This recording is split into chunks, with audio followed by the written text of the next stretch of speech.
Good afternoon, everyone. It's Saturday, March 15th, 2025, 11 a.m. here, early in the afternoon in Champaign, Illinois.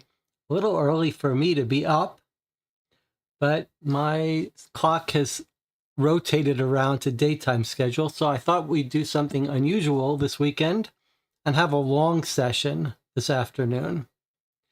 And I'm not quite sure what we should play, so I've got some choices out here for us to discuss. But let me put them away for the time being while we catch up, and then you guys can help decide what we play today. So let's check in, see if anyone has actually showed up. I haven't given you much notice, but I gave you a couple hours of notice. That's about as good as I can do normally. We've got the afternoon crew. It's a different group of people that joined me for the overnight sessions, which are my bread and butter, and the weekend sessions, which I try to mix in occasionally. I'd love to know where everyone is from to see if, are we getting the United States people now as opposed to overnight, or are we just getting the late night people no matter what, and just it shifts? Now it's late night somewhere else. Martinez Conradi is here, who's normally in Europe, but visiting the US. Okay, a little bit of bookkeeping before we get started here. Last week, we played a surprisingly good game from a series called Unsolved Case Files. That was a game called Sandra Ivy, the case of Sandra Ivy. And it was the little tail end of our science fiction mini marathon, unless we decide to continue it this afternoon. Surprisingly good. I went and bought up the other Unsolved Case Files. I had played one before, but I thought it was just marketed as, I thought they were just focused on easy games. After Sandra Ivy, I decided maybe we need to take the Unsolved Case Files series more seriously. So we'll probably be playing another one of those in the near future. Tomorrow at 1 p.m., Sunday at 1 p.m., will be the final fifth letter in the Dear Holmes play-by-mail series we've been playing. It's been a very engaging case. I don't think we have a perfect handle on it, so I'm very curious to see what the solution is to that. That'll be at 1 p.m. And then next Sunday, there will be a New York Noir update. New York Noir is the board game I've been working on for the last 2 years or so. Lots of good stuff to update you about. And more importantly, I need some feedback next week. I've got new box cover images from Adam Hall. They look great. I want you to see them, but I also need advice. I need some opinions about official title, tagline for the box and different box designs.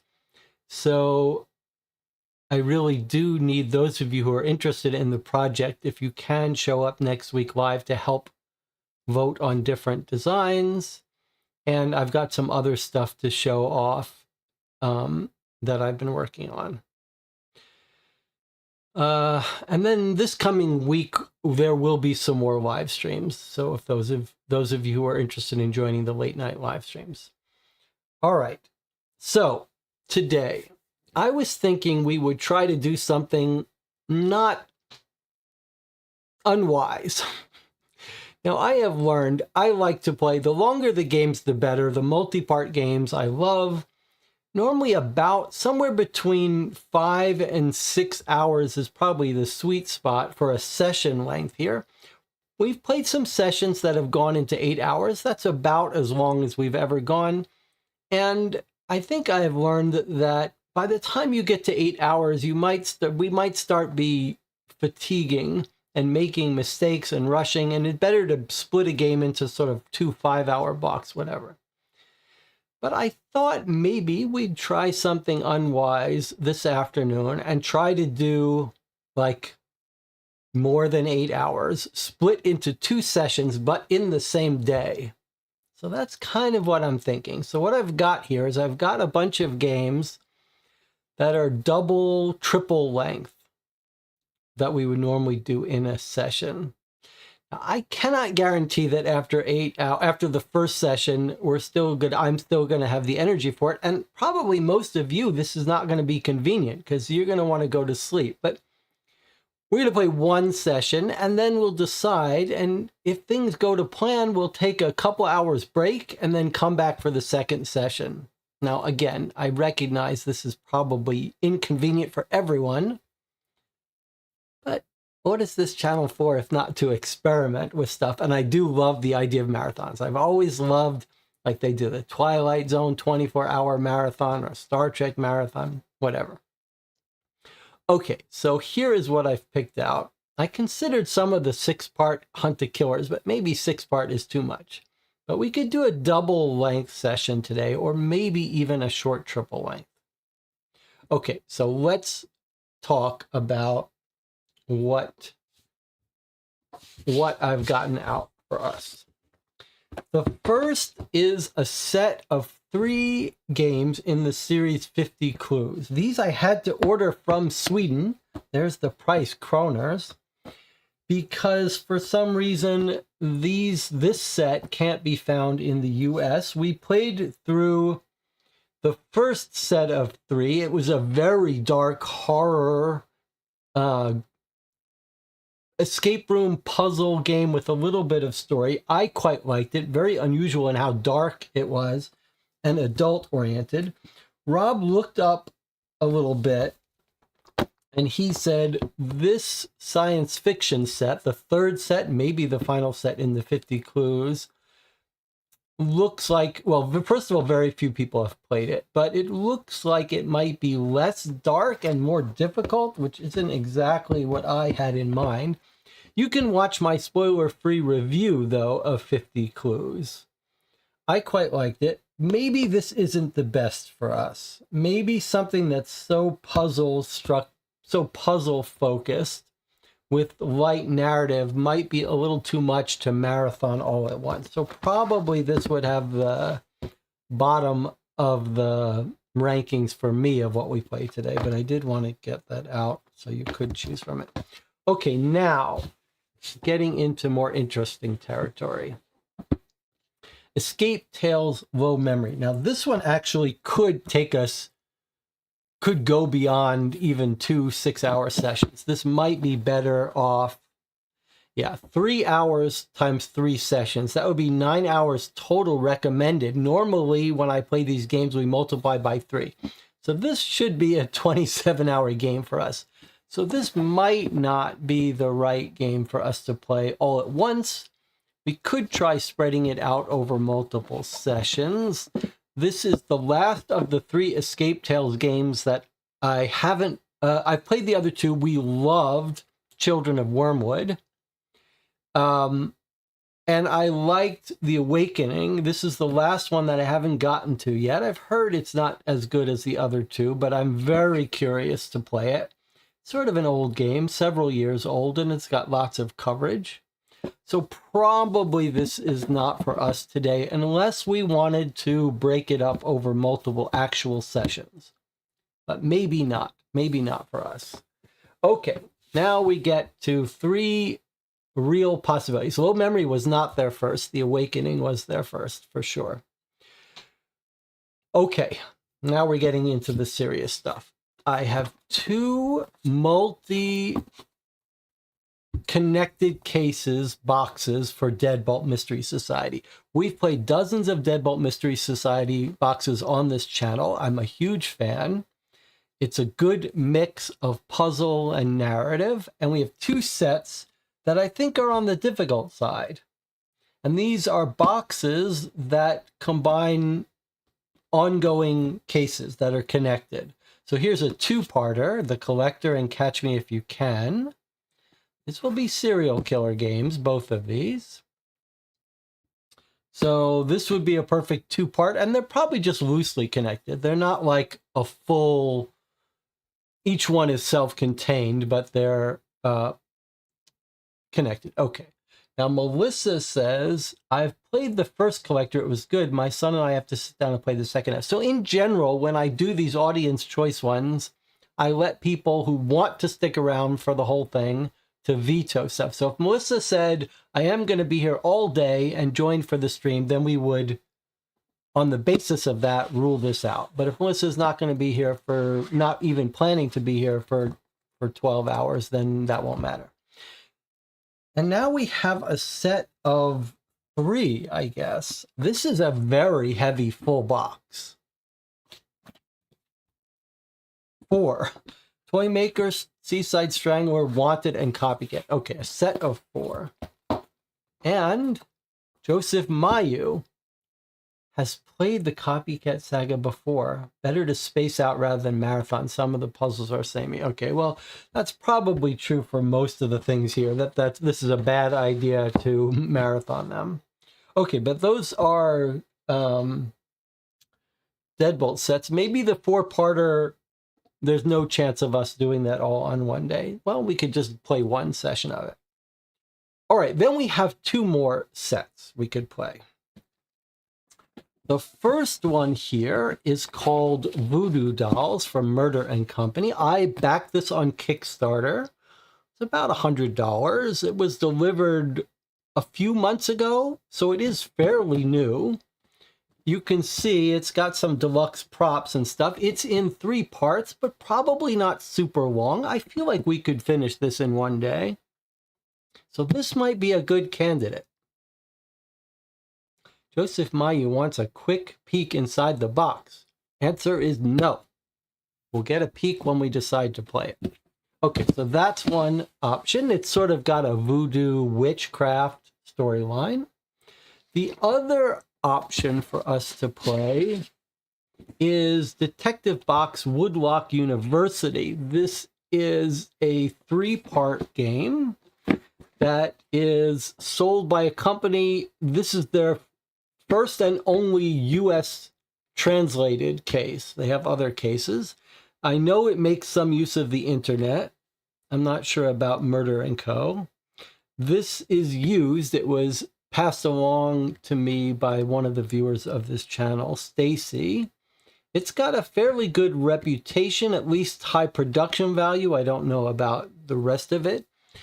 But Okay, 3 parts, and maybe we can finish it in one day. I'm not sure. So there you have it. There are your choices. Let's see what the group is interested in. What do we have? Any early favorites? Murder Co Voodoo Dolls, Detective Box, maybe this 2-parter from Deadbolt. These might be good candidates.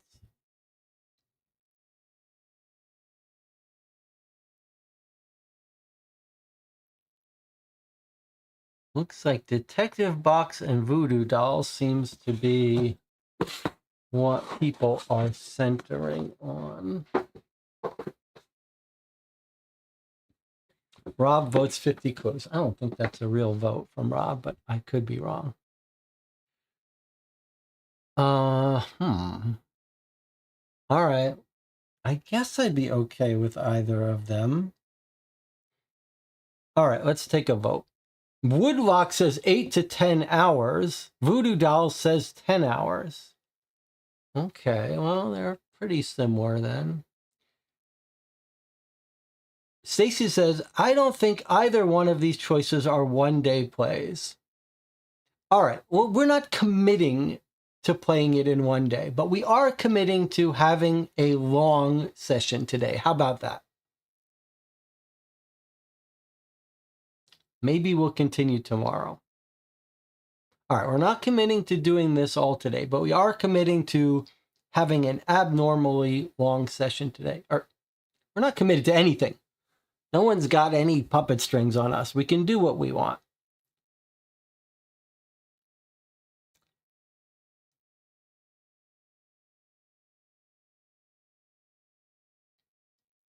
We could also do this in one day. For sure, we could do this in one day, in 2 parts.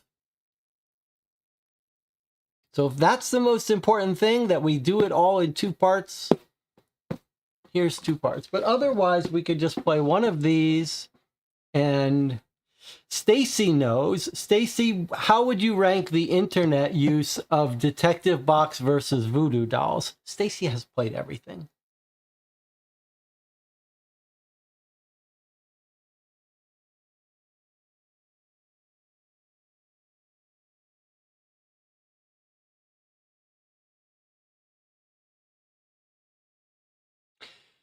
I mean, we could play one of these all the way into the week, but the problem is that most of my streams are normally at night, so anyone who joins me for this session probably can't join me for the next. So we could...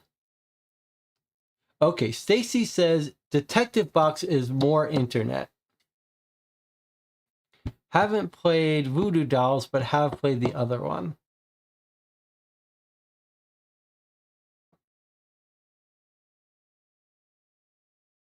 Internet use is website. You're not Googling. Oh, that's good.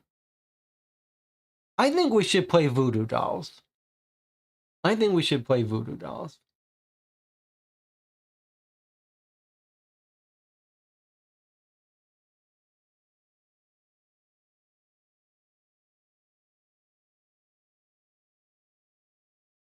All right, let's play Voodoo Dolls. The one that I kickstarted. So, I was going to take a vote, but I didn't promise this was going to be an audience choice one. I just got your opinion. All right, we're going to play Voodoo Dolls. We're going to open it up. So I said that I kickstarted this game, which I certainly did, but I need to thank the Patreon supporters of this channel, which make it possible for me to purchase the games that we play. I have no relationship with any publisher. I don't get free copies of games, and that's good for both of us because we can give our unbiased opinions about the games, and it's our money, so I think we're a little more critical, which is how it should be. Okay.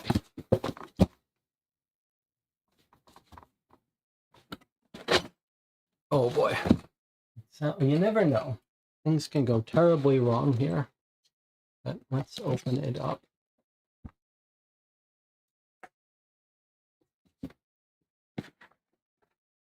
Now, I have never played another Murder Co. game. I know they specialize in expensive deluxe props. What else have they made? Stacy, do you remember what other games are from Murder Co.?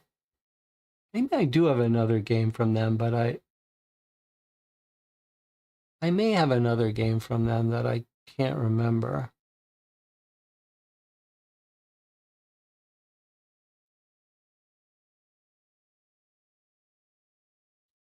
Are they the ones that made the twin Starlet something?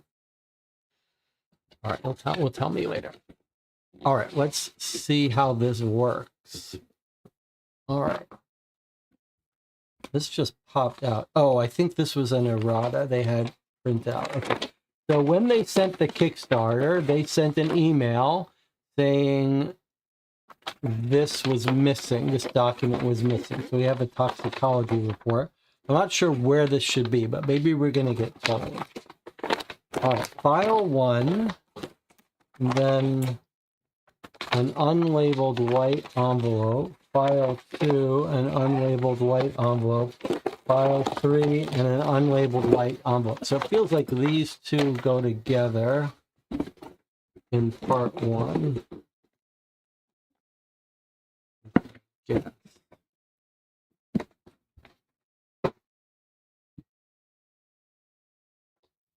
They have a 6-part story for $330 on their website. Definitely a premium. Snow Angel and Fallen Star. That's right. I believe I have one of those two. They are very expensive. Fallen Angel, Fallen Star, and Snow Angel. I have one of those. I absolutely have one of them. I don't remember if I bought it new or used. All right, I guess we're just going to open this file 1. Now, you can still buy this game for about $100, $110 or so. So if you want to play this yourself, you can only experience this once, then the story is going to get revealed. So you might watch a little bit of this and then decide that you want to play this game yourself, and then you should go and stop watching this and go buy it yourself. But we're going to... What? There's a weird situation where it's sealed, but also sealed with glue. So, especially with these expensive ones, one likes to not damage anything, so you could pass it along. They're not making it easy, though.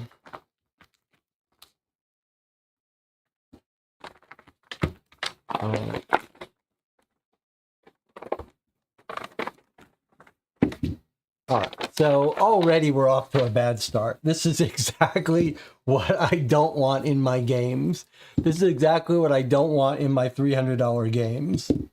Like a big metal object that I have no need for. Some people like these props.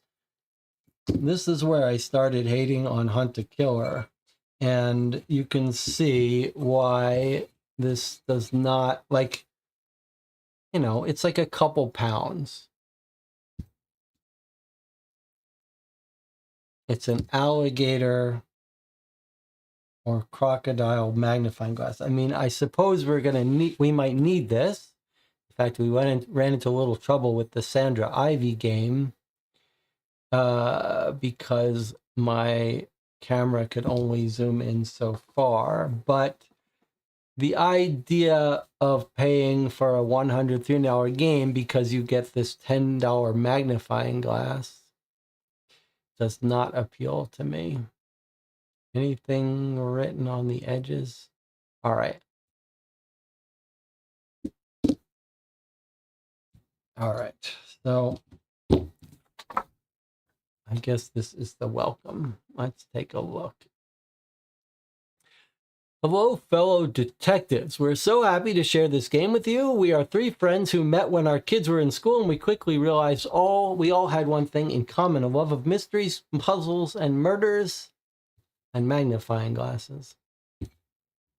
This case will consist of 3 files with 6 objectives. Each file contains pertinent information, photos, and evidence. We have put a lot of thought into the items that come in each one. Sometimes the gifts will act as clues, and other times they'll be evidence or simply relevant to what's happening in that particular file. Each file builds on the next one, so make sure you look at everything carefully. It's all important. Keep everything, cross-reference information, take notes, and follow the clues. Above all, question everything and everyone involved. We have complete confidence that you will solve the crime and you'll have a great time doing it. You can go it alone or work as a group. The game can be done in person or virtually. When you have found the answer to each file's objective, go to murderandcodigital.com, choose Voodoo Dolls, and then the file you're working on. Your answer to objective 1 will be your password, and you will then answer objective 2. Passwords are case sensitive. You put an answer and nothing happens, your answer is incorrect. You'll get a reply when you've gotten it right. You're cleared to start the next file. If you get stuck, there's hints and tips. Due to occasional graphic or sensitive content, we suggest players be 17 and up. Okay. There's our introduction. There's our magnifying glass. Did we need it? And I suppose we're now opening this unlabeled envelope.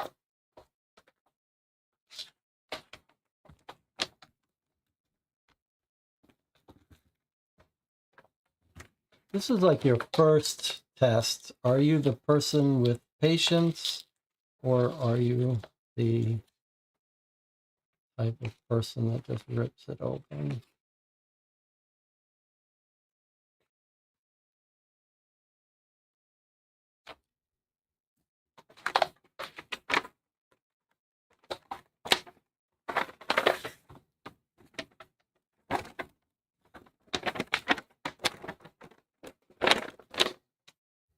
All right, we've got a crumpled up piece of paper.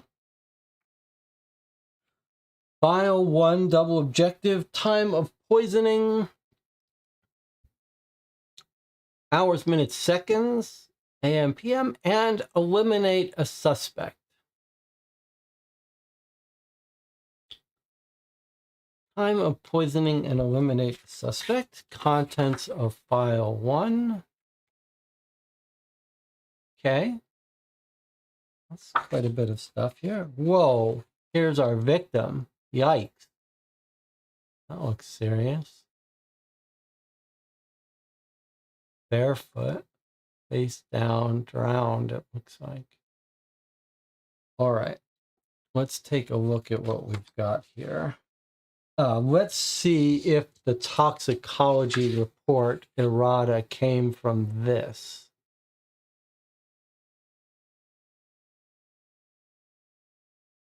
Normally, I don't spend too much time worrying about these contents lists.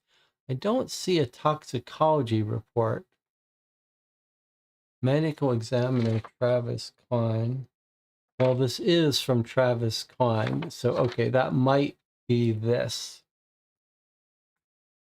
All right, let's take a look at what we got. Let's not throw this out. We've got this crumpled up sheet, a photo, police briefing, death scene investigation report. I like this. I like a nice detailed official report. That looks official. Police department letter. That looks good. An interview. An email. Some receipts. Taped. Maybe this is going to be a menu. No, an invoice. Oh, look at this. Some fingerprints. Nice. All right. Business card. Someone's browser history. A nice big newspaper. All right. This is more like it. Notes on an interview. Looks like we've got maybe suspect. A receipt that's been bagged by the detectives. I like it. We've got some phone records, text messages. Love it. I love looking through the text messages. Got some printout. We've got a U-Haul receipt. Look how good this looks. And then a little brochure. Okay, so I think this is probably part of our envelope one. All right. In fact, maybe we should read this first. Well, let's start with the police brief. All right, so this looks great. These items look terrific. All right, let's read this police briefing. March 20, 2024, time 16:30, so 4:30 p.m. St. Tammany Parish, White Kitchen Preserve. Case summary. At approximately 06:30 hours on the morning of March 20, 2024, two fishermen discovered the body of Travis Klein in the White Kitchen Preserve off of Sauvage Road. The fishermen, Seth Lathian and Nathan Crosby of New Orleans, were promptly questioned and subsequently released after providing their statements regarding the discovery. Victim background. Travis Klein has a documented history of prior convictions, which has raised concerns regarding the circumstances surrounding his death.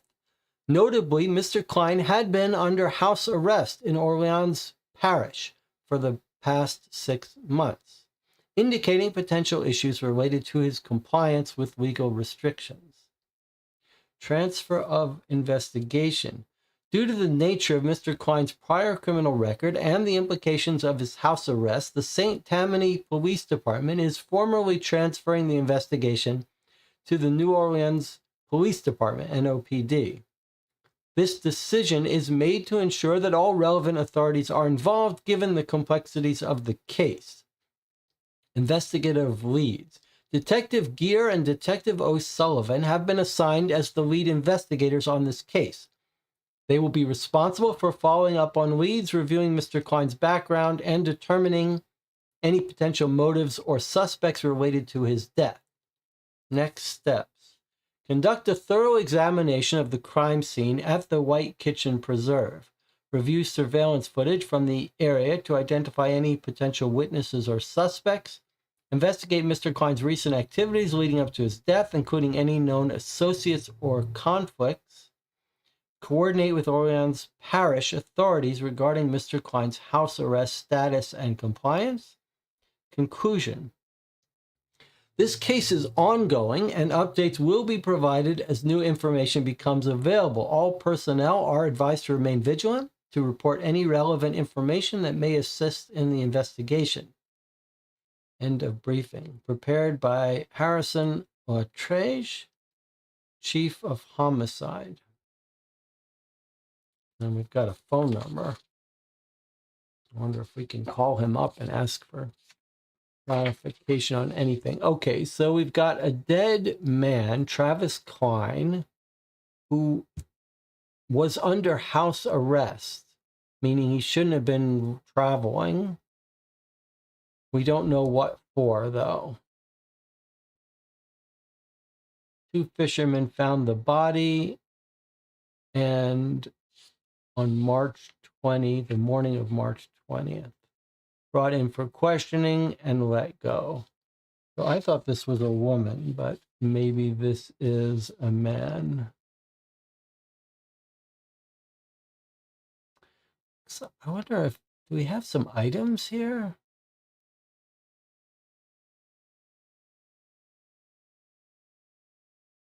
Looks like you could have a bottle cap or some writing on a piece of paper or something.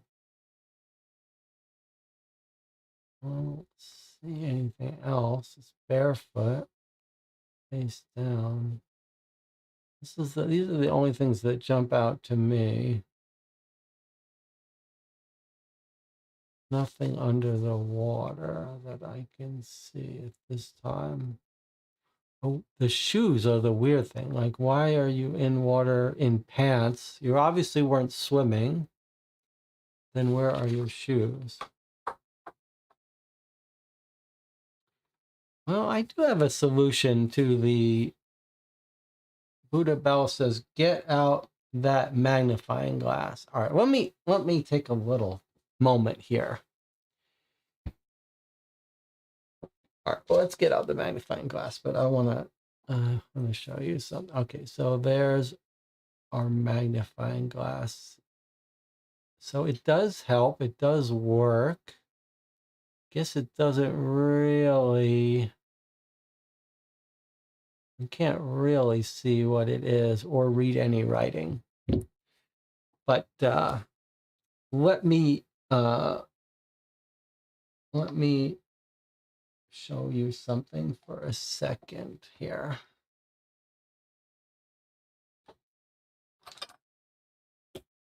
So during our previous stream, playing Sandra Ivy, I assured the group that there was nothing, there was a tiny thing we could read. I zoomed in with my cubes as close as I could go, like this. And I assured the group that there's no point in getting any closer, but we couldn't make something out. It turned out it was important for the case. Now, I don't like to be responsible for mistakes. So I thought, what could I do to make sure that never happens again? So let's see. Let's see if there's something I can do. Let's see if there's something I can do.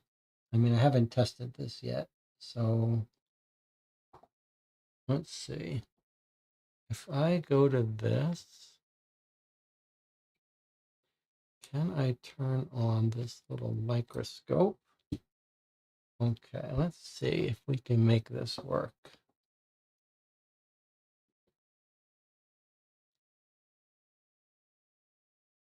Why is it not easier said than done?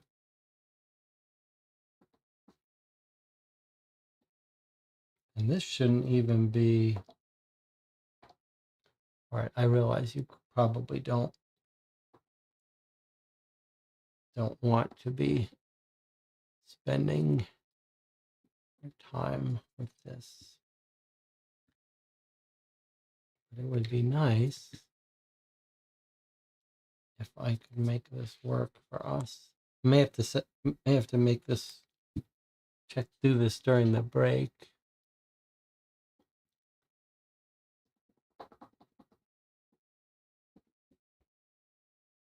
Doesn't want to connect.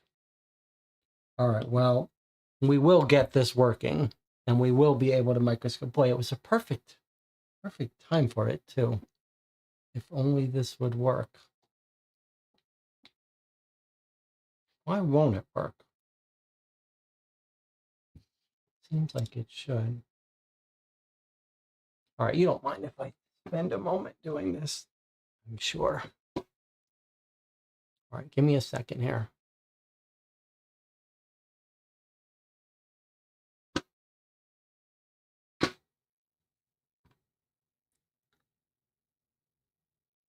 Okay, let's see if we can't make this work. Microscope.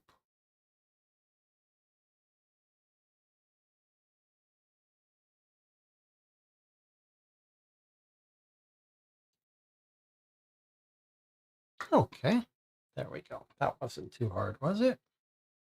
All right, now. I don't like to be made a fool of. I don't like to make mistakes. So because we couldn't zoom in last time enough, we've now got, no one's going to be able to accuse us of not being able to zoom in. All right, there's the note and the bottle cap. Okay, so there's the note. And the bottle cap was where in relation to it? Up there. All right, there's the bottle cap type thing. Turn down the There's the bottle cap and there's the note. So no one's going to complain that the camera didn't let you see the writing on the note. All right? All right. So should we need to get really close up on something, I think we can do better than this alligator. And now we put this aside. That was a lot of work for nothing. All right, at least we know we can do it if we need it. I don't know how often that's going to be needed, but I spare no expense for this group. At least the Patreon supporters spare no expense. So if you are a Patreon supporter of this channel, thank you for the microscope. All right, let's get back to reading for the case. Let's take a look at this toxicology report errata.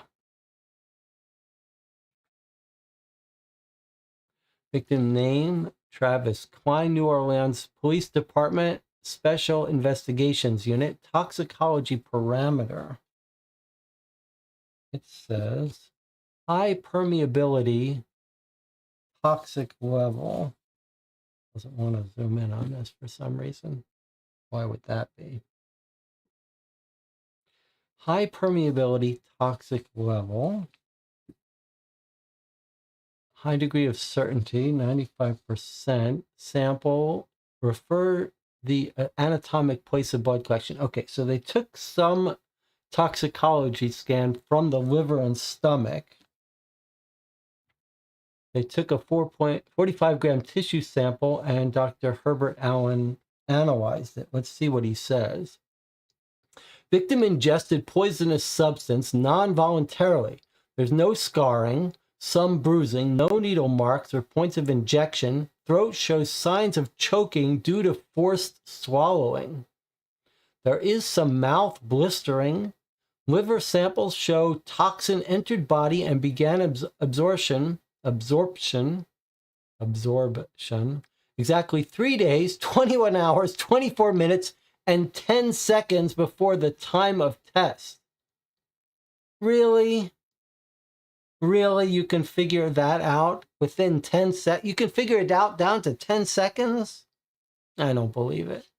All right, but the conclusion is he was poisoned. We should say, I don't believe you can test this, but it wouldn't be crazy for some medical examiner to misunderstand statistical relevance, statistical accuracy, and significance, and write down this kind of thing. You could find this kind of thing in a report. Then if they got up on the stand, the defense attorney would tear them apart for being so sure about it. The test took place March 21st, 2024. Okay. So we are given not a time of death per se, but a time when he first started ingesting poison 3 days ago from today, March 21st.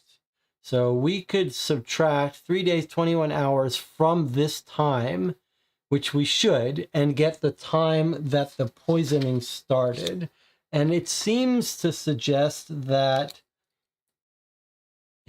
it's not like one of these poisons where you would ingest and not know you've been poisoned, because it's actually causing blistering of the mouth when he ingests it. So let's do this. Let's see. We have March 21st, 4:10:32 p.m. And then we want to subtract 3 days, 21 hours, 24 minutes, and 10 seconds before the time of death. Okay, so we could use a little online tool to do this. And maybe we should, because we're going to have to, otherwise, well, let's do it by hand. And let's say it's minus 4 days plus 236.50, 23, 35.50. You'd probably be better off using an online tool to calculate the difference. Maybe someone can do this. If someone's paying attention, can do this. Find an online tool to subtract 3 hours, 3 days, 21 from this. I'm just going to do it like this: minus 4 days plus the difference in a day.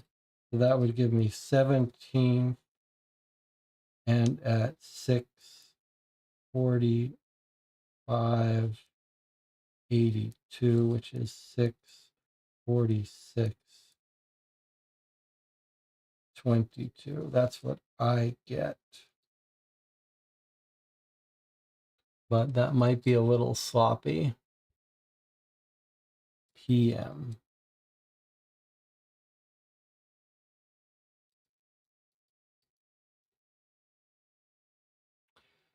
Dorian says that matches what I have.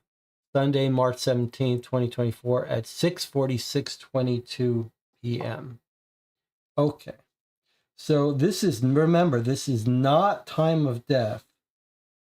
This is time poison first ingested. And body was found March 20th. Probably long dead by then. Blistering in the mouth. I wanted to, mouth ulcerations would say it was orally ingested. Probably once you look at a list of poisons, they may have that listed, that particular one. Yes, I think that makes sense.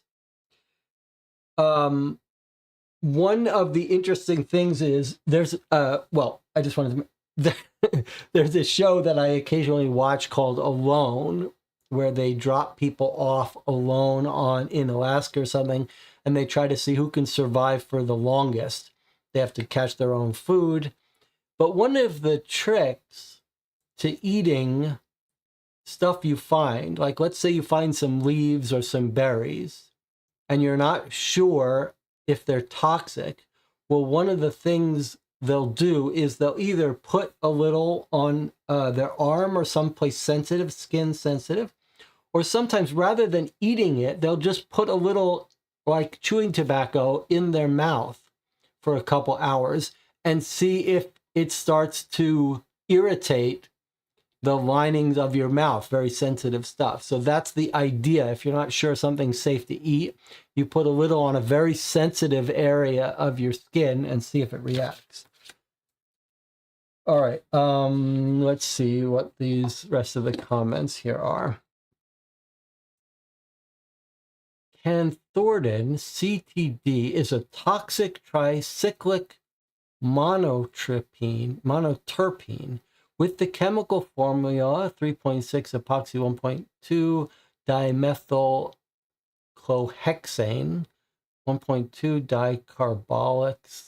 dicarboxylic anhydride, figure 1, found in blister beetles. CTD was one of the first pharmacoactive natural products used by humans and was long considered a sexual stimulant. I don't know if this is all real. In the late Middle Ages, Lida vescatoria blister beetles were collected and sold throughout Europe as an aphrodisiac known as Spanish fly. Oh, that's Spanish fly. Huh.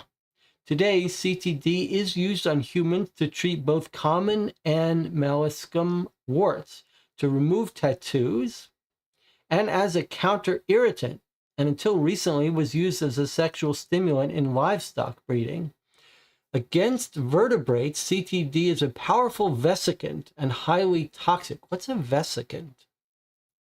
However, in low doses, it stimulates or irritates vertebrate mucous membranes. Human ingestion can result in vomiting, diarrhea, bleeding from the gastrointestinal tract, nephritis, hematuria, proteinuria, liver, kidney, and other organs, edema, and failure, blistering inside the mouth, and death. The consumption of beetles in fresh forage or hay or drinking beetle-contaminated water can seriously harm pets, poultry, or livestock. Lethal dose of a cantharidin is estimated to be less than 1 milligram per kilogram of body weight. The fatal dose of cantharidin is generally thought to be between 10 and 65 milligrams. In this case, less than a teaspoon of CDT would be lethal. Okay, so they have identified the toxin, and it's chemical from a beetle that's been harvested and used and still is used. You could get your hands on some Spanish fly sexual stimulant. In small doses, it's a stimulant. In large doses, it can kill you. Okay. Chat says vesicant meds are meds that can cause severe tissue damage, blistering, or necrosis, which would be death of the tissue. Well, we do suspect there's going to be voodoo involved, and this is a toxin that has been used in natural stuff. Okay, let's see what else we've got. How about looking at, actually, we've got only 10 minutes for the next break. Why don't we just read this letter from the New Orleans Police Department to Captain Lewis Parson from Detective Maeve O'Sullivan. Request for authorization to initiate surveillance and undercover operation. Now, this is June 14th. This is many months past our body being found. On behalf of myself and my partner, Detective Eric Gear, we formally request authorization to initiate an undercover operation within case 45089. Is that our case? I think that is our case. This seems like we're getting ahead of ourselves here. I wonder if we shouldn't go through these in order. I do have a death scene from March 20th. Maybe we should start there. Vesicant is a blistering agent used to remove tattoos. Wonder if any suspects will be involved with tattoos. Used to, wow, okay. I thought that seems far-fetched, but maybe it's not. All right, let's look at this death scene investigation report. So here's our lead investigator, Maeve O'Sullivan, filing this the day the body was found. Ruled as a death under suspicious circumstances. Travis Klein, Mark is his middle name, Travis Mark Klein. We've got a full social security number. We've got a date of birth, 22 years old. Was he homeless? No. We've got his home address, Burgundy Street in Louisiana, in the Orleans Parish. We've got his cell phone number and his work phone number. Those look like real numbers. Whether we can call them, I don't know. Male, white, unknown whether he's married or not. Place of occupation, unknown. He was employed, but they don't know where he was employed. That's a little odd. Currently under governmental supervision. This says no. Pregnant, no. At time of death. I guess house arrest. They're not counting that. All right, let's see. Then we've got body identified by Eric Gear, a police officer. He was identified by his fingerprints. Victim's wallet was in back left pocket.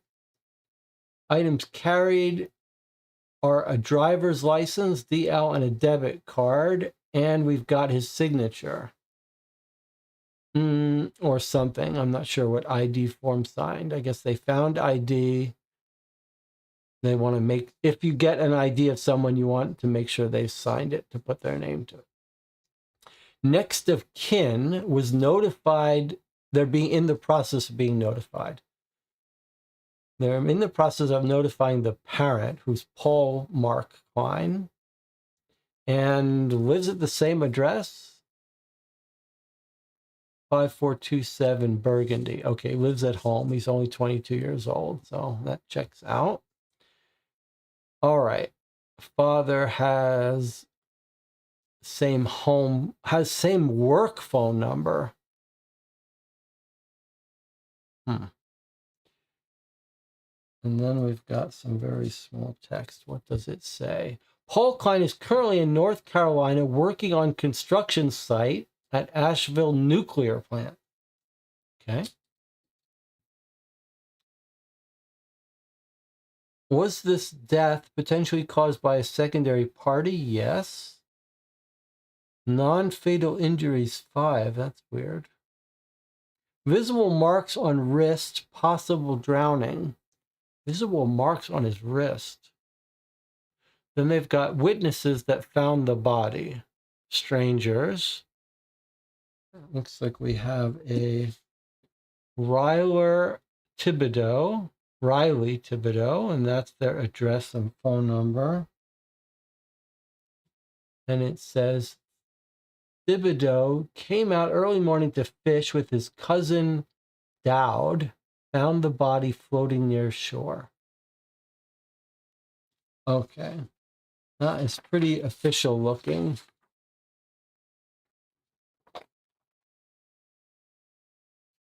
And we've got some scene information. Let's see. Okay, they visited the scene the day the body was found. It looks like 1346. And here are the 2 officers in charge, Maeve O'Sullivan. We're told the investigative leads here, Detective Greer and O'Sullivan. Okay, so Maeve O'Sullivan and Eric Greer went out to the scene of the crime at the White Kitchen Reserve on Savage Road. Investigator notified after the local PD arrived. They took some photos. Investigator took photos, the police didn't. Okay, incident time is unknown. Place of incident is listed in a body of water. Notes regarding the place of incident. Let's see what we can see here. White Kitchen Reserve River. The body is a white male in his late 20s.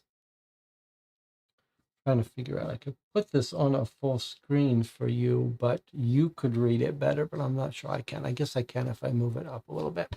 Okay, notes regarding place of incident. White Kitchen Reserve River. The body is white male in his late 20s. They say late 20s, but we actually know he's in his early 20s, 22. Dozens of animal tracks in the area. No animals have disturbed the body at first sight. Body has been moved down current to the location. Okay, so that's important. Down current, probably. So we might be looking that it dropped in further upstream. Sticks and debris show movement down the river. No footprints aside from witnesses in or around scene. I think maybe we might want to write down that little note.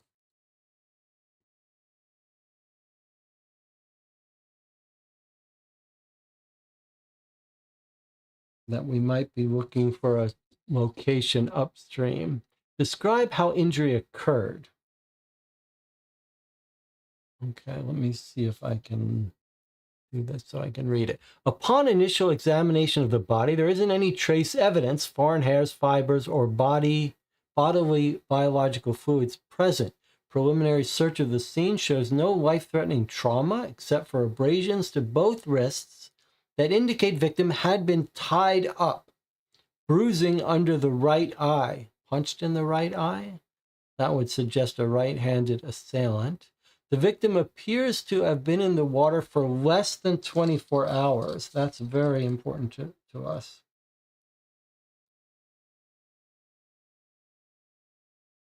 And it's particularly odd because we think he was poisoned several days earlier.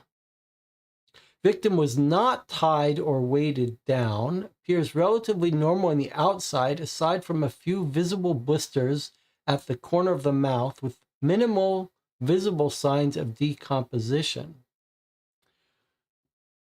Floating in high water temperature of 82 degrees Fahrenheit.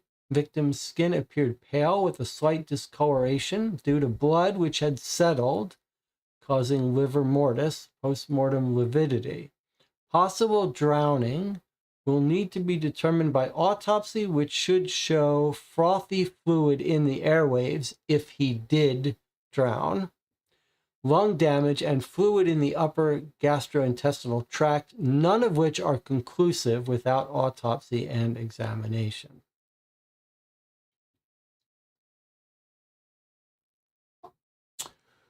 Okay, I'm just going to make wrists bound previously. Okay. Were they related? Were the witnesses related to the body? No. Didn't occur on the job. Didn't die in custody. Appropriately clothed at time of death. Yes. I guess maybe that's just saying whether it was naked or something, because he doesn't seem like he's appropriately dressed for being in the water. No evidence of alcohol, no unknown evidence of drugs. Forensic findings. Did they do a toxicology? Yes, and we've read that. They took forensic sample of his urine, of his vitreous fluids. I'm not sure what vitreous fluids is. Does someone know? They took samples of fingernails and hair. And what time they took them. Okay, so far they seem to be doing a reasonably thorough job here.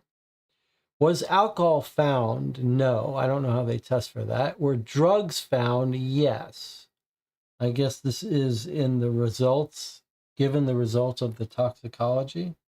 They did take an x-ray.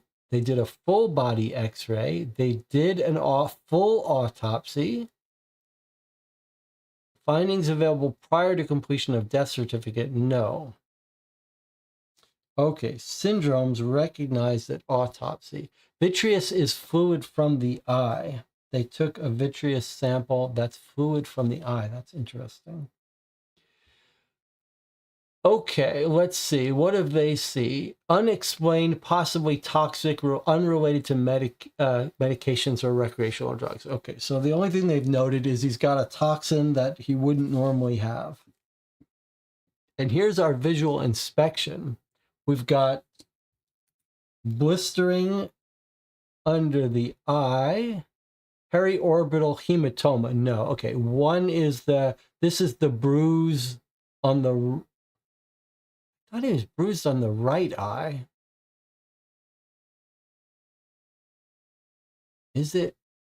We got to get this straight.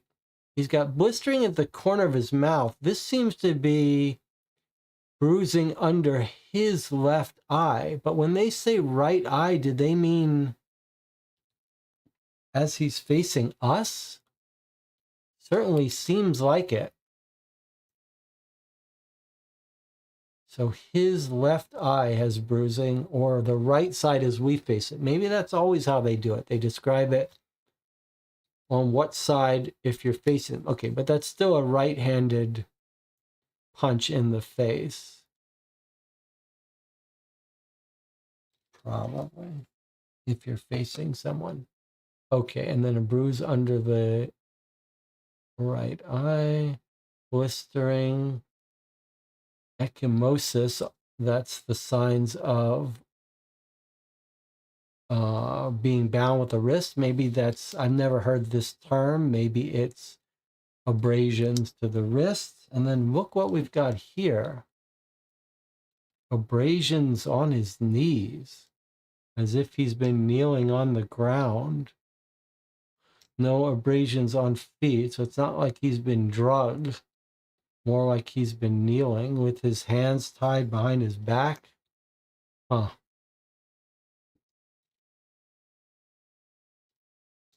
Interesting. And we've got some notes here.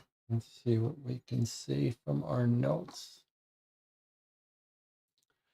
Trauma to the eye, clavicle, trauma to the shoulder and collarbone area occurred at a minimum 30 hours before death. Okay, so I skipped over that one, but it's here. Bruising to the clavicle. Why? What would do that? Trauma to the shoulder and collarbone occurred at a minimum 30 hours. Is it if someone hung up, would that do damage? Like if you're hung up by your arms?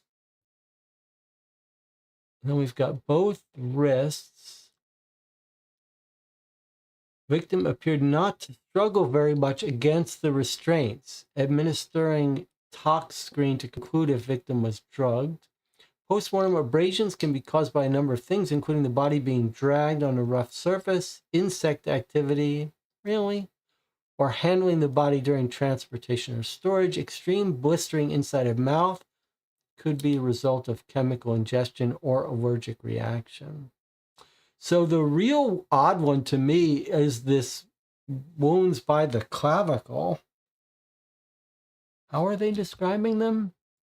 Shoulder and collarbone. I'm just going to put a note here. Shoulder, collarbone, bruising. I don't know what would cause that. And then minimum 30 hours before death. Anyone have a theory about that? You think that means he was hung up? Ecchymosis is just a fancy word for bruising. That makes sense. But they were saying he didn't struggle.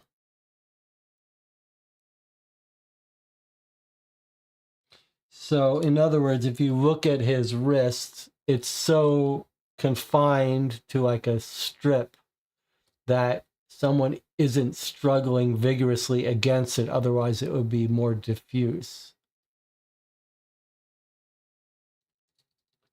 And then knee abrasions.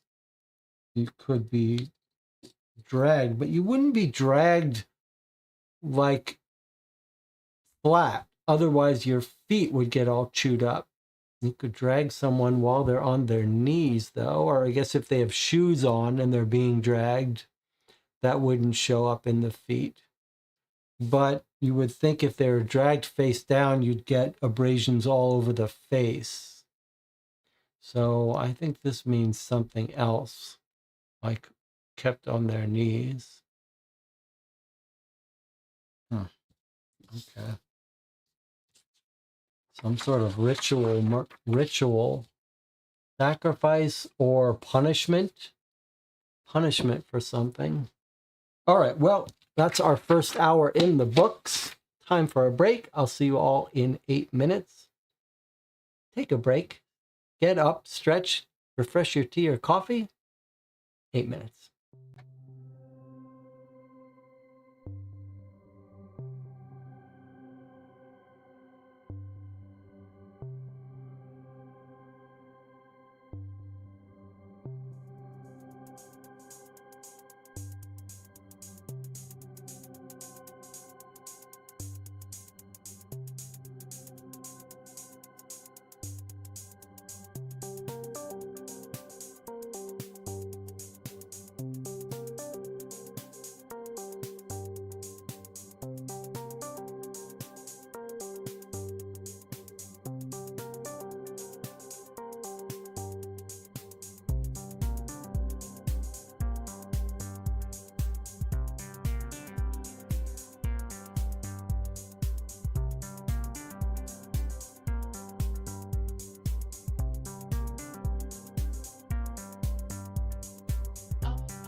All right, we're back.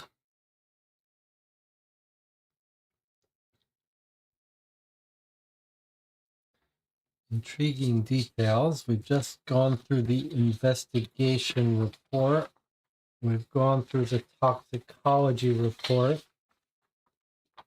We don't even know.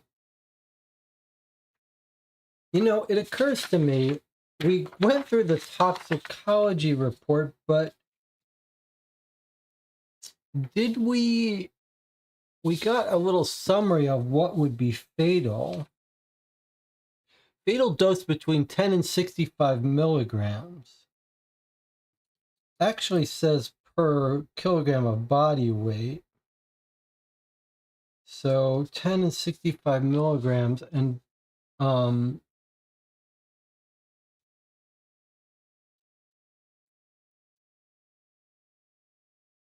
we weren't really told.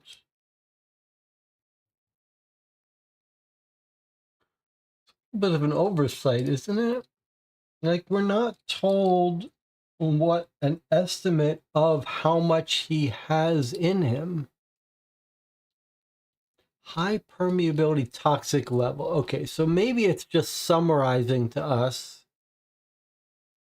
that he had enough to kill him. I mean, it says it's a 45-gram tissue sample. That just sounds like that's a 45 grams of the liver that they sampled. Is this the conclusion that's telling us how much they think he ingested enough to be toxic?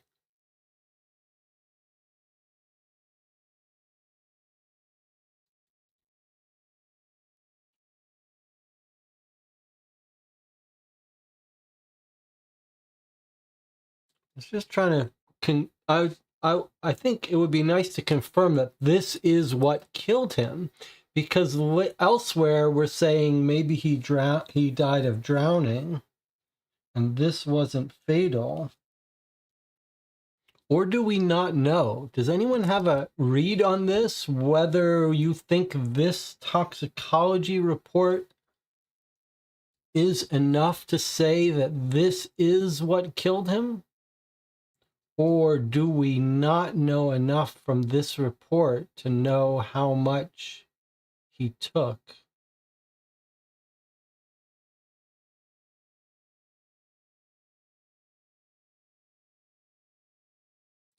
Toxicology parameter, resultant units.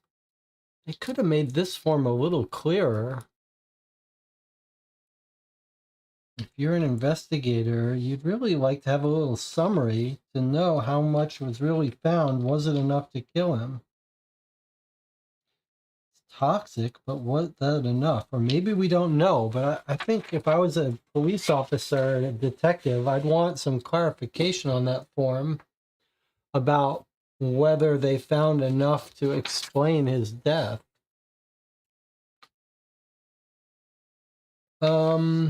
All right, I'm trying to go through these things in an order that makes sense, because we've got a whole bunch of documents from June.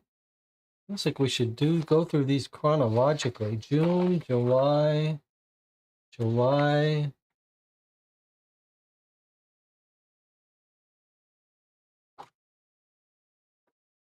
Is this where they got the fingerprints? August.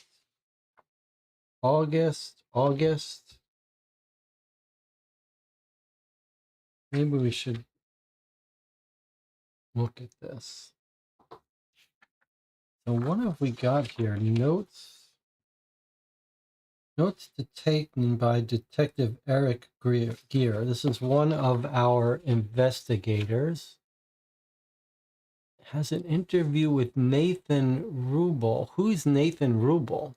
President interviewed Detective Eric Gear, Detective Maeve O'Sullivan. These are the two partners that are working this case at a bar called Lafitte. Witness states full name is Nathan Andrew Rubel. He's a bartender, 45 years old. When and where? Reported seeing Mr. Travis Klein March 17, 2024, midday at the bar Lafitte where he works. And Klein was a customer. Okay, so we think he ingested the poison at 6:45 p.m. on March 17th. So this is before Travis ingested any poison. Question and answer. How often did the victim frequent Lafitte? He used to come in all the time, but I haven't seen Trav in 5 or 6 months. Was Travis with anyone else? Yeah, kind of left. He left with this guy I know from back a few years ago. Football player. Boy, was he pissed off at Travis. Who is here besides you? I mean, the bar was pretty empty at the time. It was only about 2 in the afternoon. Me and Vicky, the day manager, and then 2 people I've never seen, and just 3 or 4 of our regulars. I can see if I can fish up some of their names if you need. Can you tell me what happened that day? Well, Travis has always been a loudmouth kind of fella. Nice enough, but kind of gets loud when he's talking about stuff he's into. He started bragging to me about some big-ass score he was into.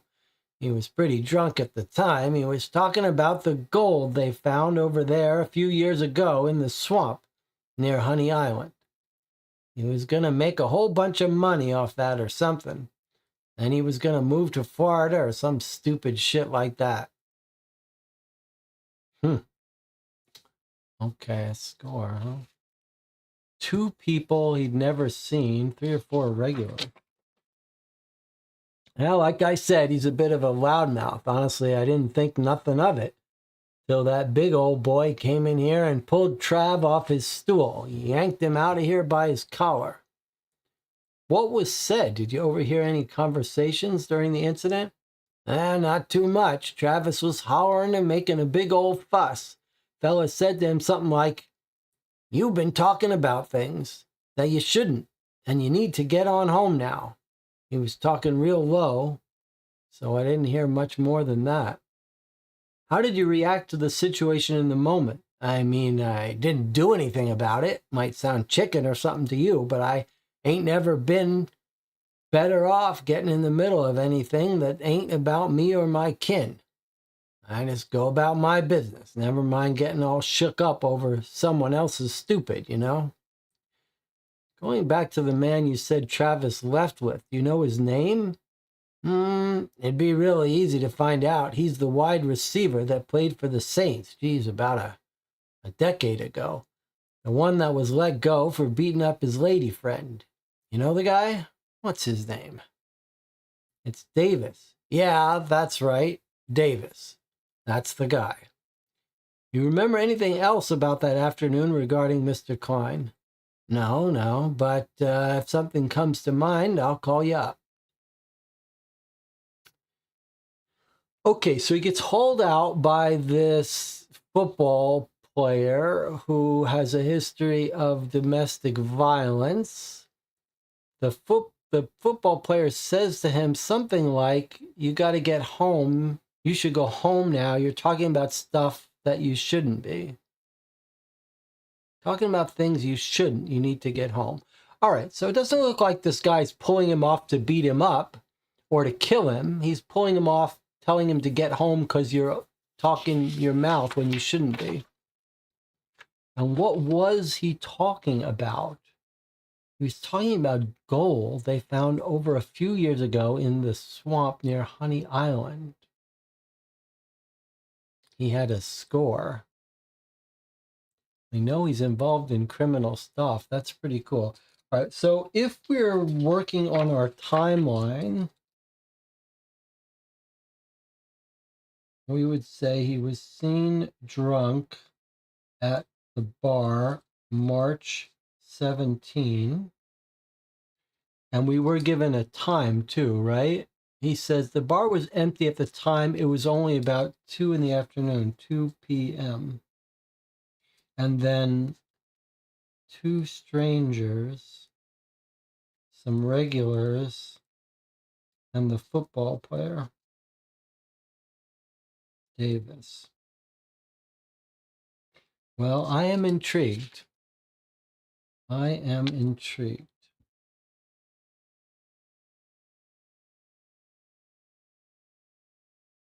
Nathan Andrew Rubel at Lafitte.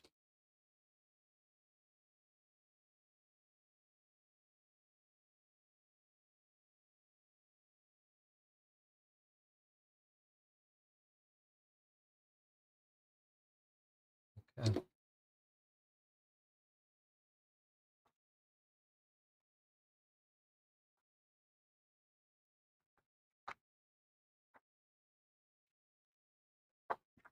Now, he was identified.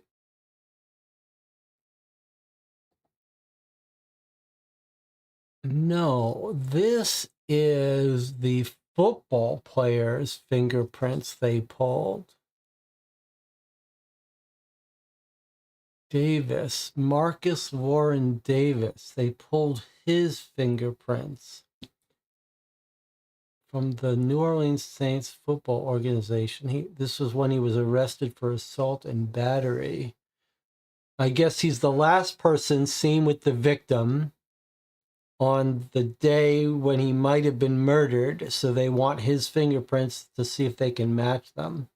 Let's just take a look at this. This is interesting. They've got fingerprints from each of his 10 fingers, and then extra copies. Here's the full hand went down.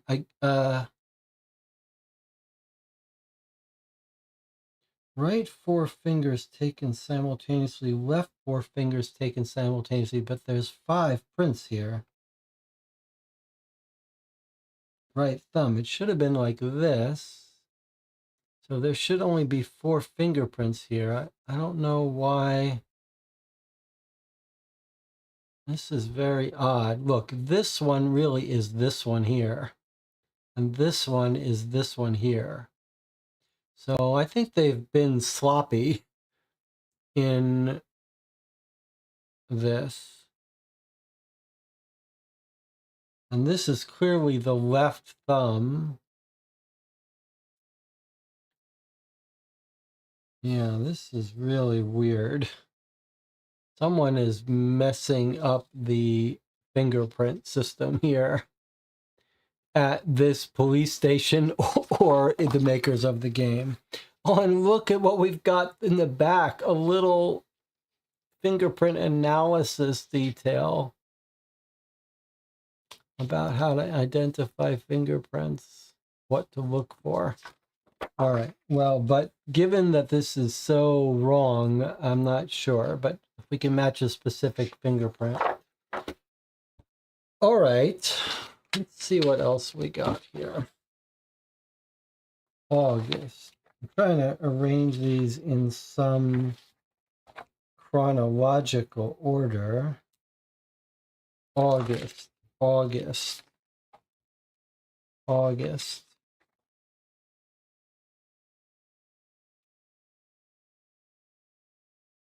Hernandez, we don't know why we've got any of this. August.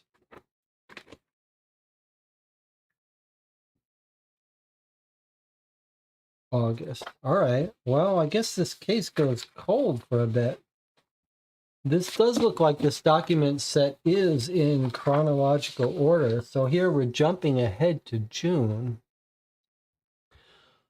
Request for authorization to initiate surveillance and undercover operation.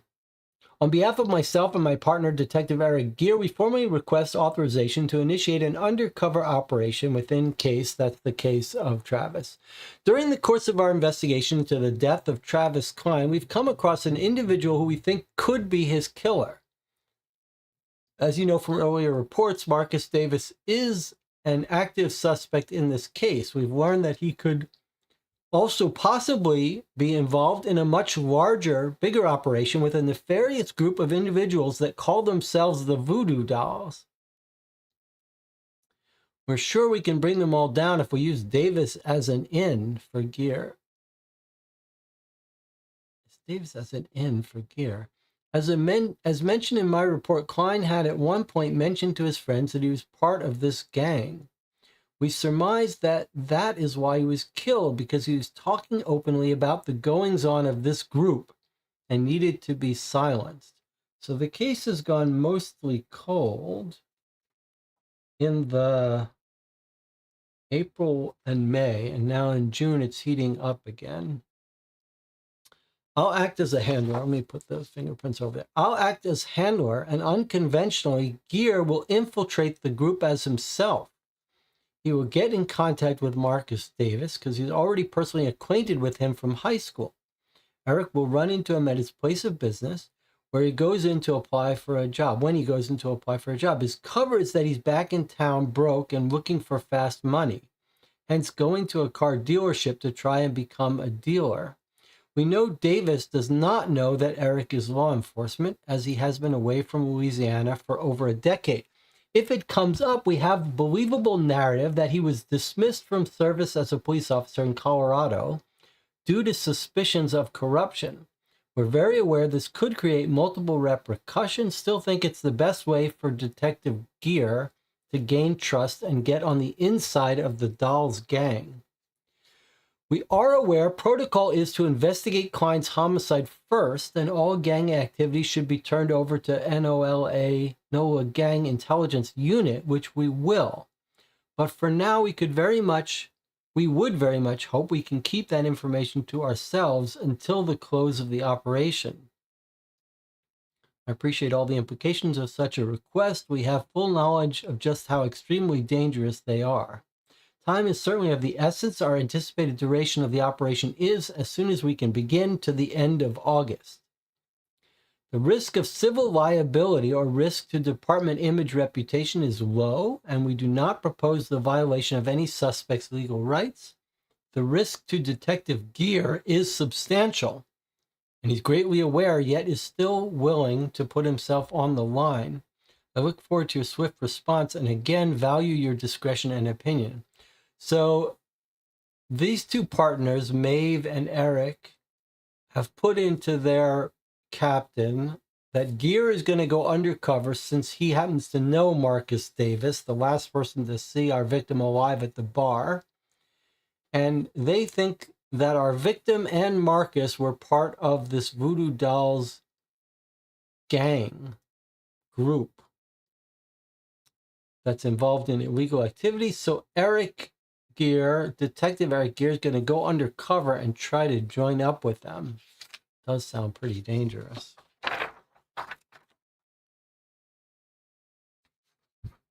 That was June. And then here we have a newspaper from June. Hunt for the Gator Man has ended.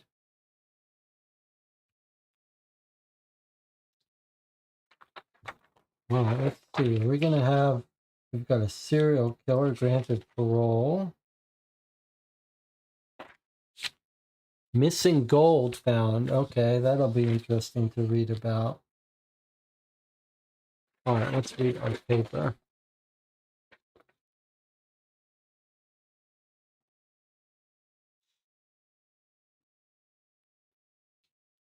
A haunting mystery surrounds the vanishing of Louisiana's Alligator Man.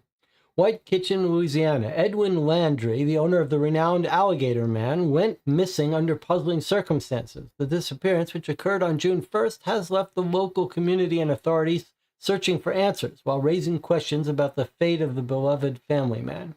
Landry, a prominent figure in the alligator farming industry, was last seen after conducting the final guided airboat tour for the day at his place of business. Little did anyone know this tour would be his final act before vanishing without a trace. The investigation took a chilling turn when officers discovered Landry's famous brimmed hat and fragments of his left hand floating under the dock in the habitat of the legendary alligator Old Abe. The evidence suggested a deadly encounter had taken place, fueling speculation about Landry's fate. Authorities were eager to remove Old Abe from the farm to determine if the remains of Landry were inside the massive reptile. However, Landry's son, Ellis, vehemently opposed the idea. Ellis believed that removing the gator wouldn't bring his father back and feared that the demise of Old Abe, with its prestigious reputation, would have detrimental effects on the business. The death of Edwin Landry has left the community in a state of shock and confusion. Landry, known for his passion and expertise in alligator farming, had built a successful empire with the Alligator Man. That's his business name. His charismatic personality and deep connection to the local wildlife made him a beloved figure in the region. Rumors and theories surrounding Landry's disappearance have been circulating since that fateful day. Some speculate foul play, others entertain the possibility of an accidental encounter with Old Abe. However, with no concrete evidence or definitive leads, the case remains open, leaving Landry's family, friends, and the community grappling with unanswered questions. As the search for Edwin Landry comes to a close, the Alligator Man stands as a haunting reminder of the enigmatic figure who once presided over the thriving business. Like his father and his father before him, the allure of alligators and the legacy of Landry intertwine, leaving a void in the hearts of those who knew and admire him. And there he is. This is our guy. Presumed dead. Boy, that's a ravaged face. Looks like an alligator got to his face.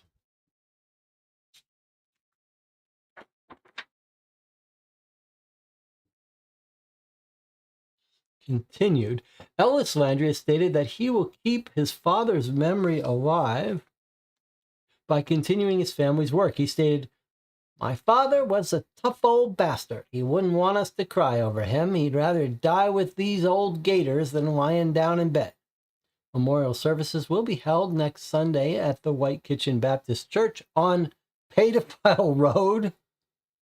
Okay. Edwin Landry, the man who dedicated his life to the captivating world of alligators. Until then, the mysterious circumstances surrounding his death as a chilling reminder of the fragility of life and the secrets that can lurk beneath the surface of even the most serene environments. The mysterious circumstances surrounding his death serve as a chilling reminder. Okay. Then we have an article about a serial killer. New Orleans serial killer called Barfly Killer granted parole after 46 years inside Angola. Barfly Killer, that's someone who kills people who hang around in a bar. Is this person free in June, in which case he couldn't be our killer, or are they just getting around to writing an article about him, and has he been out for months? And is this a real picture of him? More importantly for us, more interestingly for us, is this article, Missing Gold Found. $5 million worth of pirate gold coins discovered near Honey Island Swamp. I'm very curious about this. Okay, $1 million worth of gold discovered in a tunnel near Honey Island Swamp, Louisiana. Honey Island Swamp, Louisiana. In an astonishing turn of events, a group of treasure hunters from Westbrook, Maine, have unearthed a stunning cache of gold, estimated to be worth a staggering $5 million. The discovery, this is on June 16th, the discovery has sent shockwaves through the community, reigniting the long-standing rumors of a pirate's buried treasure in the area. For years, tales of hidden riches have circulated, captivating the imagination of locals and adventure seekers alike. Legends whispered of a treasure trove hidden deep within tunnels underneath Honey Island Swamp near Slidell, Louisiana. These tales gained further credibility when two pieces of a map, believed to be over 100 years old, were discovered in the hallowed halls of the Smithsonian Institute.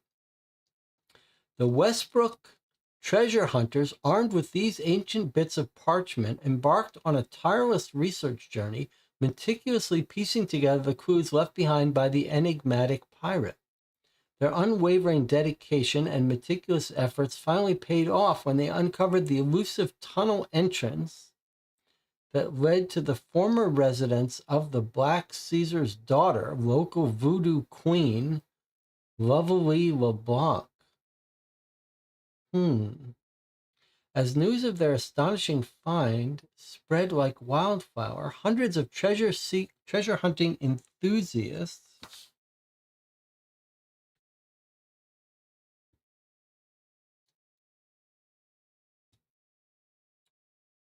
flock to the vibrant city of New Orleans and its surrounding areas, hoping to catch a glimpse of the fabled coins. The allure of buried treasure has ignited a new wave of excitement and anticipation among the masses. Local authorities and experts have been quick to caution against reckless pursuits and remind adventurers of the potential dangers involved if searching for more rumored tunnels. The treacherous terrain, high water levels, and Honey Island swamp pose numerous challenges, demanding the utmost caution. The unexpected discovery has not only revitalized the local economy, but also sparked a renewed interest in history and folklore. Museums and historical societies have seen a surge in visitors eager to learn more about the region's rich pirate history and the mysteries that lie beneath the surface.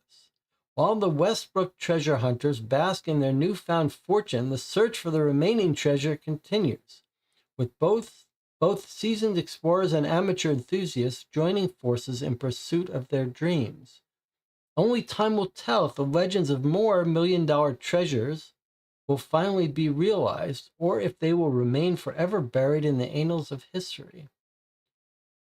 As the sun sets over the enchanting landscapes of New Orleans, one thing is certain: the allure of buried treasure will forever captivate the hearts and minds of adventurers, fueling their relentless quest for the ultimate prize. And here is a home on Honey Island Swamp Tour.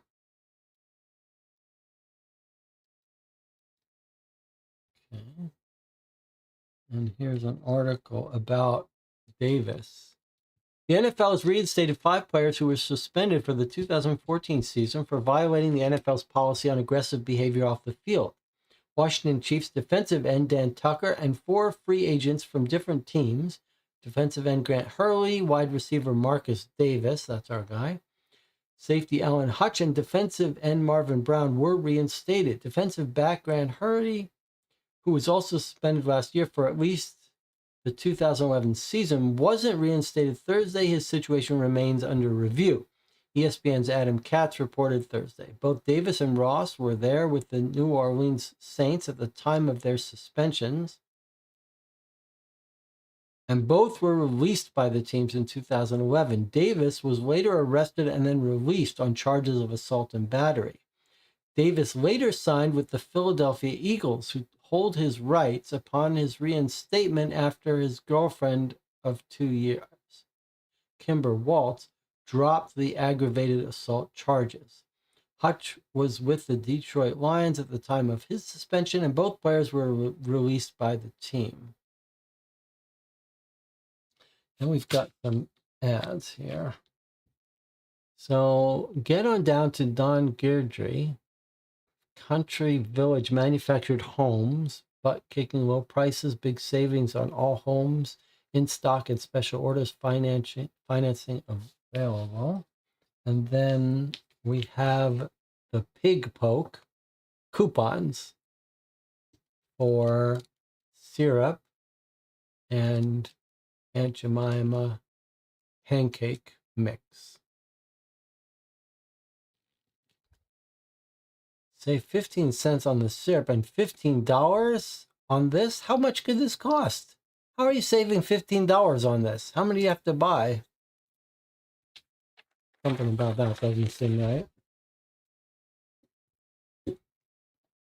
All right, what about this? Let's unfold this before we lose track of that.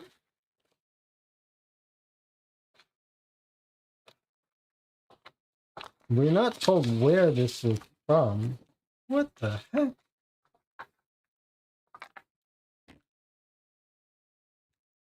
Looks like some Russian. Why do we have a Russian note? Oh, it's a note. It's a note for beetle poison. What on earth? Where was this found? Are we not going to get told where this is found? Surely we're not just given this. That's a little odd here. Okay, but maybe it's just going to come up in, hopefully it's going to come up in one of these documents. I guess we shouldn't read it until it does. Okay, so here are the fingerprints of Marcus Davis. We looked at those already. I guess we're going to walk through here. So here he is. We're told he works at this car dealership, Mercedes-Benz. Sales associate. We've got a phone number. Is it a real phone number? Can we call it? Check the contents list. Well, yeah, we can check the contents list. I'm not sure how that's relevant. We were told in the investigative report what was found on him. And we were told it was an ID card, a driver's license, ID card, and what else? It is a good question. Driver's license and debit card. That's all the investigators found. So that sheet, this thing must be from somewhere else. Maybe we're going to hear about it. Okay, so anyway, here's Marcus Davis's card. If someone wants to call that up and tell me if it's worth calling, 504. There's a lot of phone numbers in this game that seem like real phone numbers. They're not like 555s.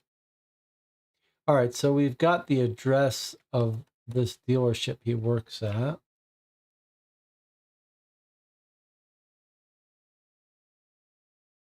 Here's a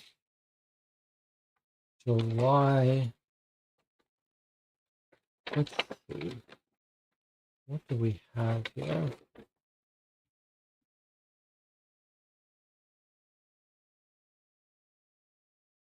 It's an invoice from a security company to Sarah LeBlanc, who we just read about in the paper.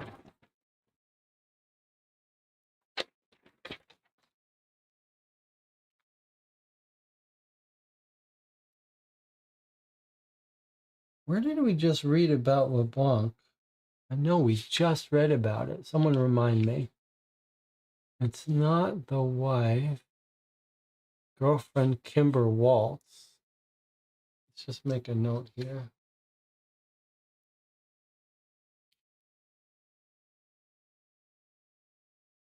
Kimber Waltz, GF of Marcus Davis. I know we heard LeBlanc's name though. Where though? Where did we hear LeBlanc's name?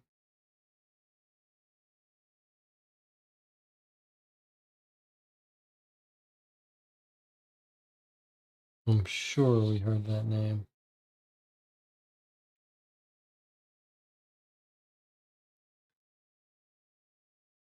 Let's see, Alexander.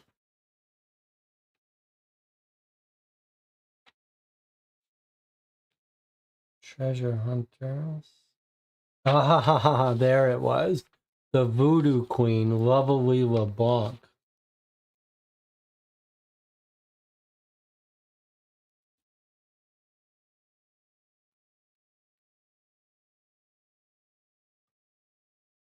So is she the boss of this gang?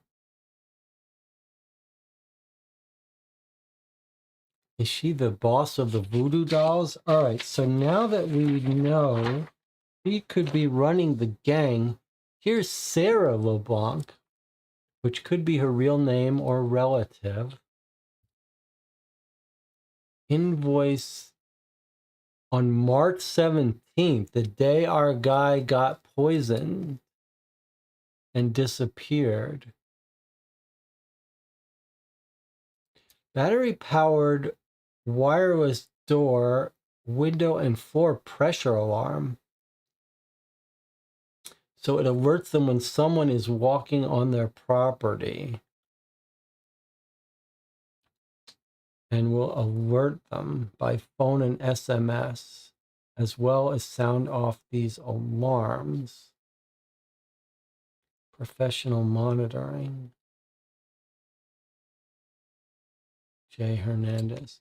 And then taped to this, we have the Golden Hen guest check. So someone ate this on July 8th.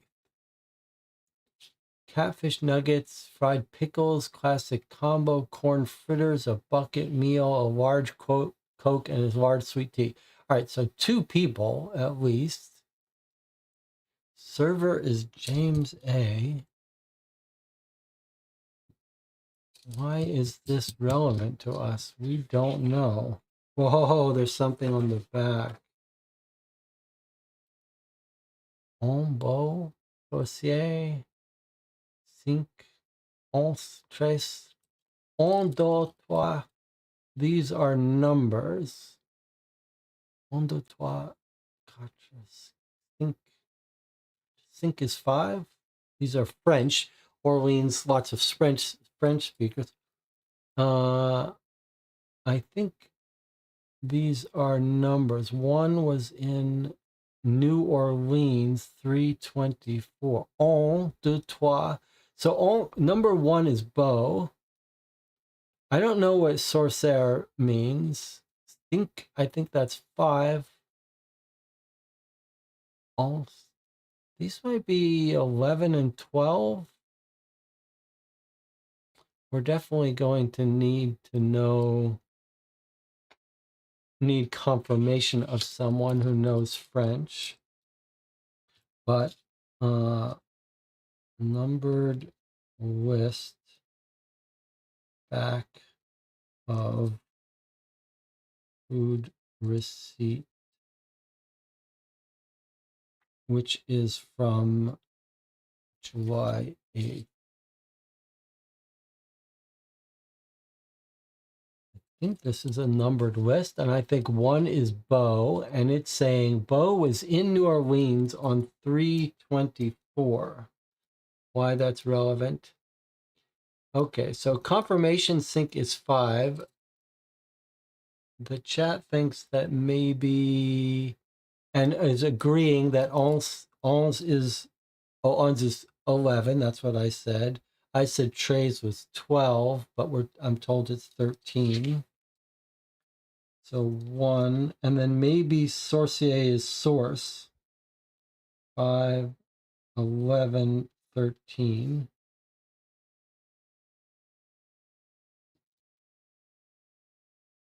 This shouldn't be on this page.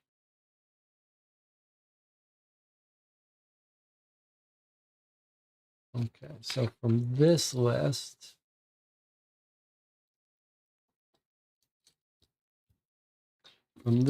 we've got a 1, a source, then we've got a 5, an 11, and then a 13. Beau, which we're told was in New Orleans, 324.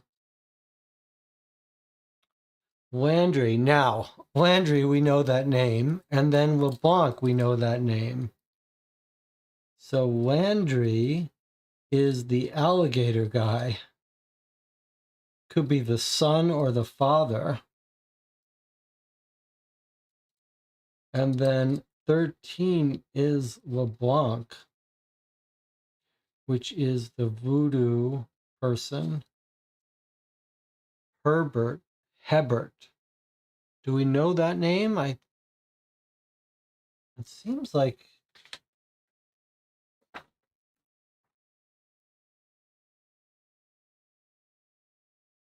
the Landrys are Ellis and Edwin.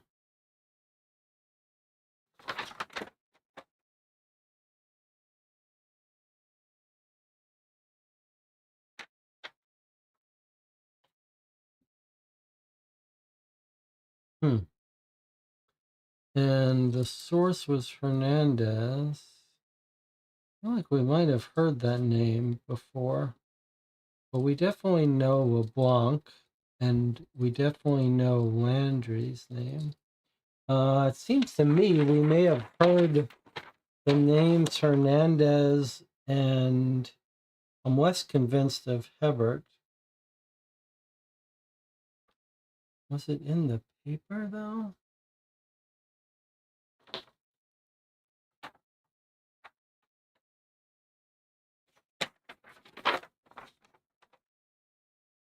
What was the name of the bartender? Nathan Rubel. Okay, not him. The chat says that Hebert would be pronounced Heber. Heber. Okay. All right, well, let's worry about that later.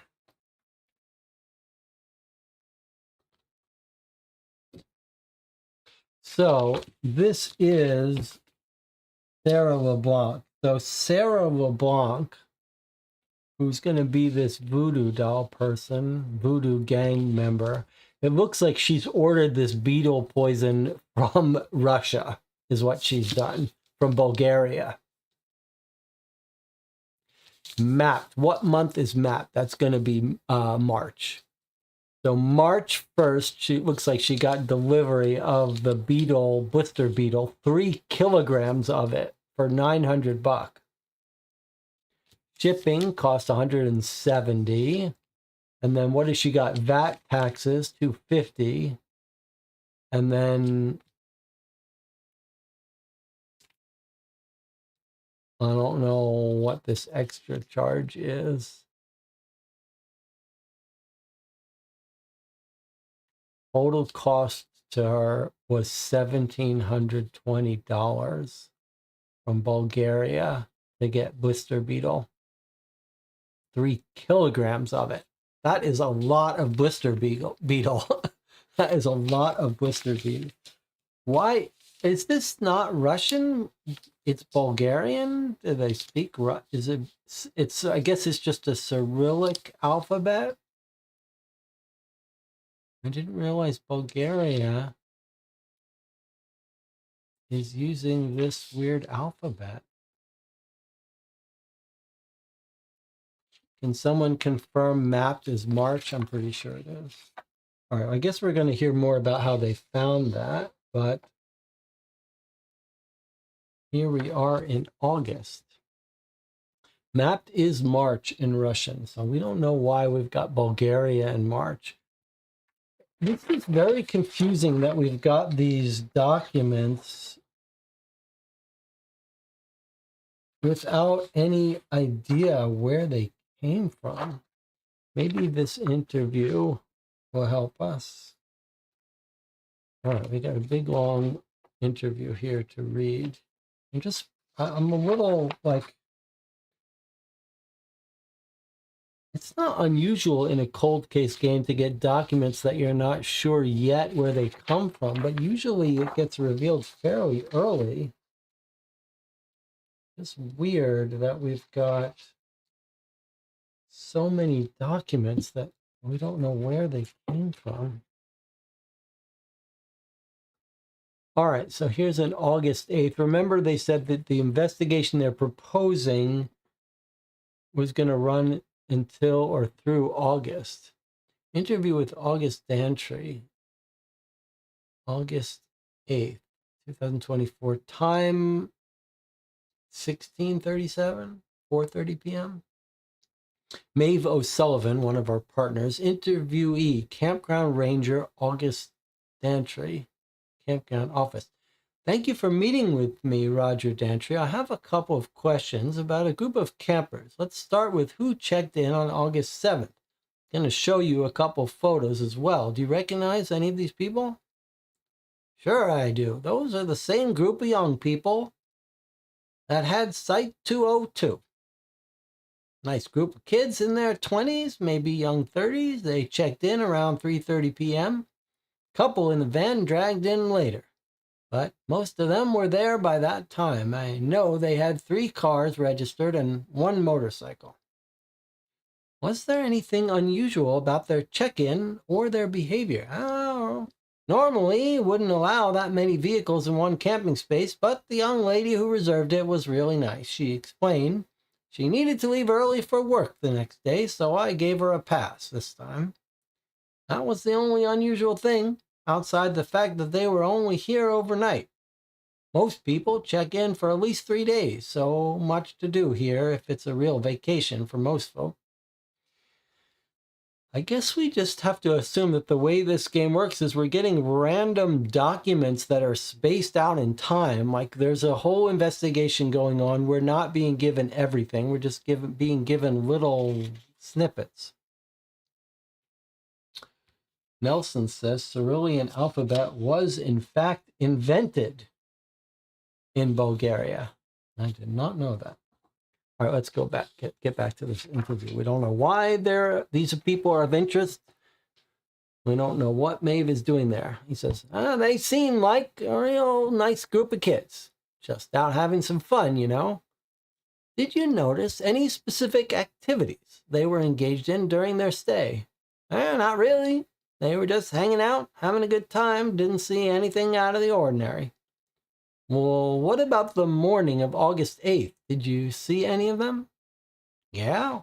One of the men, Mr. Davis, who I know from back in the days of playing football around here, was out jogging. I saw him run past the gate sometime around 8:30 or so.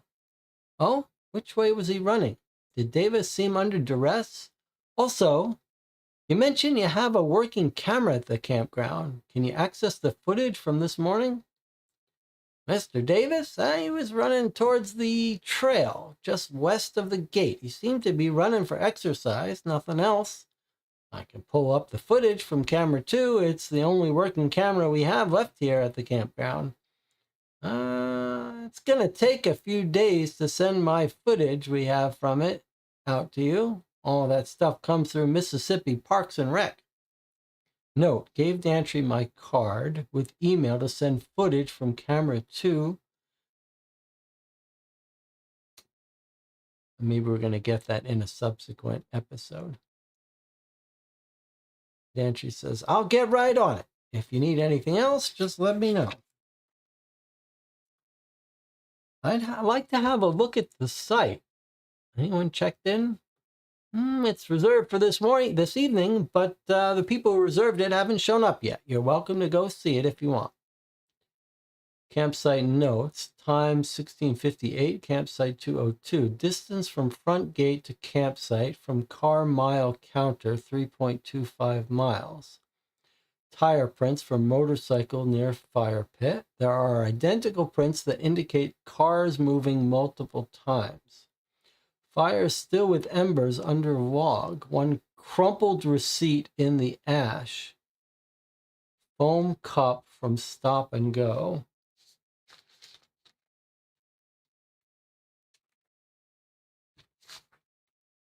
That's not the receipt that we have on hand, right?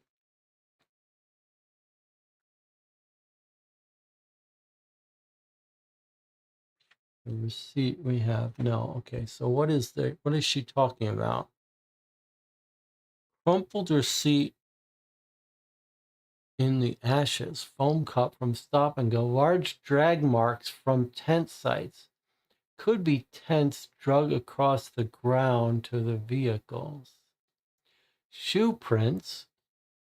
Sports treads. One pair are flip-flops. Woman's size 7, men's 5. Assuming it's a woman's shoe. Eric's treads are all over. He wears 577 or 599 tacticals with the Y pattern in the sole. Oh, okay. At this point, Eric Gere, the detective undercover, is with them. And she recognizes her partner's prints. We've advanced into the story. Okay, so it sounds like Eric Gere has infiltrated this gang, and he was out with them, and she's searching for him. Something's gone wrong, it sounds like. She recognizes his shoe prints. Okay. So then she's written down names of people. Tom and Jessica Cleese of Houston, Texas. They have 3 children, Blake, Vera, and baby Gregory. Did you see anything unusual happen at the site next to you last night or this morning? She's okay. So she's found some neighboring people who are camping out at the next door campsite. And here's the people that she ran into. And the husband says, not really. Well, they didn't stay too long. They set up probably around, 4-ish. I think some of their group came in a little later. They only set up one tent. I think two of them opened up the van. They were sitting in it and slept in it too. Wife says, the one guy in the van wasn't so nice, actually. He gave me the creeps. Why do you say that? Well, when I was walking back from the toilets, he was walking my way. The way he looked at me, I don't know how to explain it. Just wasn't the way you look at someone you don't have a relationship with. Why didn't you tell me about that? I don't know. I guess I was just trying to not think about it. Did he or anyone from that group try and talk to you? No, but I did see the one guy with the motorcycle leave very early in the morning when I was up for Gregory's change. I saw him push the bike down the road without starting it up. Quiet hour start at 10 here. I wish that was a clearer number. Is that a 10, you think? He must have pushed the bike out to the main road.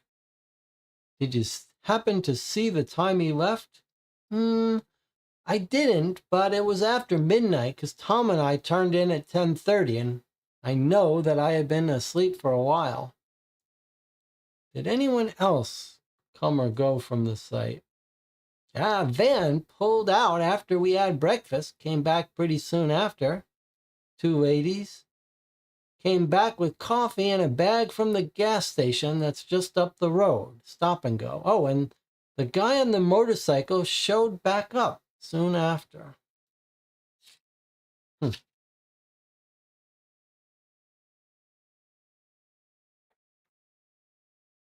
I didn't see anything else after that because we went over to the playground with the kids after that.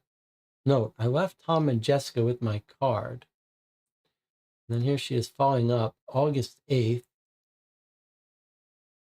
at these crazy written numbers. 17:23, is it 5:30 p.m.? Boy, I wish they wouldn't do that. Walking the premises of the Stop and Go, night clerk on duty, Jimmy Brewer. Morning clerk Marvin Holmes was on his shift between the hours of 4:30 a.m. and 3 p.m. Brewer said he would turn over CCTV stills to me without a warrant after calling his manager to get permission. We'll email them as soon as his manager comes in and goes through the footage. I do appreciate that these are all handwritten. Spoke to Holmes on the phone, and he said the black girl came in to get 5 or 6 coffees. I helped her fill one travel mug. Both ladies used the restroom, and they left. Queen Laurel's, August 8, 2024, closed. Not sure what that's about. Lights on in back of shop, 2 cars in parking lot, cargo van license plate, LADXP 968, and Dodge Caravan, license plate LA629AWE. Pulled in back parking lot to look around, found Eric's crushed cell phone under the cargo van wheel, looked inside the Dodge campground tag inside, knocked on front door of shop, no one answered, pulled bag of garbage out of the can behind the shop, found invoice written in Slavic language, stuffed inside Waffle Hen's takeout bag. Okay, so now we got an explanation of where this is from. That's good. She finds it in this shop trash can.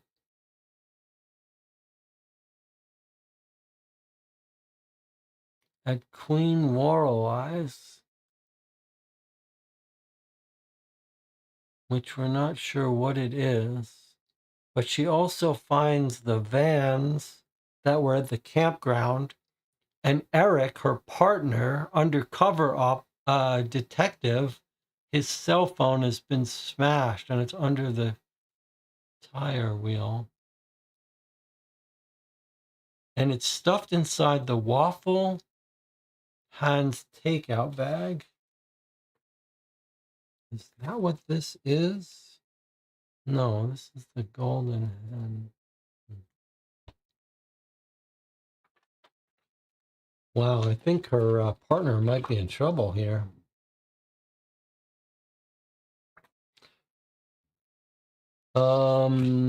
What's this receipt? Here's another receipt that we don't know why we're seeing it. And search engine history, we don't know whose it is or why we're seeing it. Suspect list. All right, it's a little bit premature, but it does give us pictures of people. So when is she filling this out? August 11th. A different case. Suspect list. A list of both suspects and victims involved in the murder investigation of Travis Klein and missing person detective Eric Gear. So he's missing. As of August 12, 2024, all evidence in the Travis Klein murder investigation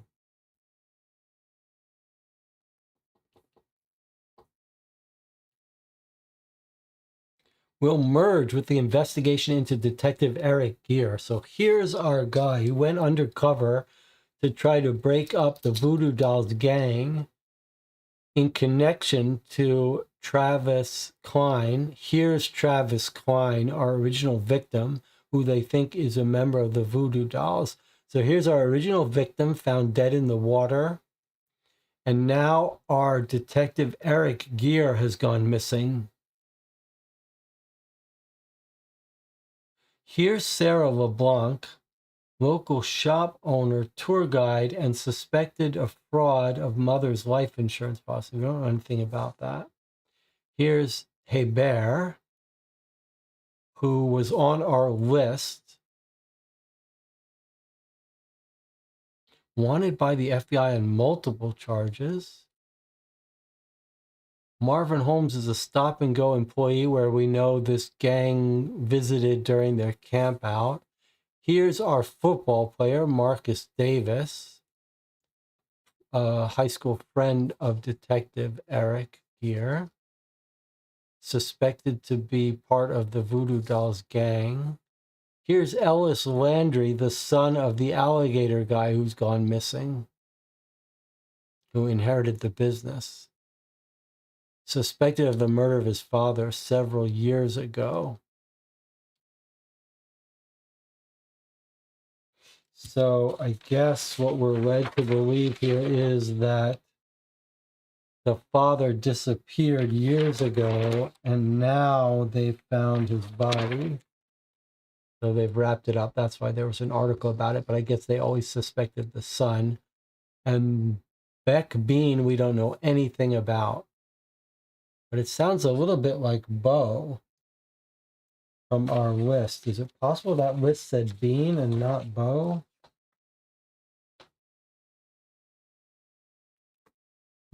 Sure looks like Bo to me.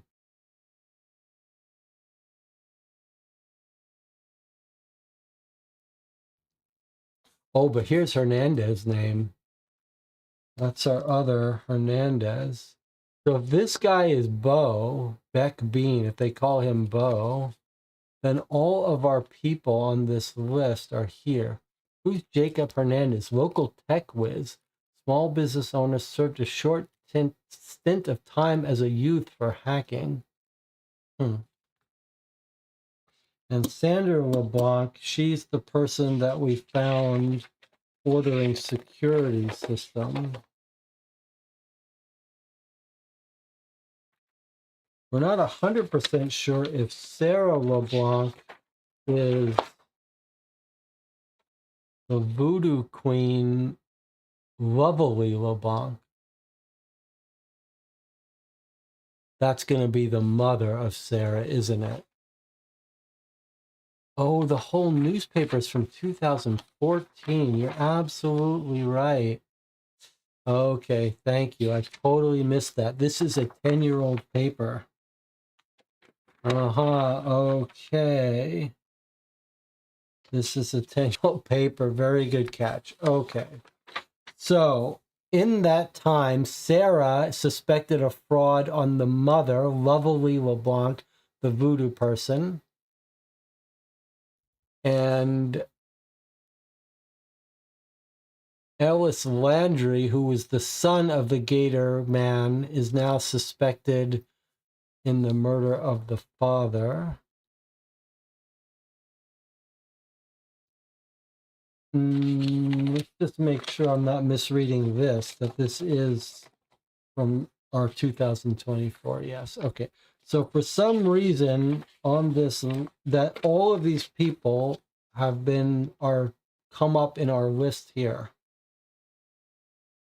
Why they have numbers, we don't know.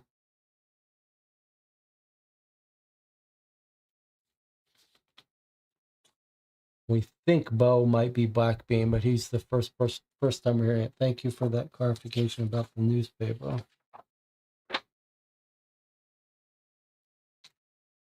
All right. Well, let's take a look at this. Here's the Gator Man. This is now owned by the son, Ellis, suspected in his father's death. Let's see. You can touch him, hold him, feed him, and in August and September, even hatch him.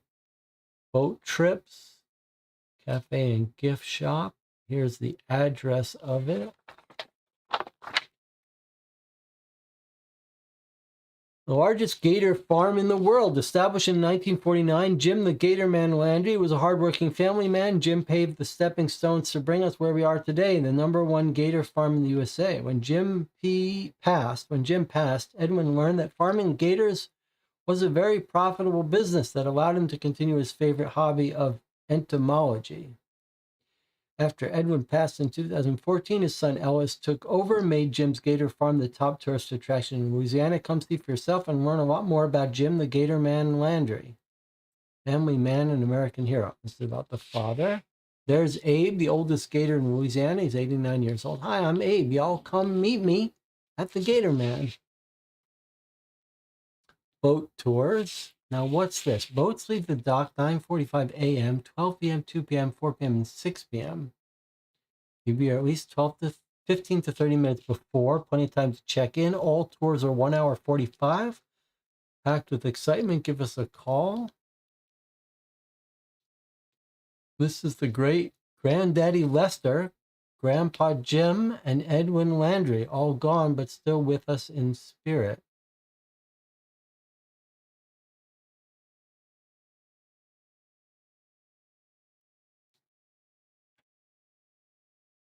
Well, this is Ellis Landry. And this is the son, Ellis Landry. Okay. And Edwin Landry is the father that he might have killed. Now, don't miss a visit with the Queen while you're in town. Come meet the Queen of Voodoo, Queen Lovelace, serving New Orleans community since 1872, bringing you a casual and curious experience intended to preserve the legacy of New Orleans voodoo history and culture while educating and entertaining visitors. 101 Live Oak Drive, Slidell, Louisiana, open 10 a.m. to 6 p.m., 7 days a week, most holidays, closed Christmas and Mardi Gras. $10 cost for adults to enter the museum.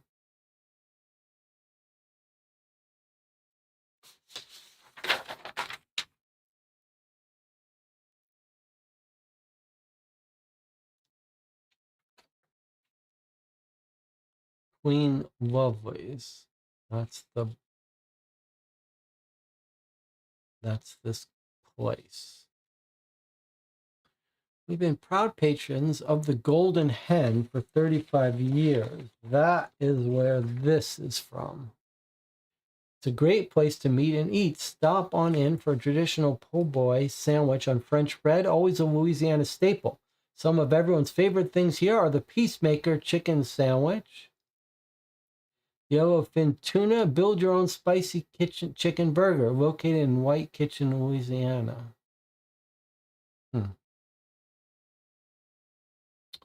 All right. So they're all wrapped up together. Queen Lovelies, the Gator people, and the Golden Hen. Let's keep our suspect list nearby. All right, time for another break. I'll see you in 8 minutes.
the case.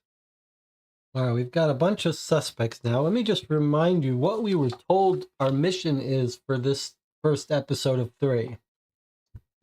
Figure out the time of poisoning. I think we've already calculated that very early. But also, we're supposed to eliminate a suspect. So maybe now that we have a time, if we could give someone an alibi for that time, then we could eliminate them. But we might as well go through the rest of our documents first.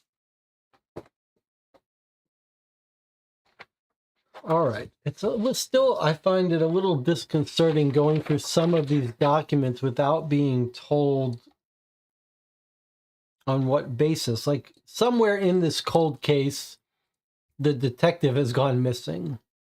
So we're just getting little odds and ends of evidence. Now, for some reason, someone has brought up search history on Sunday, August 4th. Do we know why Sunday, August 4th? When is our campground nonsense?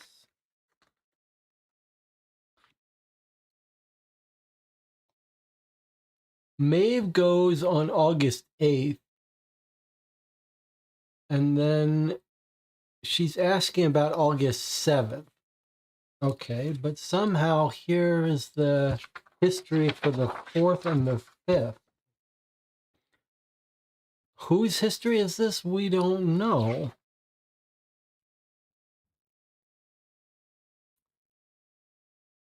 YouTube, Overwatch, Twitch live stream. I think Overwatch is just a board game. I mean, a video game. Okay, so someone is searching the campgrounds. Campgrounds. Google Maps, Buccaneer State Park. Lyceria Championship, LyceriaBlizzard.com. Wonder if we should be going to that website.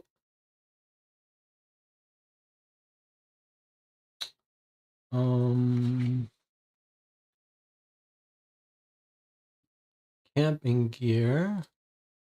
So they're buying stuff. They're planning this camping trip 3 days before they show up. Maybe this is Eric's thing. Okay, so they're buying tents.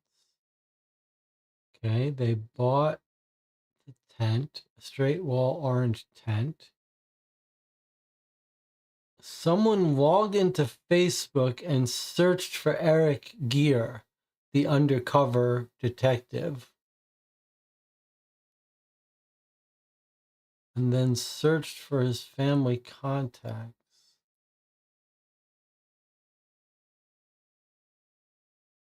They read the article about Gear's father, killed in the line of duty. They found his school records. Now they've pulled up Marcus Davis's school records.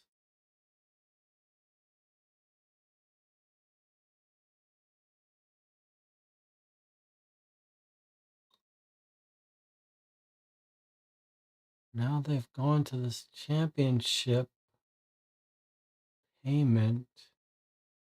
Sorcery. This our sorcerer?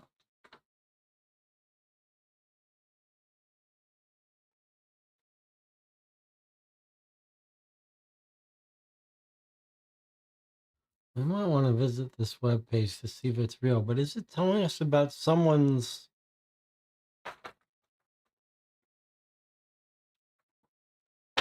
These are football players. These aren't any of these other people that got kicked off.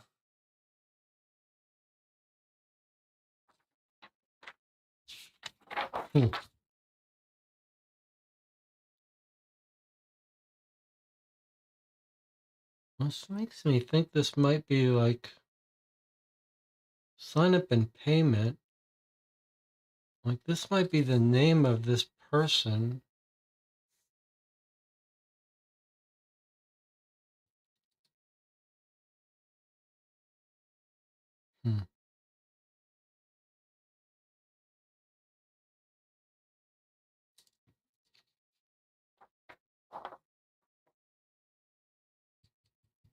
Okay.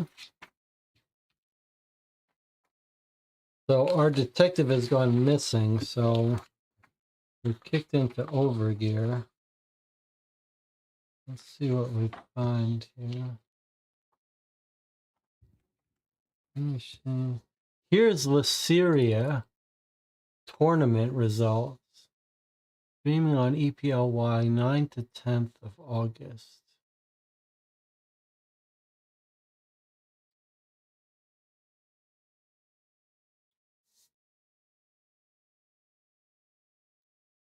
Here, look. Sorcerer EZ.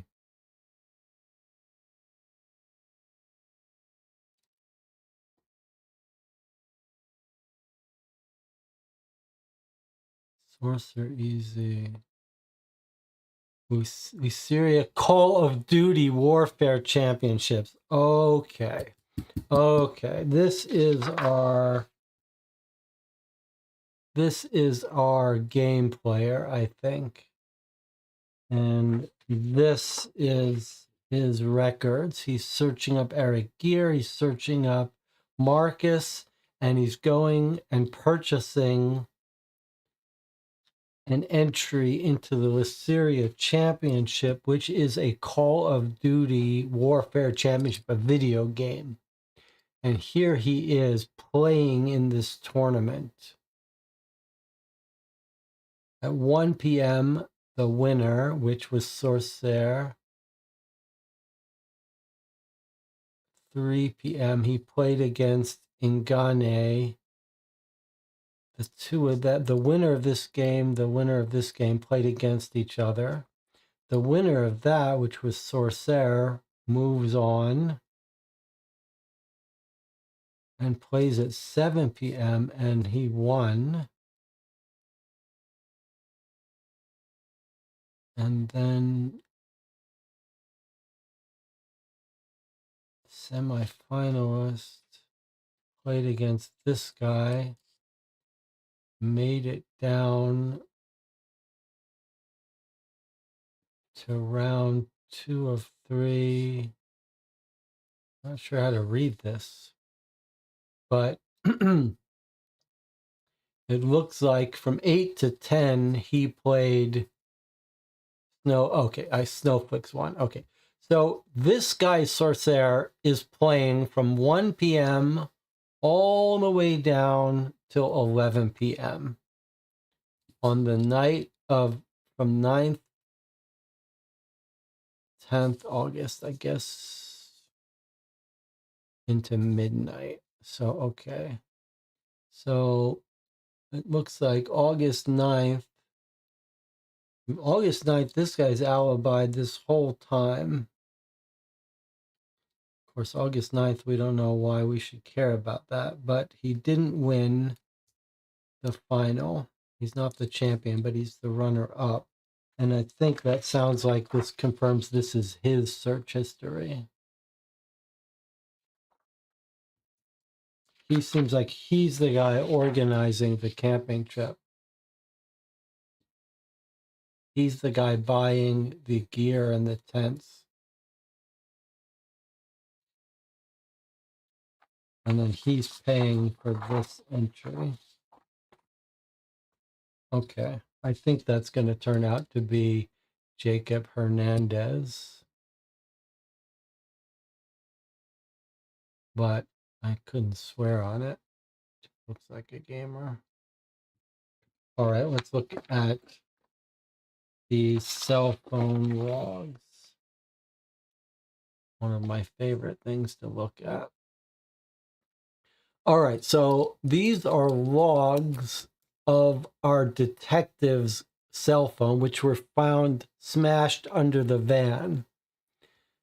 And here we are tracing his cell phone logs on August 8th, which is the morning after he's gone missing from the campground, right? Because they're asking about the people who checked in on August 7th. The next morning, she finds his cell phone. He's missing. Okay, let's see what he says. Remember, he's undercover. All right. So these are all, can you tell outgoing or incoming? Here's his phone number.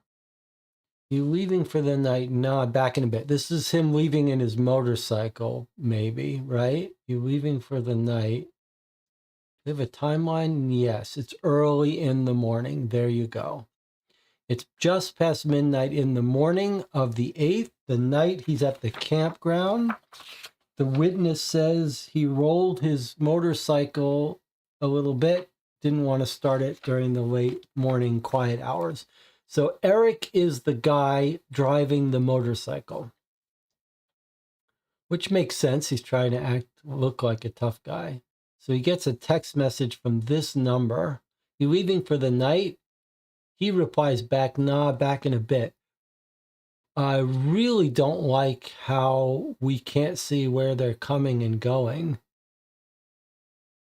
Seems like a real flaw in this forensic phone analysis that it's not showing this is an incoming and an outgoing. Okay, so then he got a phone call. It's not, next thing he hear is here at 8 a.m. in the morning. I guess he didn't answer the phone here. Voice message left, no service. Don't know what that means, no service. And then does he send a message? Hey, Mom, 12:30 Vin GT. Hey, bud, love you too. Vin GT, is that some acronym I don't know about it? I wonder, though, if he's really emailing his mother or his partner, Maeve, as a code. 8:57, 8:58, 9:11, it looks like rain. Phone call. Does it mean he's calling or someone's calling him? We don't know. Answer disc. Hey, you need to come home now. Yeah, this is going to be not his mother, but his partner, Maeve, I'm guessing. So here is a whole bunch of calls. And it looks like maybe she called him. He answered, but it disconnected because someone else has got his phone. She texts him and she says, you need to come home now. I think they're worried about him. And then text no reply. What does that mean? Phone unanswered, text no reply. What does a text say no reply? That doesn't make sense, does it? His phone's disconnected, I guess. All right, so here she is panicking to get in touch with him. This phone number, we don't know what this is, but this is just the same person who's pretending to be his mom, but I think it's going to be Maeve. And then she calls a whole bunch of times around noon. No answer, text, no answer. Then we got a couple different other people calling. 9282, same person from here. 4008. It's the same person. Okay, so 4008 looks like the person he was camping with. You leaving for the night when he's driving off in his motorcycle. And he says, I'll be back. So this call, 481-4008, sounds like one of the camp people. And this person is texting him again after he's gone missing. Now, deleted. Yeah, okay, here's the deleted. This is because it's not really his mother. It's his partner pretending to be mother. He's undercover. So after he sent these, he sends her the message VINGT. That's maybe some code. VINGT. Something good night. He's given her a time, 12:30.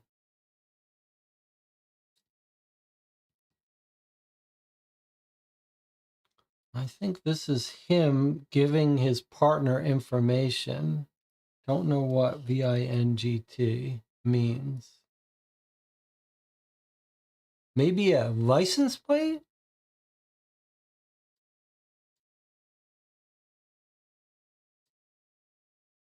A VIN number? Not sure. But then she sends back and says, love to. And then he deletes them because they're not really from his mother. It's just if he gets caught, he can show them pretending to be his mother. But otherwise, you might as well delete them.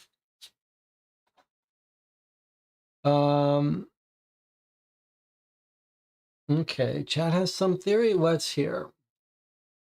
Vin GT is 20 in French.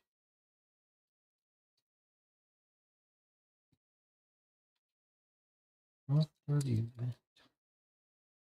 20 in French, huh? I don't know what that would mean, but that's interesting. Okay, I'll write it down. All right, let's see. Next page of phone data. Okay, now this one has outgoing, incoming. Why does this one have it?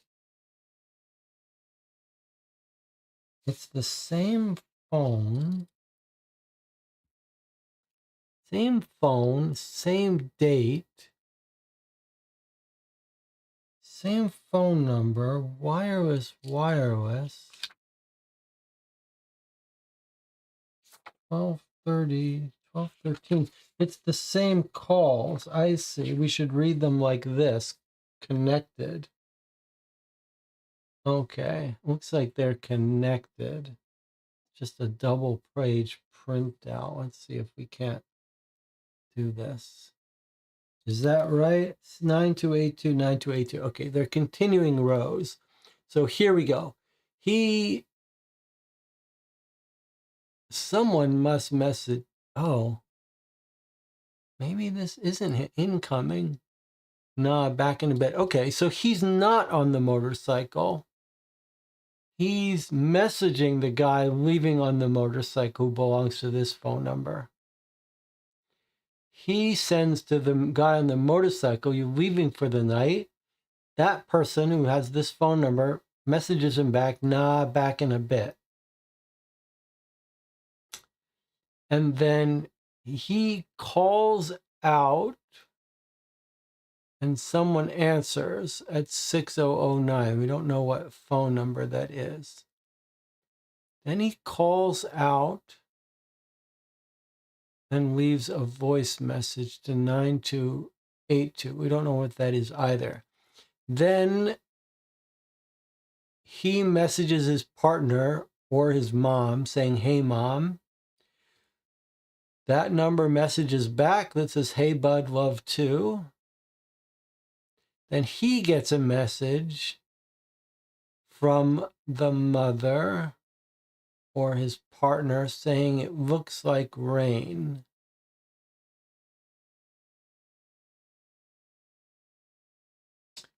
Why are these numbers suddenly different?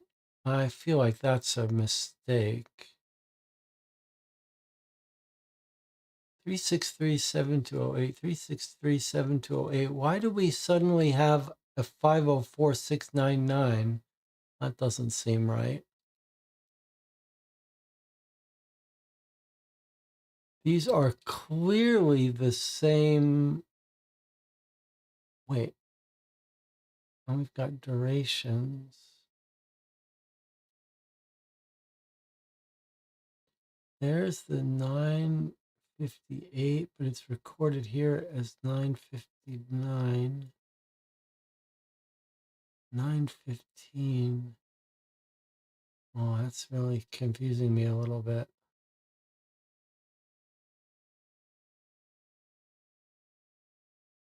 Well, let's not worry about it overly, but I'm finding it a bit confusing when we have discrepancies. These clearly seem to be the same. 1101, 1112, 1115, 1121, 2223, 3456, 3753, 1223, 202, 315, 652, 658, 920. These are clearly continuing rows. Except something weird starts happening here. Here we have the message delivered 9/18. Why is it? Why do we? Is it because they're deleted?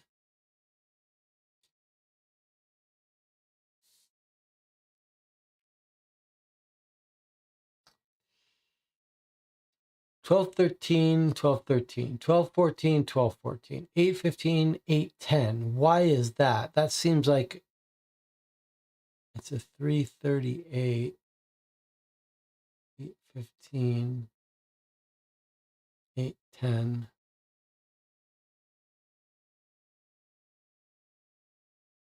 He's made the call at 8:10. And what? It's ended here at 8:15? Made the call at 8:55, and here we are down to 8:25. That feels like a typo. These feel like typos on these documents to me. Yeah, I mean, here is a 20-second call, but it's listed here as 8:25, and here it's listed as 8:55. Surely that's a typo. Here's our 8:57:34 exact, 8:59. Why is this off by a minute? I don't know. Feels like a typo. And here we've got a 4-minute it's off by. And here's a 40-minute off by, 30-minute off by, and now we're back to exact times for the rest. Everything else is exact synchronized. I feel like these are typos in these documents.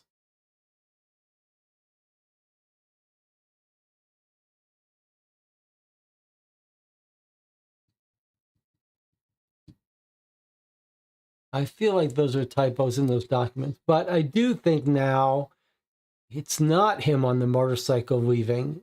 It's him asking the person who's driving away on the motorcycle, "Are you leaving?" He says, "No, I'll be back." And we are told he's back.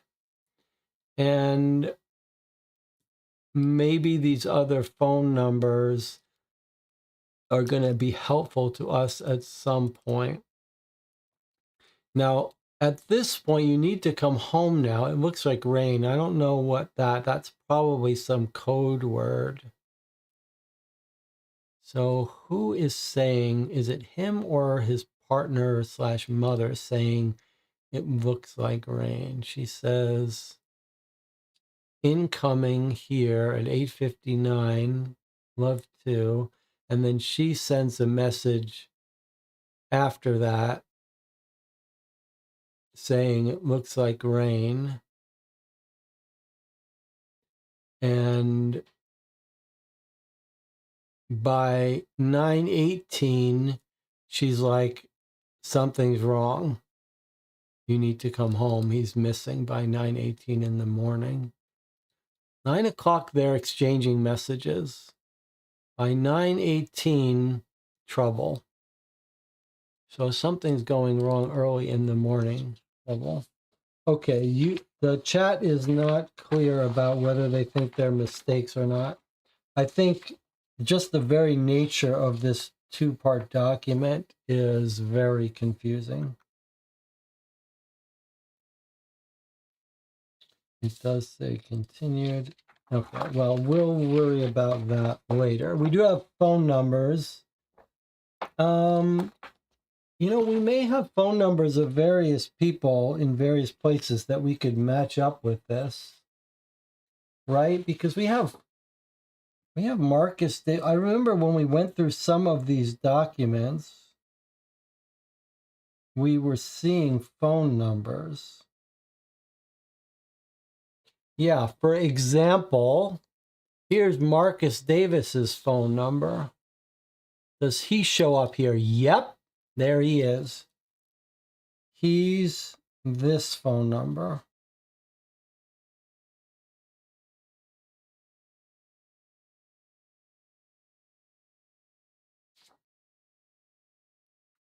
This would seem to suggest he's not involved in the disappearance of Eric Greer because he's texting him late in the evening after he's already gone missing. All right, I think we may have to set up a new document of phone numbers so we can line up people. So we've got Marcus Davis. We've got his phone number, 504-699-9282. And then we've got 6723 and 6971. They don't show up in here. I'm just going to write +2 business sales card. Okay, that's that. Now, can we pick up other people's phone number? How about this receipt to Sarah LeBlanc has a phone number?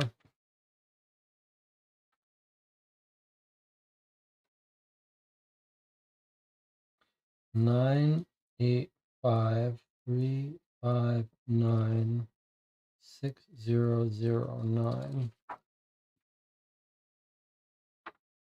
Hey, look who's the owner. Look who's the owner of the security company. Hernandez.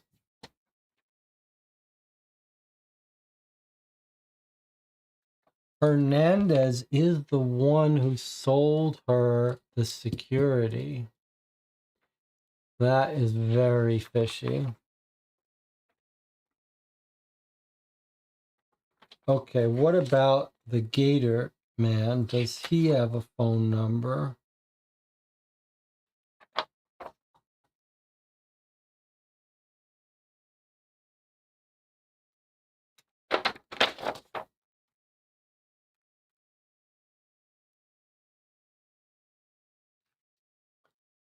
Voodoo Queen has no phone number. Gator Man has an address.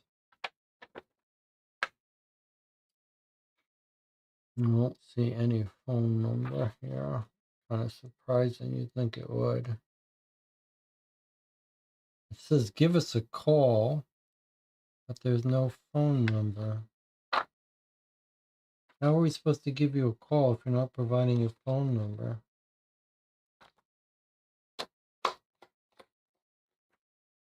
I wonder if we have other phone numbers. We do have phone numbers of our witnesses. Let's make sure the witnesses aren't involved in this.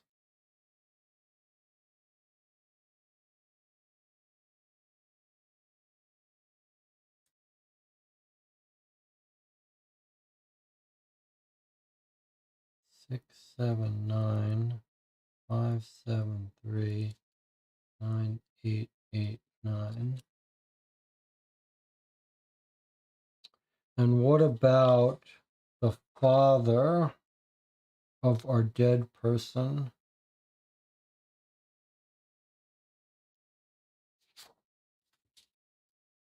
Klein's father. He gave us a phone number, 679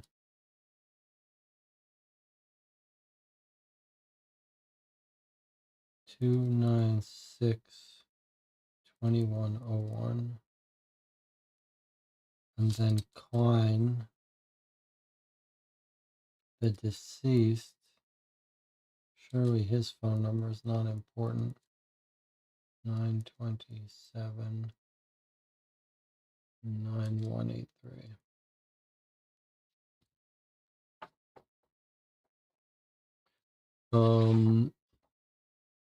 Let me just see. It's Sarah that seems most likely to be involved.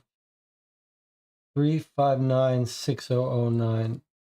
Okay, 3596009. That is Sarah LeBlanc. So Sarah LeBlanc is calling Eric Greer for a 3-minute phone conversation. And note, she doesn't call him again after he's disappeared. Is she calling him or he calling her? He's calling her for a 3-minute call in the morning.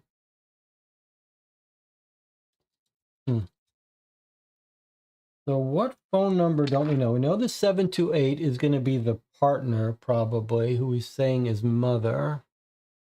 We don't know who belongs to this 4008 text, but now we do know who Sarah LeBlanc is. And we know 9282 is Marcus Davis. All right, maybe we're going to get some more. 42867 is Gator. Well, can you please don't just say it like that? Tell me where you get that information from. Don't just tell me numbers, answers. You got to say where that information comes from.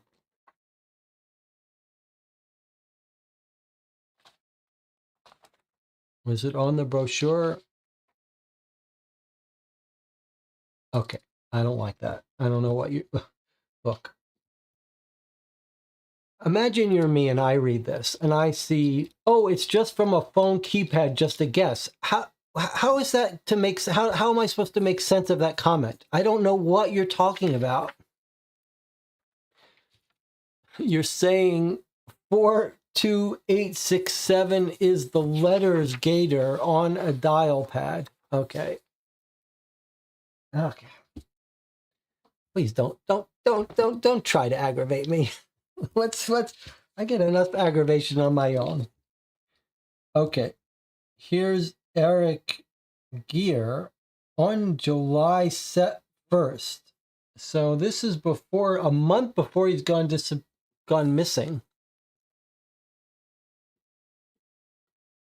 A month more before he's gone missing. This is last check. Maeve, as promised, here's my list of words I'll use. Oh, this is going to be the Vin GT. Meet me at rendezvous spot, Vin GT. Okay. Here's the words I'll use in our communications. Vive la France. As discussed, I will text your block number from my burner phone, just as we figured out, pretending to be the mother. If I have something to relay that's too dangerous to text, I'll leave you a message taped under table 12 at the hen. Oh, this is his table 12. So this is from Eric. This is from our undercover.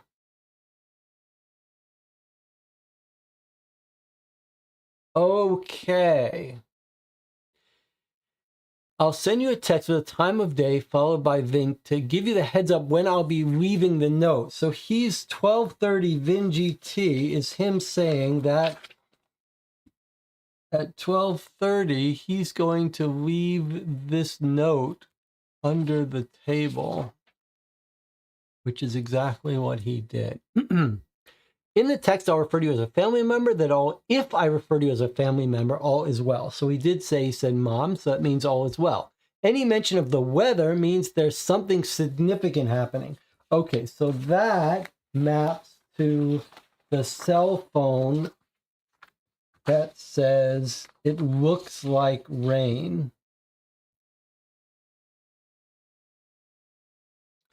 So it looks like rain.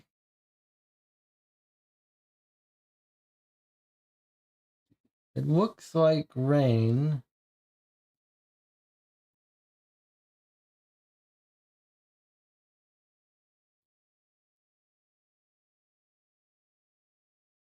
This seems to suggest that that's an incoming message. That doesn't make much sense. I thought he was going to tell her, but maybe that's a bug.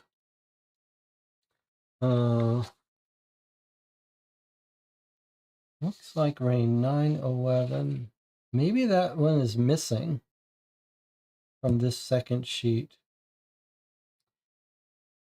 All right. Well, I don't know how to make sense of that entirely, but looks like rain. That means something's going down. Marcus said I'd be moving into a trailer this evening with a friend of his. His friend Sarah, this is the Sarah LeBlanc of the Voodoo, told him could give me some part-time work over at Queen Lovely's so I can make ends meet. She could be a reliable contact because she's been living in that area for her entire life. Marcus seems preoccupied. I'm assuming he's nervous that the police are going to somehow link him to Travis Klein's disappearance. I'm not kidding myself that this will be my hardest undercover gig, but I feel pretty good because he doesn't suspect anything. There's a guy we're meeting in a few days named Hernandez. That's the security owner. Start digging into any known associate of Marcus that could possibly have been the second on this murder. You have the files, you know where to find me if things go upside down. Let's nail these guys and take a vacation. I know you know. Print and delete this immediately. As my daddy always said, Alain's partner. That's some French. My burner phone number is 504-687-3252. That's the phone number that we've got records for. Okay.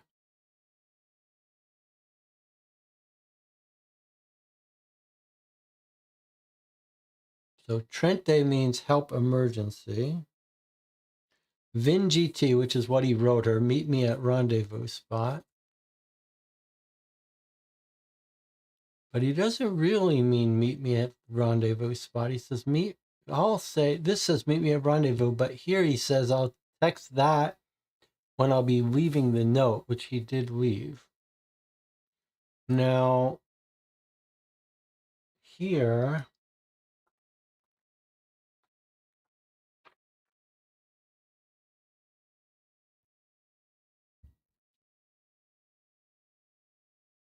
he says trays and trays, LeBlanc, LeBlanc.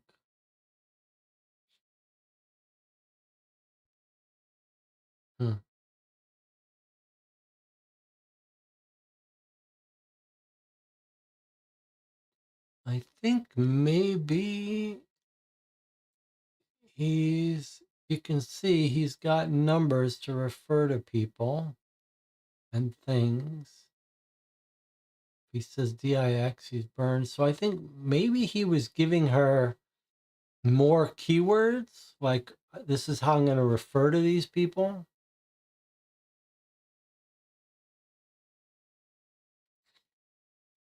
So if we get a message from him,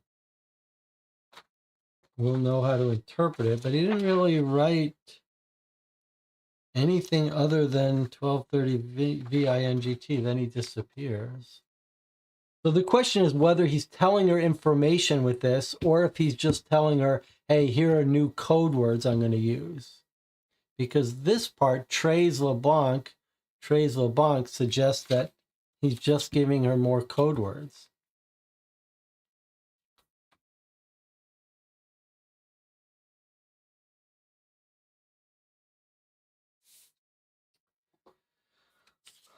One of the persons he listed was in New Orleans 324. Yes. Okay. Don't forget, though, he was poisoned on March 17th, not the 24th.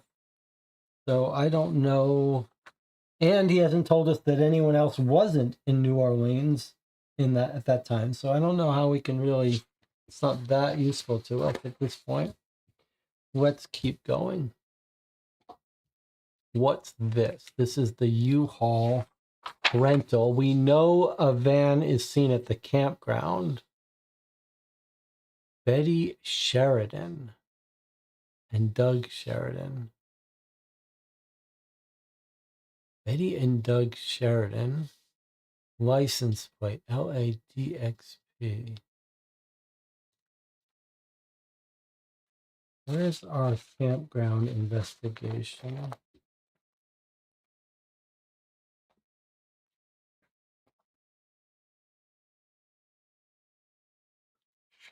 She goes.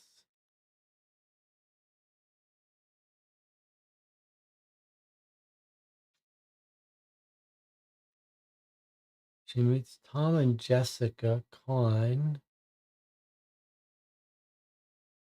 the neighbors. They didn't see anything.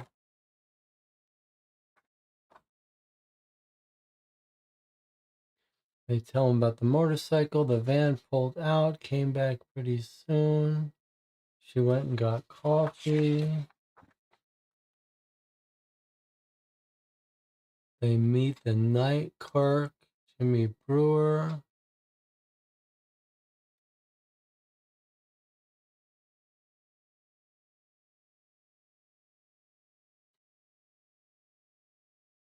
She goes to Lovely's. She finds the cargo van, license plate LADXP 968. So she finds this van, 968 DXP and LA 629 AWE. These are license plates from Maeve's camp notes. Okay, so she sees at Lovely's, at LeBlanc's, she sees the van and another car. That's where she finds her partner's cell phone under the cargo van wheel and the note about the Beatles.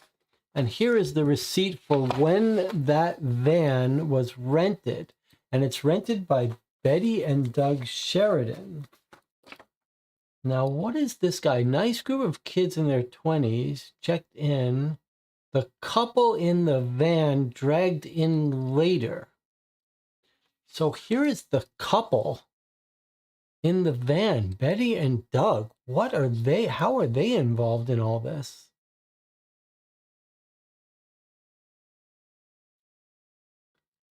They paid $350.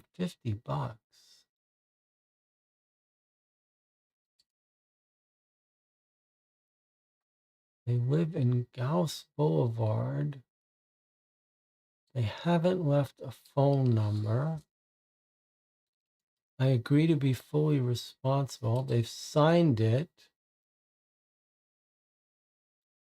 There's the signature, Betty Sheridan and Doug Sheridan.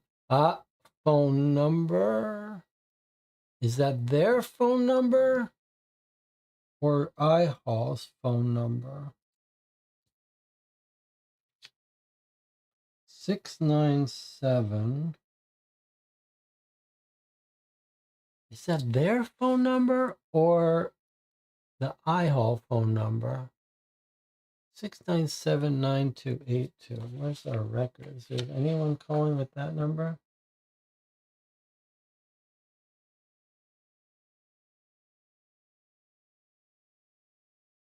No.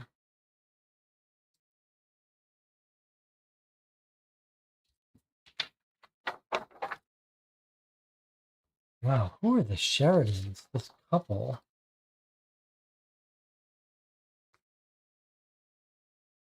They're involved in this somehow, deeply involved.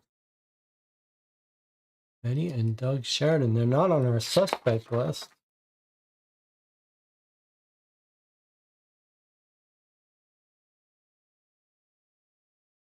No idea what's going on with them. We do have an address.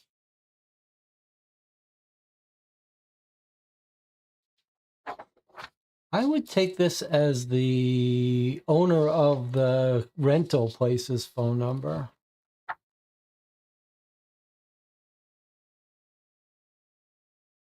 Is there anything else we're missing from this? Okay, we can see when they rented it.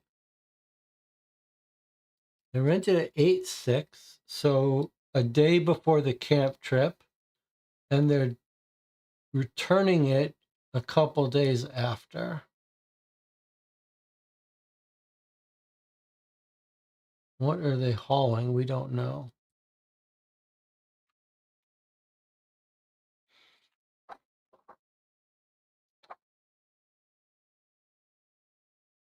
You would have had to put a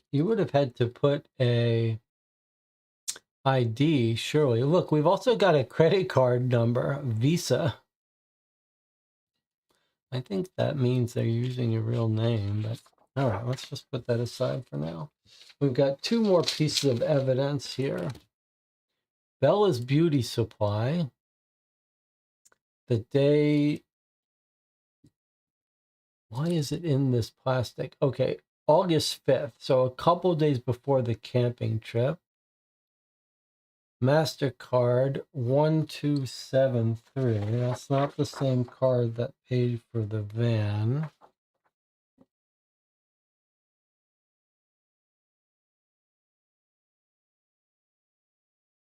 bleach, paint and nail polish, acetone. Huh.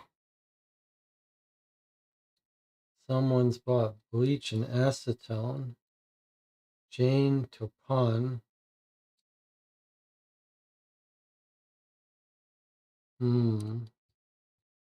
That's suspicious.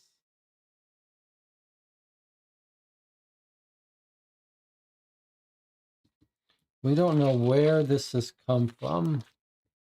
Do we think this is the receipt that was found in the campground notes? Tell us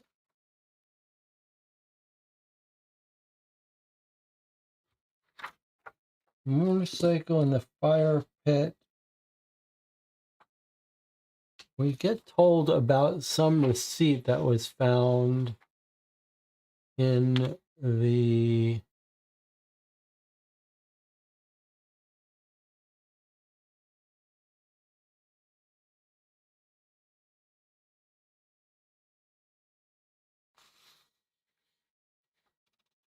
five or six coffees. That tells us how many people are at the campground.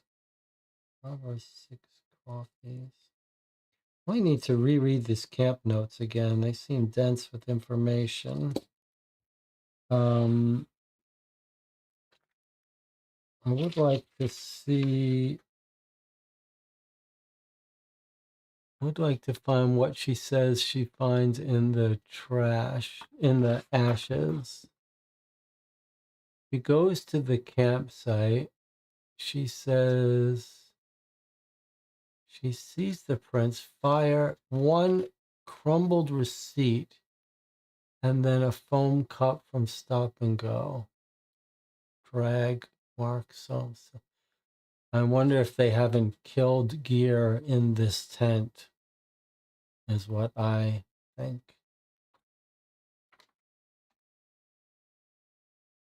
I don't know why they're buying bleach ahead of time though, but I do wonder if they've killed gear in this campsite. All right, there's only one more piece of evidence. Then we're going to have to discuss. Jane Topon is the name of a serial killer. What you mean to be saying is that this receipt in the beauty supply is signed by Jane Topon. You're saying Jane Topon is a name of a real serial killer, not an in-game serial killer. So maybe it is the serial killer, the barfly killer, or it's just someone using a fake name. Although they paid by credit card, you would think you'd have to use the same name. You'd think you'd have to use the same name. I wonder if we could pick up that credit card number somewhere. Like we did notice at the van rental, we got a credit card information here. Do we have any other information about credit cards? I don't think so. All right, well, let's look at our last piece of information, then we'll think about how we're going to answer this question here. So Hernandez, we've got his arrest report as a juvenile. This is the guy that runs the security service that sold Sarah LeBlanc the security equipment, and he's involved in other stuff for us. Let's see. Nearest relative is Maria Costa. We've got phone numbers here. 358-6007. Doesn't show up in our call logs here, but we could add it to our list. 504-58-6007. 007. And then nearest relative, Maria Acosta. Going to put her here too, a case. 504-799-8617. All right, let's see. We've got his address. Computer fraud.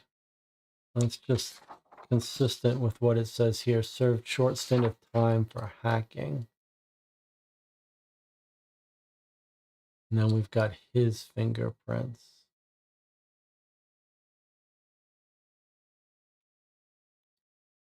2017.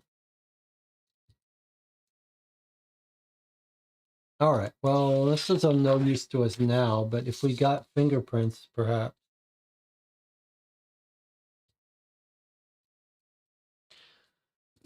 So we've got lots of evidence that we don't have much use for now, but we are told what our job is first right now. Time of poisoning. All right, we've got that answer. Eliminate suspect. That's pretty ambiguous. Eliminate suspect from the original murder of Klein or of Gear. I think maybe we should put this one in and then see if it gives us more information. So let's go answer the one right now that we know we can. And then we'll see if it gives us any clarity about what it wants next. Okay, so.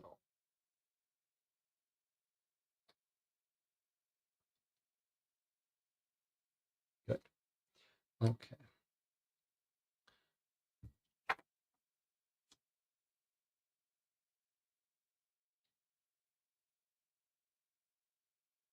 All right, murderandcodigital.com. Let me close the rest of these out.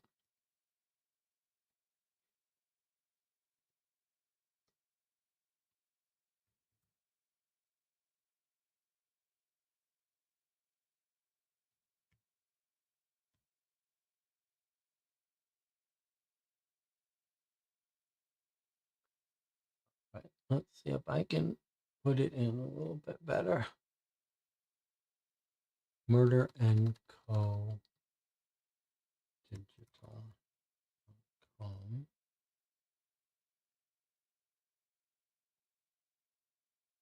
Okay, Voodoo Dolls.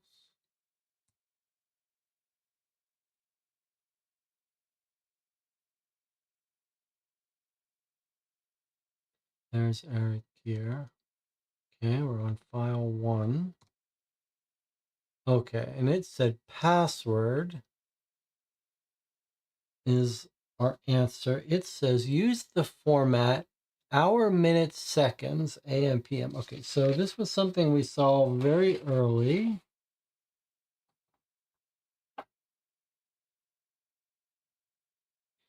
And it doesn't want the date. It just wants hour, minutes, seconds. Okay, so I guess it wants 6:46:22 p.m. Does it want the space? Case sensitive.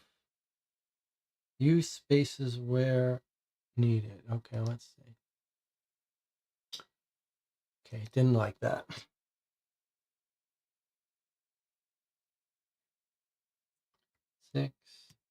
6:46:22 p.m. That's what we calculated.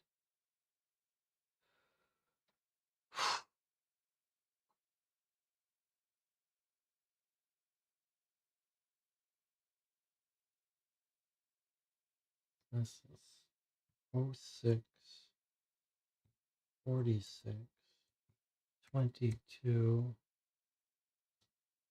PM in caps. This is what you call a very poorly designed system. That's very fragile. I have a feeling it's gonna be that it wanted this. No.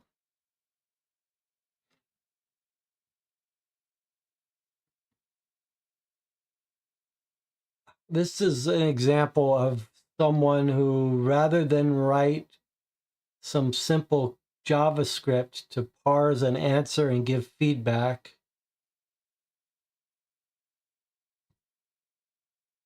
has got using out-of-the-box thing that's checking a string that needs to be exactly right.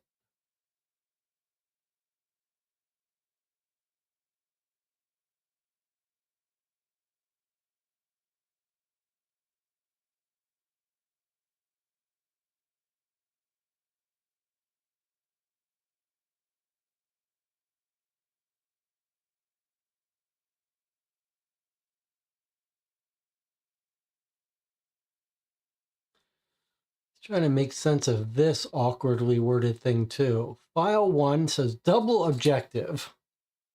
Time of poisoning. Use the format hour, minutes, seconds, specify AM or PM. Then right under it, it says eliminate suspect. Then it says your first objective answer is the password. It's case sensitive, capitalize each word and use spaces where needed.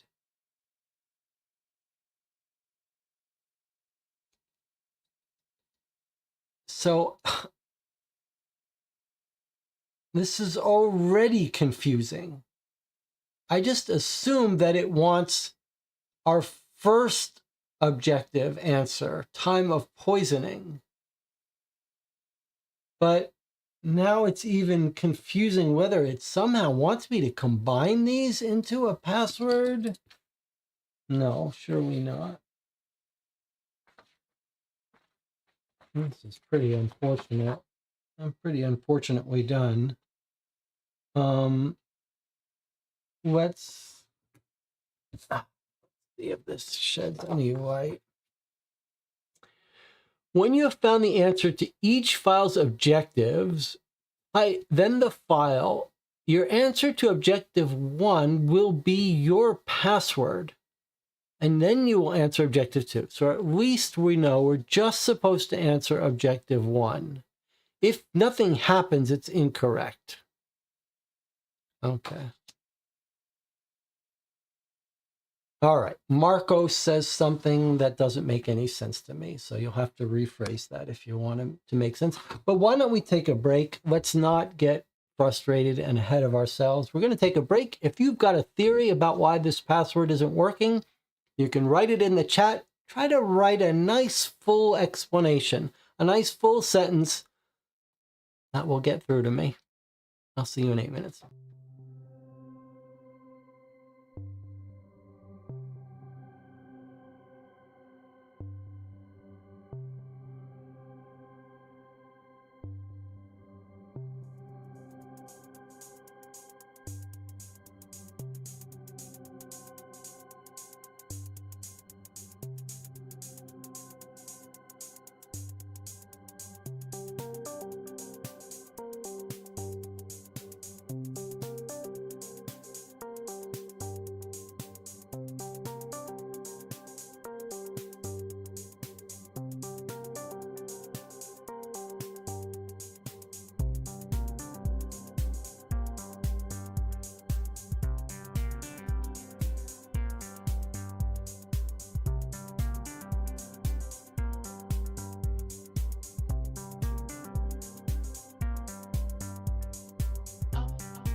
All right, we're back. We tried to answer it. We calculated the poisoning time very early on in the game. It seemed like just a simple math check. I did it by hand. Someone did it in the channel using an online tool. We got the same answer. We've now tried to put it into the website a half dozen different ways in different formats because it's not clear. We can't make it work. So let's go through the steps here of what we're supposed to do. First, hold on a second. I know what I'm supposed to do. Hold on. Hold on.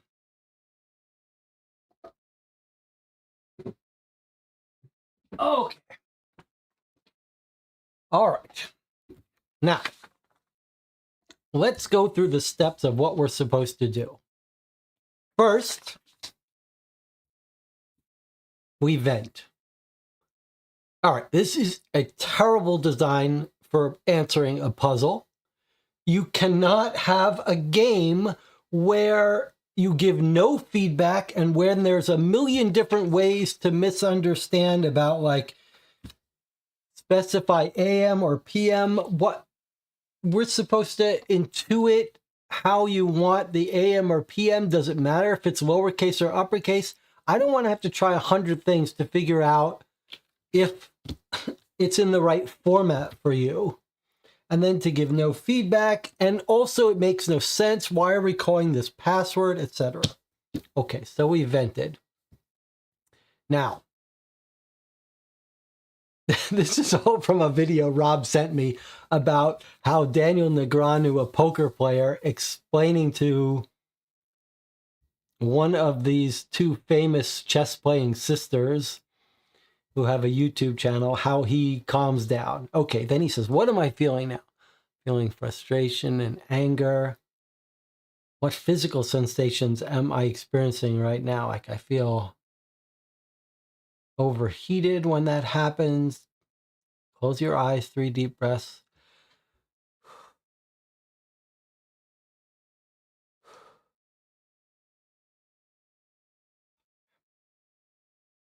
Ask what you want. What state do I want to be in? I want to be in nice, calm appreciation for the things about this case that I have enjoyed. Okay, and then part of the venting is what I'm adding to this system is punishing. Like, okay, we make a note. It's officially on record. One part of this game is terribly done.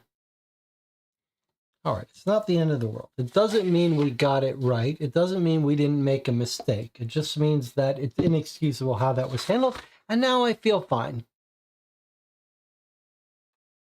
And Sleeping Dragon has a comment that I don't understand. All right, now let's see if we can answer. The crazy thing is that the toxicology report that gives us the time is it wasn't errata and wasn't included. All right, let's see now if we misunderstood something here.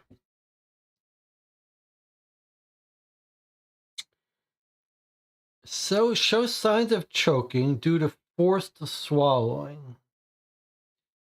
Liver samples show toxin entered the body and began absorption exactly 3 days, 21 hours, 24 minutes, and 10 seconds. Now, have we written that down right? Where's our calculation?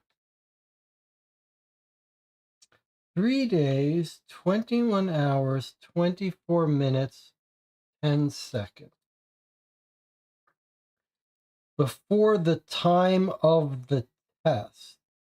The test took place on March 21st, 2024 at 4:10:32 p.m.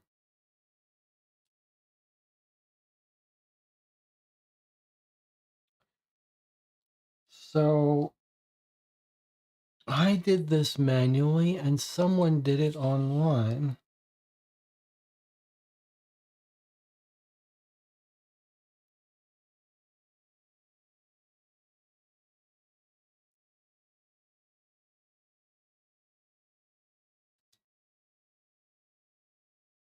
3 days, 21 hours, 24 minutes, 10 seconds, which is a crazy thing to say. The specificity of that is insanity.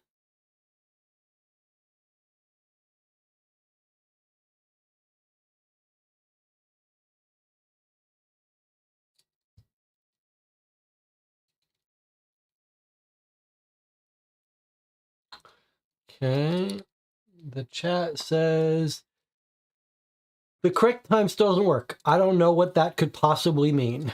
I even tried the original time before the errata. That didn't work either. I don't know what that could possibly mean. Those statements make no sense. There is no original time before the errata. Do you mean the time he was found? There is no other time. Okay, so that statement makes no sense.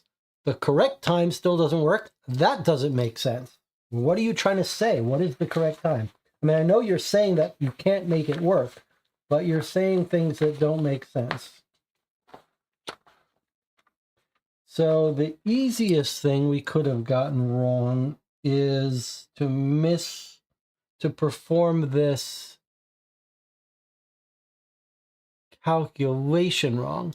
But I think what we should be doing is, I mean, you could imagine it might be off by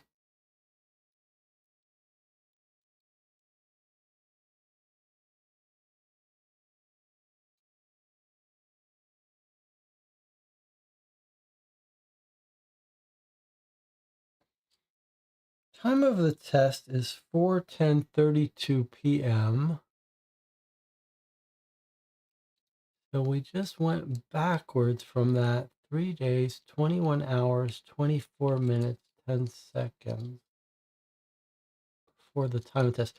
I think the thing to do is to go, I'm assuming, I think the thing to do is go to the help hints. And let's see, we'll get a feel for if the hints are any good. So file 1, there's no sign of any hints. All right. So let's go back to the page and look up codes and hints for Voodoo Dolls. Okay, file 1 hint, password. Why is it telling us? Why is it giving us a password here? It wants us to just paste it in here. Boy, that makes no sense. Why are you asking for a password to a hint that you're giving us on the same page to click it? Okay, that's just terrible. Now let's see. No, no, no, no, no. This thing is out of control.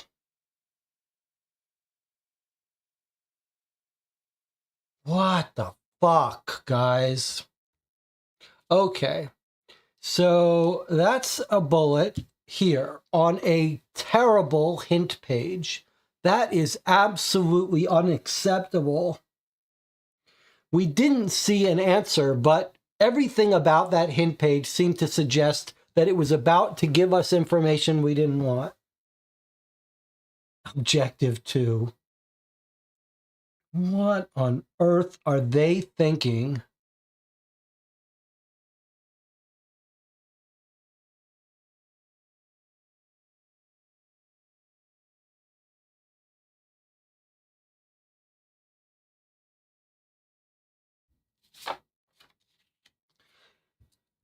All right, deep breath.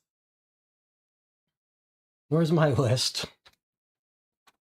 I've already vented. What am I feeling right now? Anger and frustration. Heart rate increased. Deep breaths.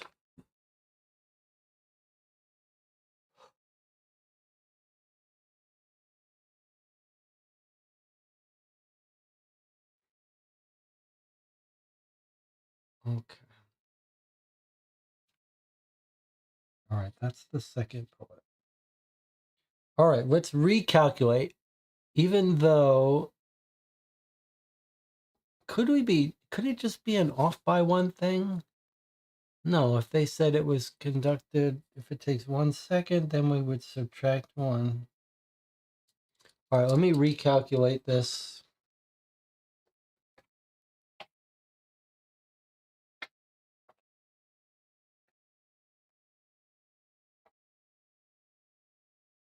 Let me just read this again, see if maybe there's something we're not thinking about correctly. Okay. Victim ingested substance non-voluntary. It's not like we have other information about how this poisoning happened. All right, let's think about it for a second. Ingested the poisonous substance. There's no scarring, some bruising, throat choking due to forced swallowing. Toxin entered body, began absorption exactly 3 days, 21 hours, 24 minutes, 10 seconds. That is already an insane thing to try to, in a case with so full of realistic documents, that's an insane thing to say, and unnecessarily insane. Why are you having to worry about getting it right by the second? All right, let's throw that out the window. And how do you not include this page, which seems like the only page that has anything to do with answering this question? How crazy. All right. The test took place. Liver sample showed toxin entered body 3 days before the time of the test. The test took place. That seems so straightforward. Let's take a look at this again, see if there's something somehow we missed.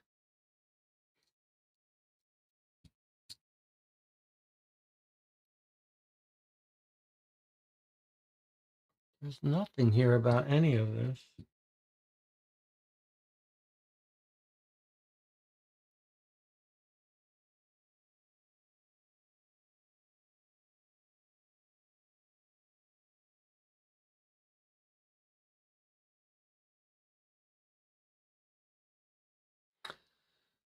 All right, let's recalculate this time. I don't, I mean, I want to go to the hints, but the hints are insanity. Sure sounds like the hint is only about objective 2. Okay. March 21st at 4:32 p.m. Is there any chance we're writing that down wrong? 4:32 p.m. And began absorption 3 days, 21 hours, 24 minutes, 10 seconds. So you've looked at the hints and they're not going to help me? Okay. So let's go find an online date calculator so I don't have to trust my calculations. Online date difference calculator. This is also how the rage starts. When one of these things starts putting up ads,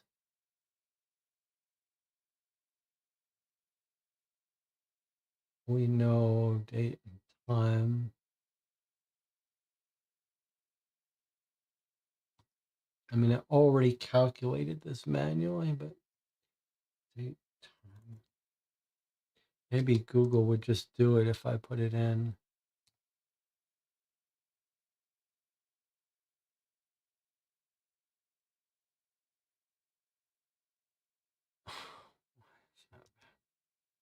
Whole world's broken.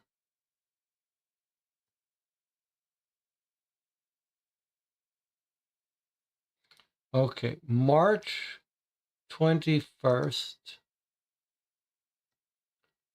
2024. The hour is 4:10:32 p.m. And this isn't the calculation I want. Oh my God. Just kill me.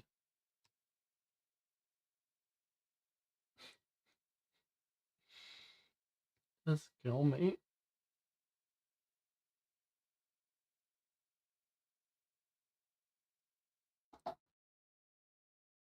Okay, I'll do it by hand again. I don't know how you found a website. If you find a proper website that can do it, let me know. Maybe I could just type it in. Okay. I'll just redo it again. So because it's going to roll over, if we subtract 3 days, 21 hours, it's the same as subtracting 4 days. Maybe this is how I did it wrong, and this is how I did it and got into trouble, and maybe someone somehow was copying me. So I subtracted a day here and I added a day here. I wonder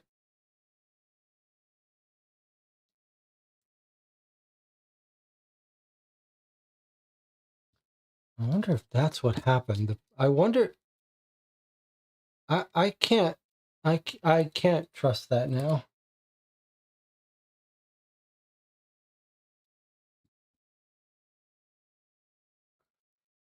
So I don't trust the this. Okay, now I do have to find a website to do it because I'm not sure I trust that the person who did it didn't just did the full calculation.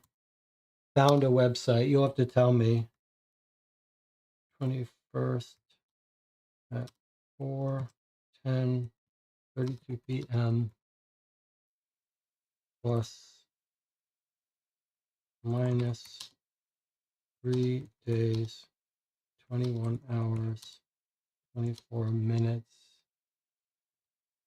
10 seconds.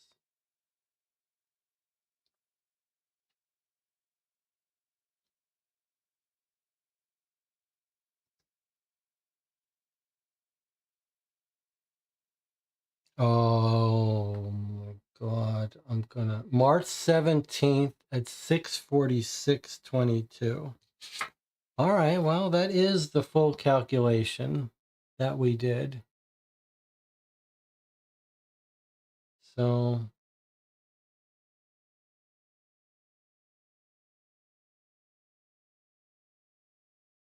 I was just afraid that someone just watched my calculation and put in the last step of it, but this seems to agree. Although God knows it's not like it's the first time an AI has been wrong. But could the AI have made the same mistake I made? I am already on tilt. I am already on full tilt.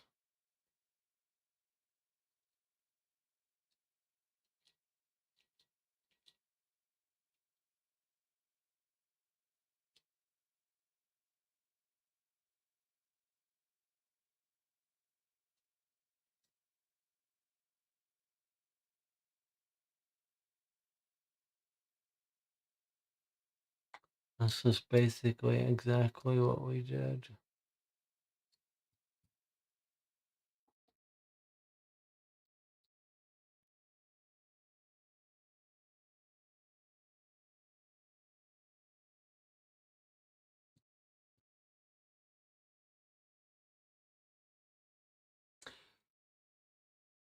The really crazy thing is how silly a question this is.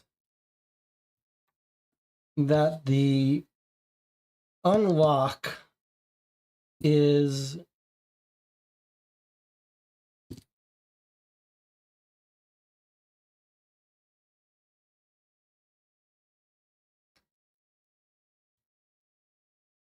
okay. Here's a theory. Here's a theory. Here's a theory for you. This errata was sent. A lot of people might not even get this.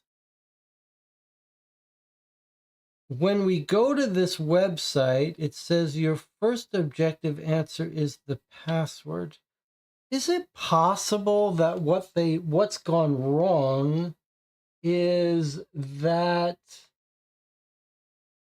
they actually, why can't I switch to that? Is that they actually gave up on ask. Is it possible they just gave up on expecting you to put the time? There's nothing on this page that says we want you to put the time in. That's a really terrible design here. Like, it should say on this page, put in the time. But I'm just wondering, like, this whole double objective thing, is it possible that it's actually the authors have secretly given up on wanting the time of death? And they just want the name of the person? I guess we're going to try to solve the name of the person since this isn't really a thing. I'm going to try a couple things with the full date. I think that's a good idea. Like, what if we put... The problem is it's already told us this is case sensitive. So, like, how many different versions of this are we going to try? Like March 17, and then 06, 46, 22 with a space and then a PM. And then if this doesn't work, we wait and try March, all capitals. Like, how many insane versions of this am I expected to try?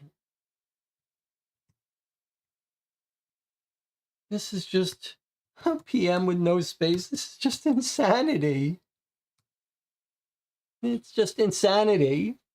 Who on earth would make something like this? Can you imagine going to all the trouble to make these documents and then be like, who cares about the actual entering of the thing? What? I don't sometimes this stuff just boggles my mind.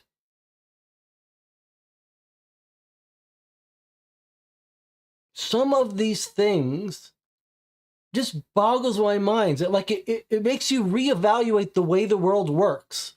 Like, is there some contractual thing where the people who design the bulk of the case are firewalled from the person who designs the website that takes the answers, and they're not allowed to talk to each other or see each other's work or ever test it or ever have any play testers? How does something like this happen? It just boggles my mind. Okay. It doesn't matter. It doesn't matter. There are going to be the answers for this puzzle somewhere. So let's not worry about answering objective 1. Now, the whole reason I said we should answer objective 1 is because I thought it might clarify what it wanted for objective 2, if that's what you want to call it, because it says it's a double objective. So why don't we assume that the hints are broken, are going to give us information we don't want, or something like that. Let's try to decide, talk through the more interesting thing anyway. The whole objective 1 time thing is this stupid thing anyway. So let's focus on answering number 2. Maybe if we focus on answering number 2, maybe suddenly this will pop into our heads as a better answer, or maybe the website is broken and it really just wants us to eliminate a suspect. All right, so let's take a look at if there's any clue to the most ambiguous statement you could make. A 2-word set, 2-word thing, eliminate suspect. Doesn't say anything else about it. Eliminate suspect. Then it says the first object is password, which is a ridiculous thing to say, but we have this other piece of instruction. Let's see if this gives us any clue about objective 2. Your answer to objective 1 will be your password.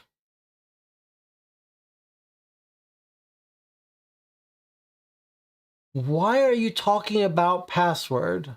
All right. You will then answer objective 2.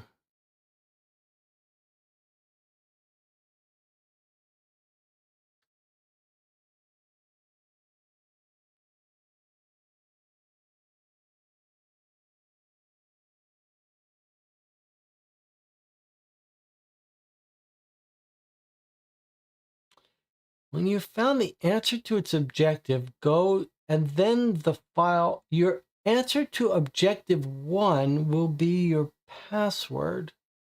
You will then answer objective 2. And this says double objective.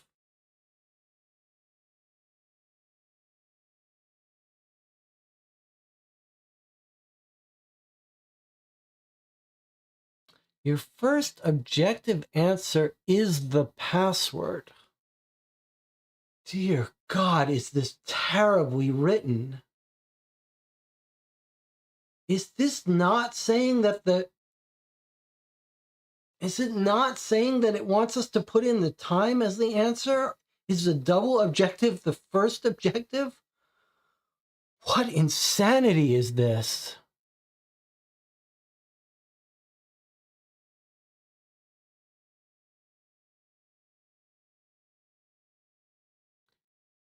Each file's objectives. The answer to objective 1 will be your password.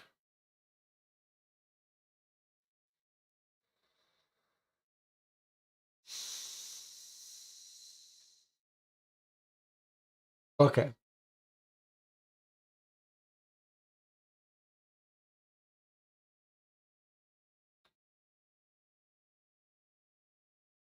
Okay. Let's pretend that this doesn't exist, and let's just try to figure out who we can eliminate, because right now I'm just enraged at the design of this. Let's just try to put that aside. Regardless of the design of it, we still have a question of eliminating a suspect. All right. So it feels like we've got a bunch of suspects. On the other hand, these are suspects in the crime of Eric here, but they seem to be the same crime. So let's assume that these are going to be our suspects. So then the question, are these our suspects? All right. Well, they're not all our suspects. They're persons of interest. So could we eliminate one of them from what? From the initial murder of Klein or the disappearance of Eric Greer? All right, let's assume it's the murder of Klein. How are we going to eliminate someone? And then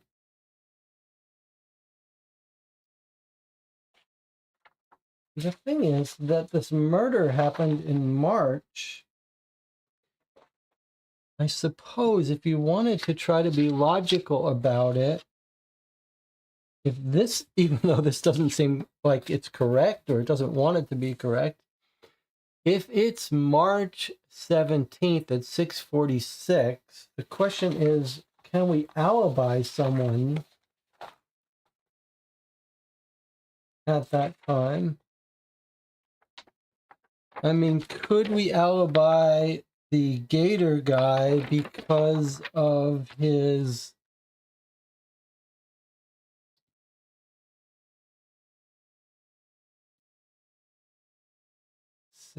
46, 1 hour and 45 minutes. So if it's a 6 p.m. tour, this guy would be busy, but does he give the tours himself, the son? How would we supposed to know that? Why would we assume that?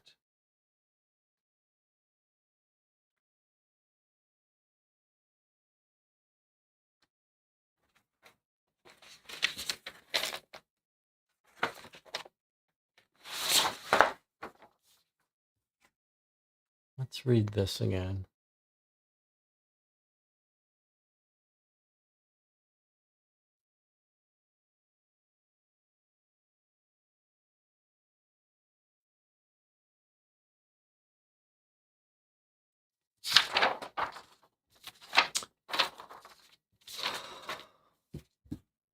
The chat says there's some writing underneath.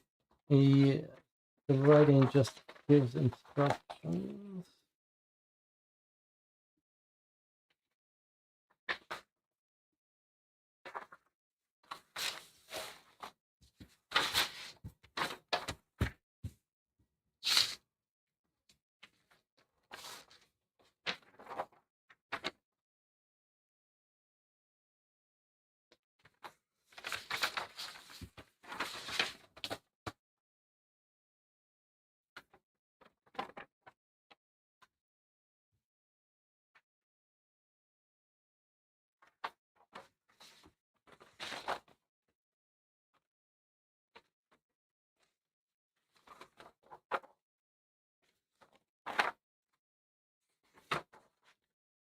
Maybe we can look at the stuff related to our case again.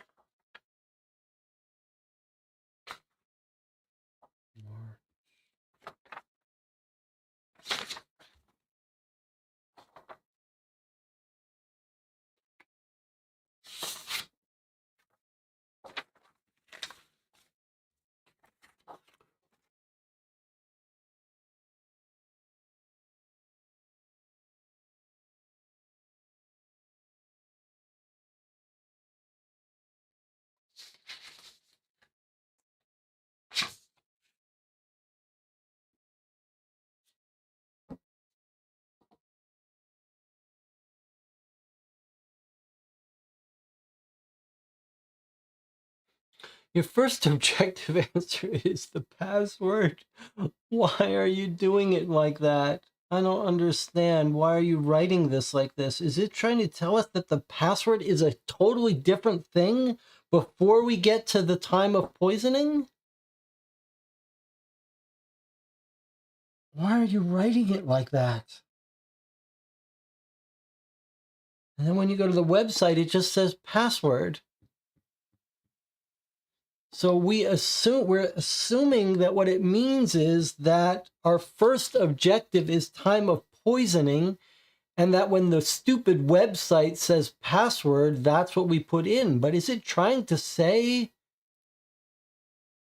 that there's a separate password that we're supposed to know about?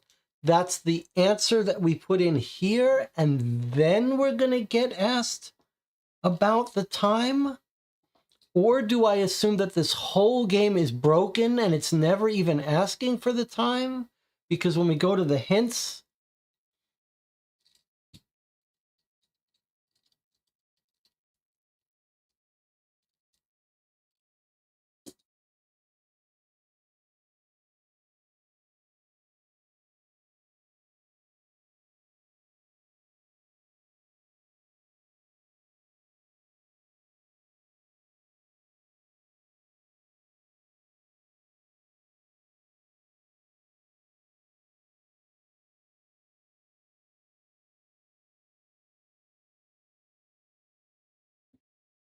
look at this. Look at this insanity. When you found the answer to each objective, okay, let's assume we found the answer to each objective, even though we haven't found who we can eliminate. Then the file you're working, your answer to objective 1 will be your password, and then you will then answer objective 2.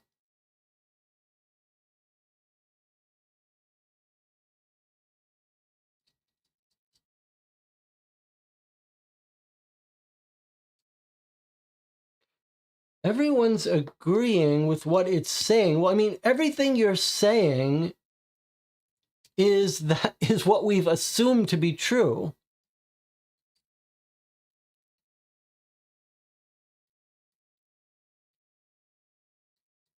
Everything you're saying is what we've assumed to be true, that the time is the password. But since that's not working, I'm trying to entertain other possibilities since it's so insanely written.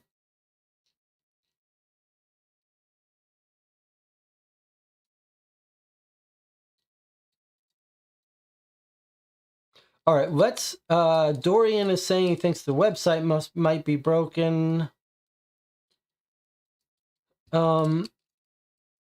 Okay, let's try to focus. Let's everyone try to focus now.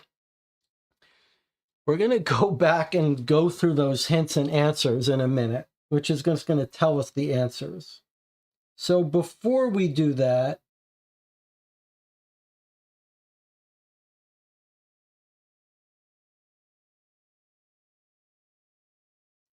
can we try to think through, let's assume we're about to go someplace where someone is going to tell us all the answers to this first box.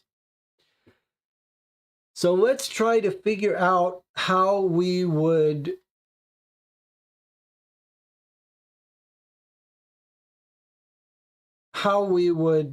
answer the second part.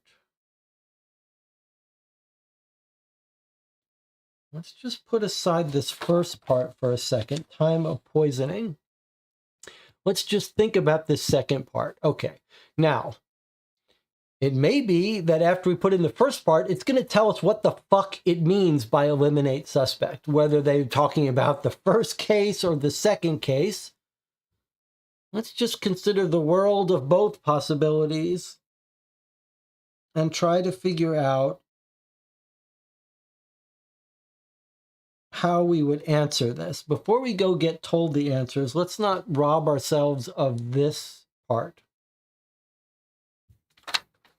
So how would we answer the question about eliminating a suspect? We've got a big photo sheet of potential mix of suspects and persons of interest and our people. We could use that as the sort of superset of suspects. How do we eliminate these people?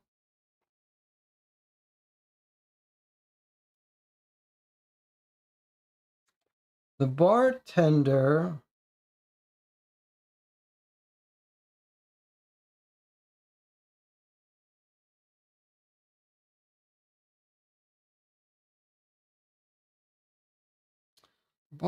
describes people, and then he left with Davis.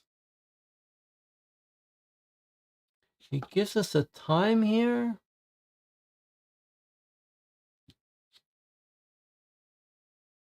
Grabbed him by his collar. You're talking about things you shouldn't.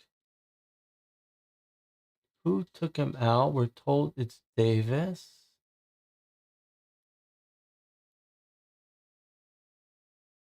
We're told that was 2 p.m.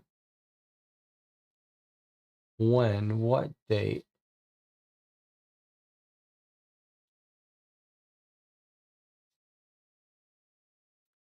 He saw him at March 17th at midday at 2 p.m. So he's seen it March 17th, 2 p.m. Around 2 p.m.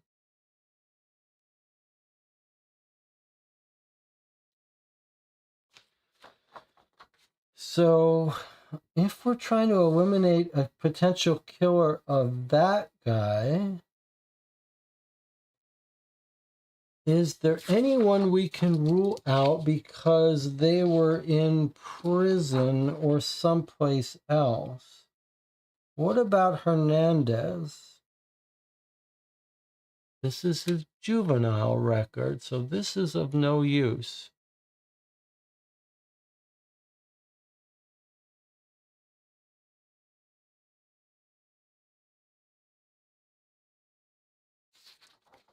Who can we eliminate and how? So one potential way to eliminate someone, if we're talking about Klein's death,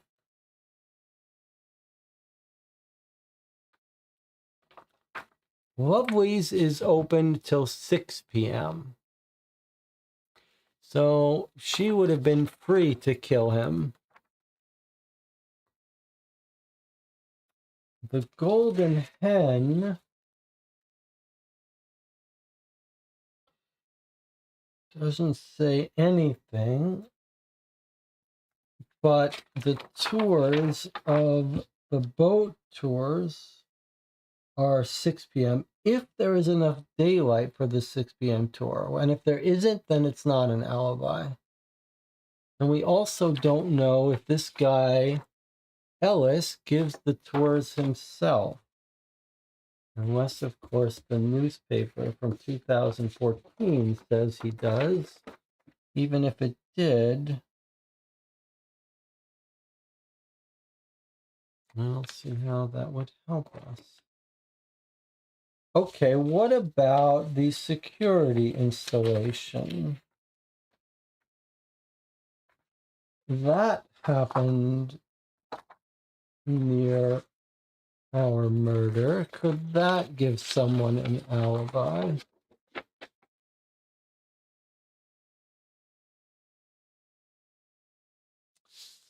Well, it's an invoice on March 17th, but no time. So that doesn't give us an alibi.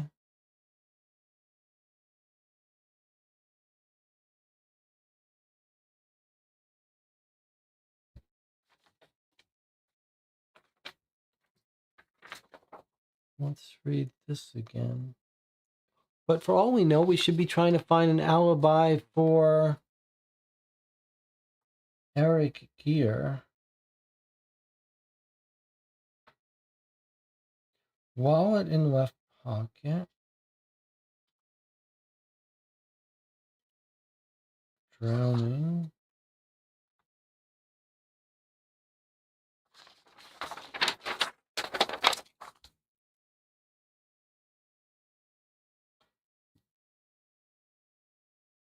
Did we read this?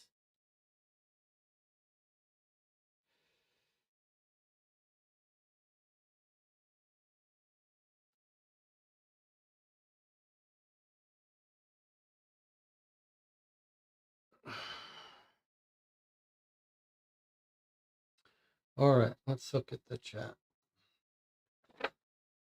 All right. The original password URL is being used and it's incorrect.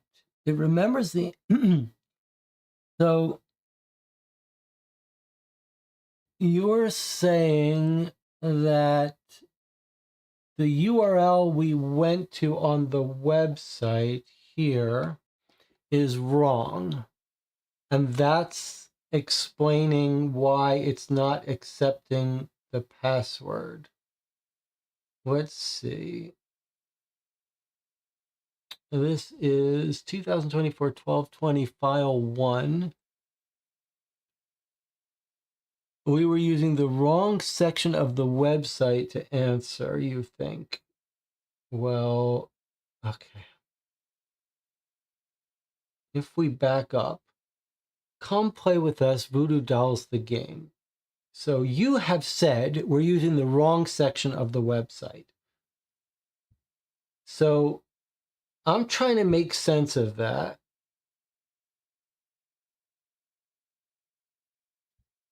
We went to this page, Murder Co Digital, which is what it says. It says, go to Murder Co Digital. And then it doesn't say what to do. It just says your first answer is password. Start playing, choose your mystery. So we click Voodoo Dolls. And that's when we get to this page, which you say is we went to the wrong page. But maybe you don't mean that when you say in the chat, we were using the wrong section. Instead, click the answers drop down. Okay, well, that's a clear instruction. So don't click to go to here.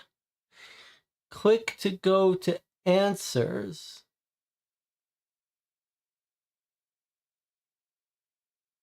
Do we want the answers Voodoo Dolls or the answers Voodoo Digital? I guess we want the answers Voodoo Dolls. But surely this is giving us the answers. All right, let's just click here. Time of poisoning.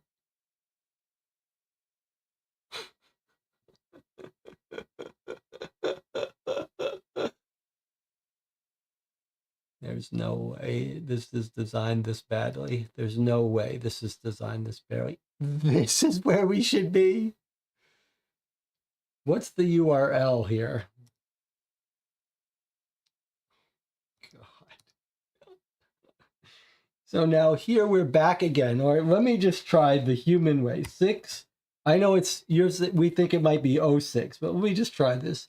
6, 46, 22. I'm going to try a couple other things because I want to see how fragile this is. If I just type 6:46, 22 p.m. and hit enter, doesn't like that. Okay.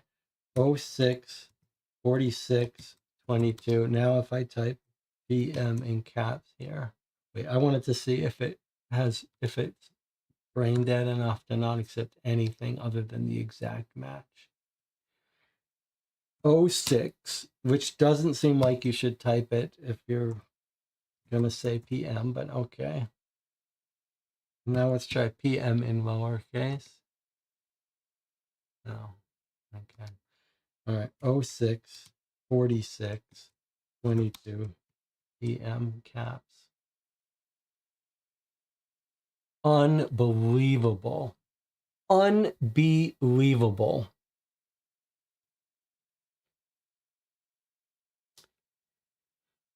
All right. Yes. Karaja, thank you for the assistance that we're on the wrong URL. But not because we went to the wrong URL, because this is just about the worst design website putting in answers I have ever seen. What was that page we were on? What was that page we were on? That is pure insanity. All right, well, let's see what happens now. Let's see if it's cleared. All right, the math on the time of Travis's poisoning took me longer than I thought it would, but it's really important. Knowing how to calculate this math could help me find out where my victim was at the time they were poisoned. The next step, so from what I've gathered over the last few days, who can I eliminate from my list of suspects in Eric's disappearance? Okay, so we're not trying to figure out how to get rid of Klein's suspects. We're trying to figure out how to get rid of Eric's suspects. Okay. All right. So now we want our password. Why is it on eliminate 001? All right, but I guess eliminate. So now we have to figure out who we can eliminate. So let's try to take a deep breath and figure out who can eliminate from Eric. So looking at Eric's phone calls, that gives us more of a timeline. When we know he was alive versus when we know he was dead. All right, let's try to make sense of this. I'm already just infuriated, but okay. Let's try to. Some of these documents are wonderful. There seem to be typos, but let's at least try to reset and put that in the past.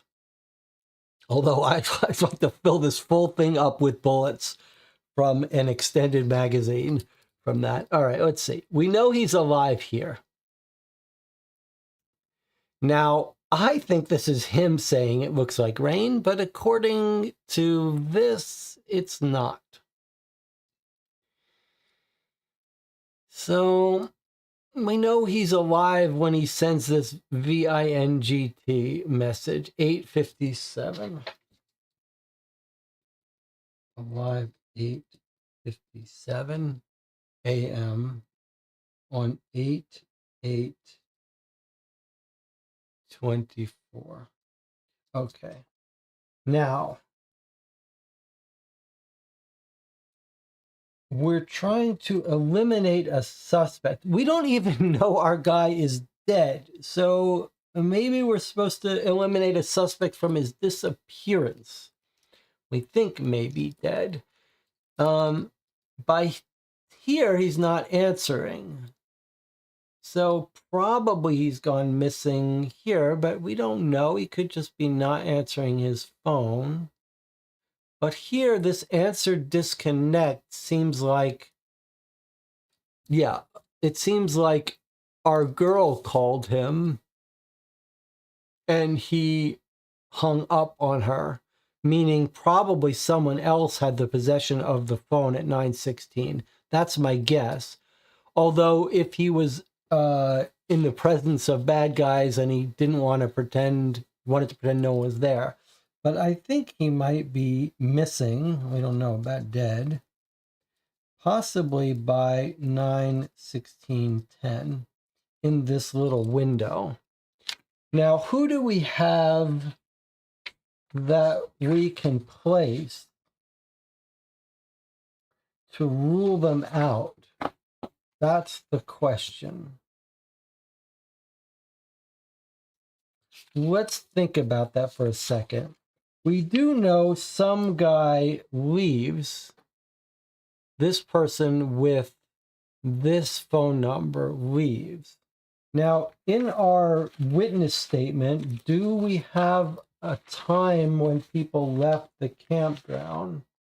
Let's take a look. This was a fun document here. I still want to know what the hell website we were on, what web page we were on. Okay. So we know the couple dragged in later. Most of them were there by that time. There were 3 cars and 1 motorcycle. They all come in the evening of the 7th. So we're interested in the next morning, though. So we go to the website. He sees Davis run past the gate at around 8:30. Which way? Says, well, I can get the camera later. But he looked like he was running towards the trail just west of the gate. He's been running for exercise. We were told about the distance.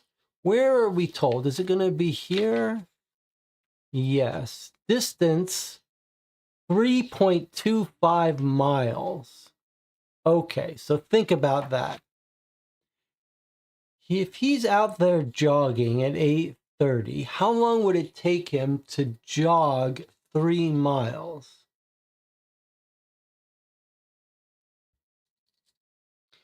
I think that may rule him out. Well, not really, but okay. If it's 8:30, you're jogging, maybe a heavy run, a serious run, not at top speed, but a serious jog would be 6 miles an hour. So it would take you 30 minutes to go 3 miles. So maybe 35 minutes to get back to the campsite, but he's going in the other direction.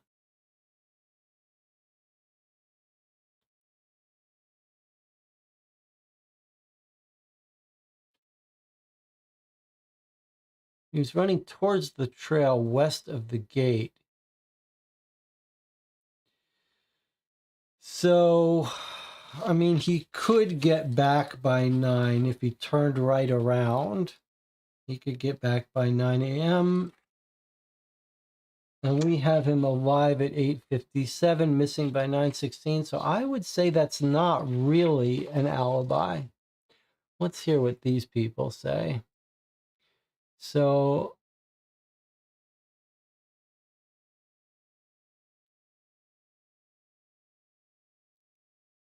size 7 recognizes ours, women's. Okay, he meets the family. He asks them to remember what the family saw last night. Okay, let's see.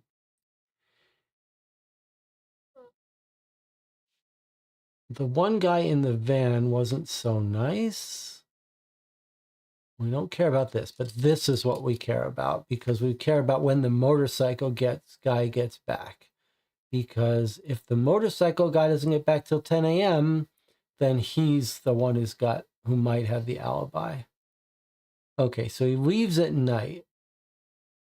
Push the bikes down, quiet hours start. It was after midnight. Okay. The van pulled out after we had breakfast.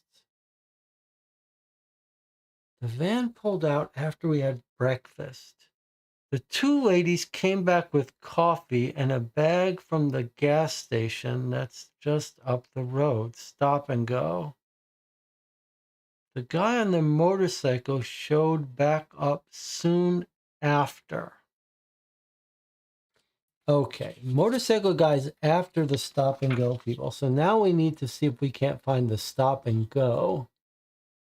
We're talking to the clerk. He's going to check the camera.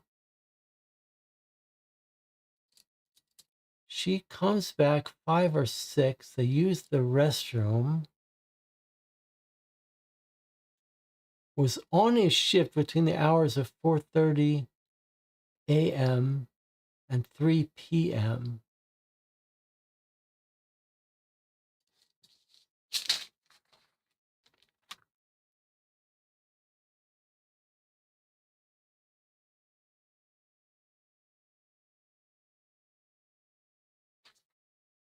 That doesn't help us. I see the two. I don't feel like that helps us.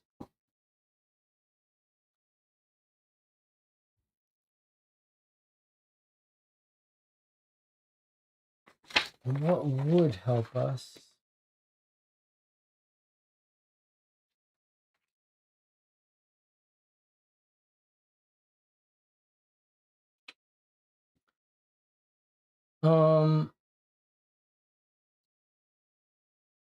However, maybe I'm wrong about the time, because look, he says he's going to set up the meeting. All right, well, this is for July 8th. So is this a previous note? Not the note. I was thinking, does this mean he did meet at 12:30? And that he was still alive by 12:30, but this looks like a previous note.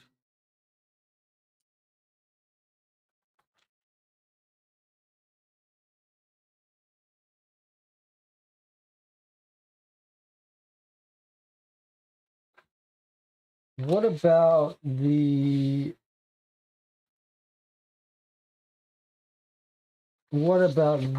Is this it? Yes. No. Is this our alibi? Is this our alibi when we convert this to... When we convert the time...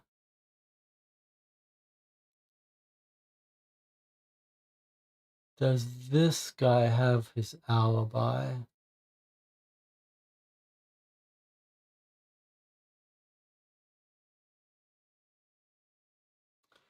I have to convert timelines, though. And we've got his website log. Okay. But his website log is for August 4th, so that's no good for us. Okay, but...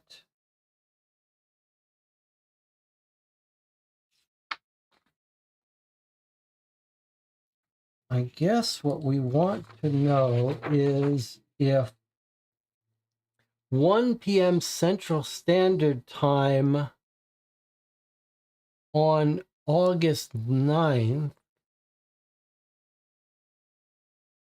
how could that be 9 a.m. on August 8th? I don't see how that could be.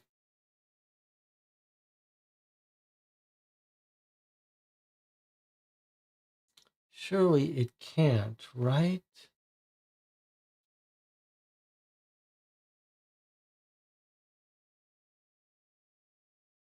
Surely it can't.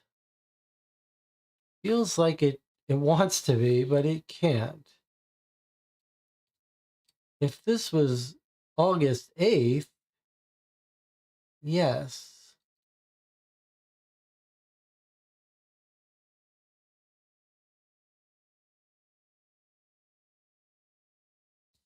But it can't be.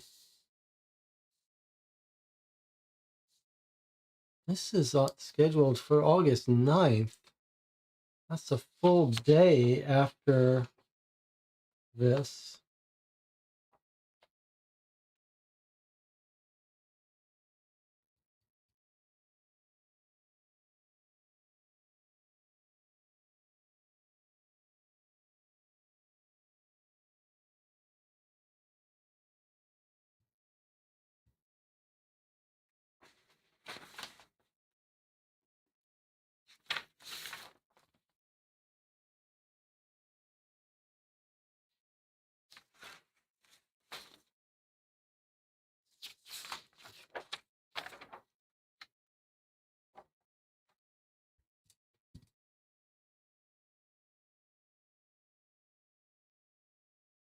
What about someone who's leaving town?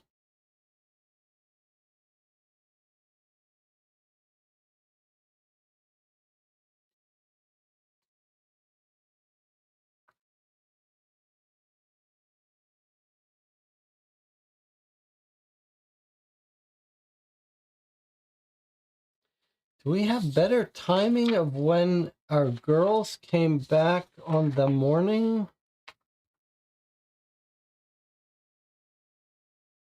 If we could nail down their time, but we don't know who the motorcycle driver is anyway.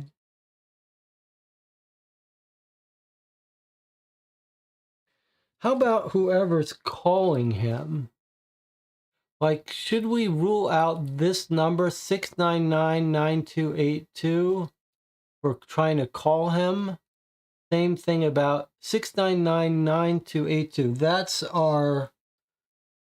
our football player, isn't it? So I guess if I had to pick one person, I'd rule him out, because why would he be calling him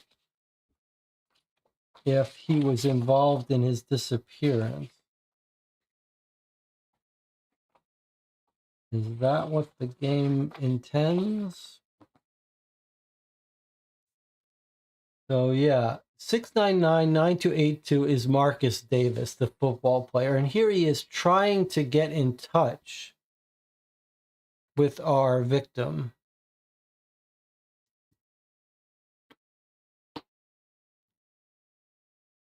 Does the tournament say it's Beijing time? It is in Beijing, China. That's an interesting point. Okay. But it does say Central Standard Time. And Orleans could be on a different schedule, but Central Standard Time is my time. It's China Standard Time. UTC +8. That's interesting. Okay. That's a very interesting point. All right, let's convert. Let's see. What is new time UTC? -5 hours. So if New Orleans is -5 and China is +8, then we have a 13-hour difference backwards. All right. So 13 hours back would be from 1 p.m. would be midnight.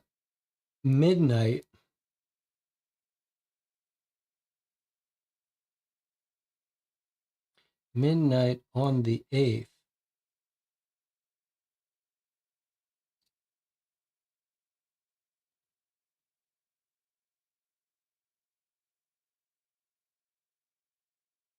So midnight on the 8th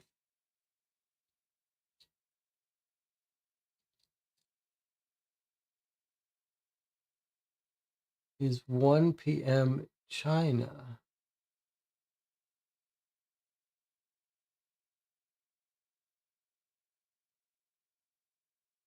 But midnight is a weird thing to say. 1-8.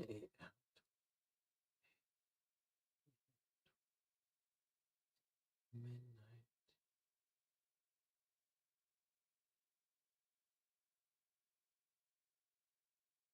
What is it?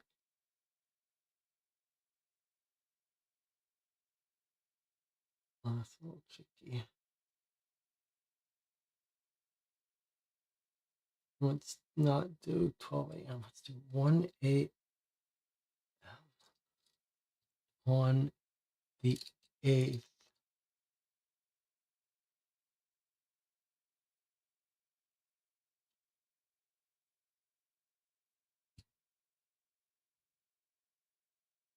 And then he's there all the way and has to get back. So I guess this is our suspect that we can eliminate. That's pretty subtle, the CST China time.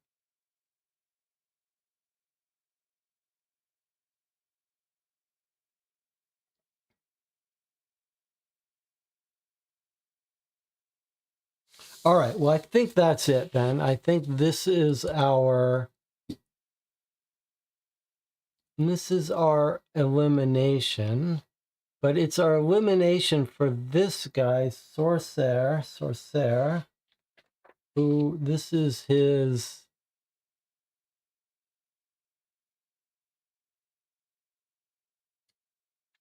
browser history. So, yeah, I mean, he was in playing the whole night, and then he has to get home. So that covers him that entire day. So I think that is his excuse. Now, the question is, who is that?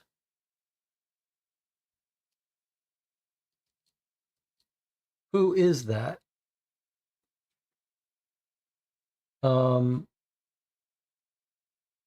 Are we assuming it's Jacob Hernandez, the tech whiz? Let's see if we can connect his name, Sorcerer. Like, we're just assuming it's Sorcerer is Hernandez, right? But on what basis are we assuming it? Is there anything in his arrest record that tells us that's the name he goes by.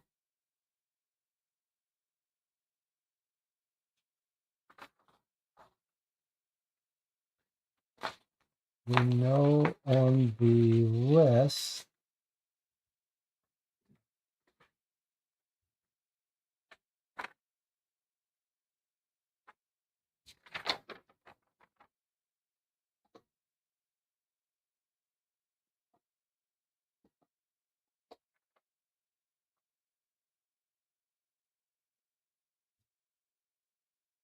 taking its toll. It's all taking its toll. We know on the secret message he sent, he wrote, oh, Sorceres Hernandez. Okay, so that's it. All right, so I think we know the answer to this now. So here we are on this page where we're going to eliminate someone. All right, now it needs an exact answer here at the exact right case. What have we been told? Does it want the last name? Does it want the full name? We're on a page where nothing is specified. So I guess we're just going to put in his full name here. Jacob.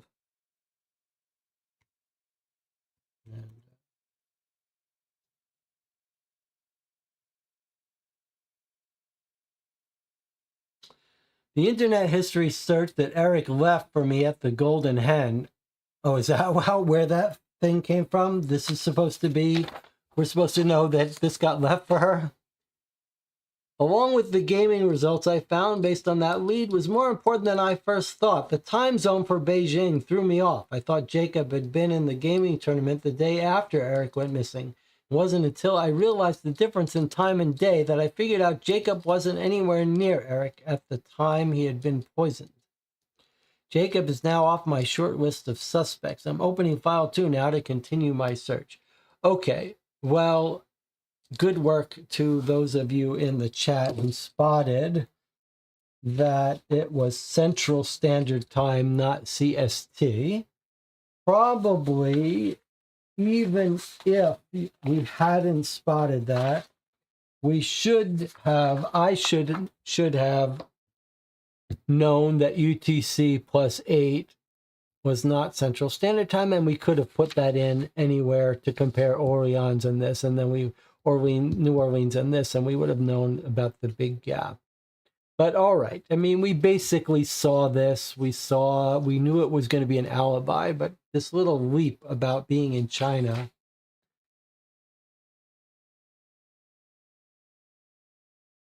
was tricky. But yeah, that was a significantly more reasonable a puzzle than the first one.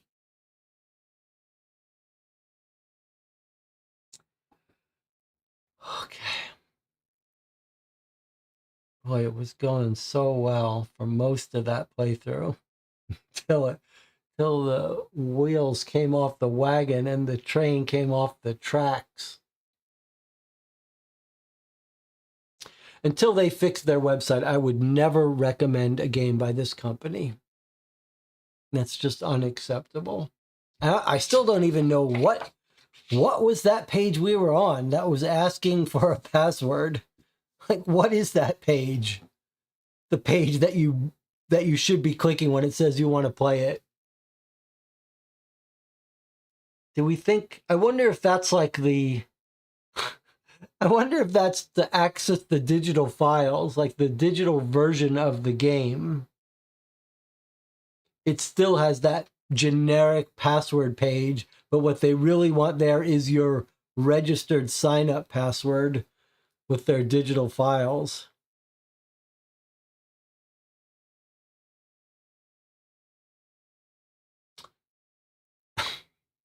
And then to have it hidden under a drop down that says answers, which by all reasoning should be when you want to get the answers to the puzzles, not when you want to put in the answers. On the other hand, it did come with this alligator, so that makes up for all of it. All right. Boy, you guys stuck with me. YouTube says 17 viewers. Okay, let's decide what you want to do now. Let's see. Previous version of the game has a different date on the toxicology report. They reworked some of the puzzles after releasing the digital version. The site wasn't updated properly. I don't know. The idea that key answer to the first puzzle was in the errata, that's weird. Like, if you didn't get that email, if you didn't notice it, how would you even solve that? All right, it's water under the bridge. Water under the bridge, just like the dead body.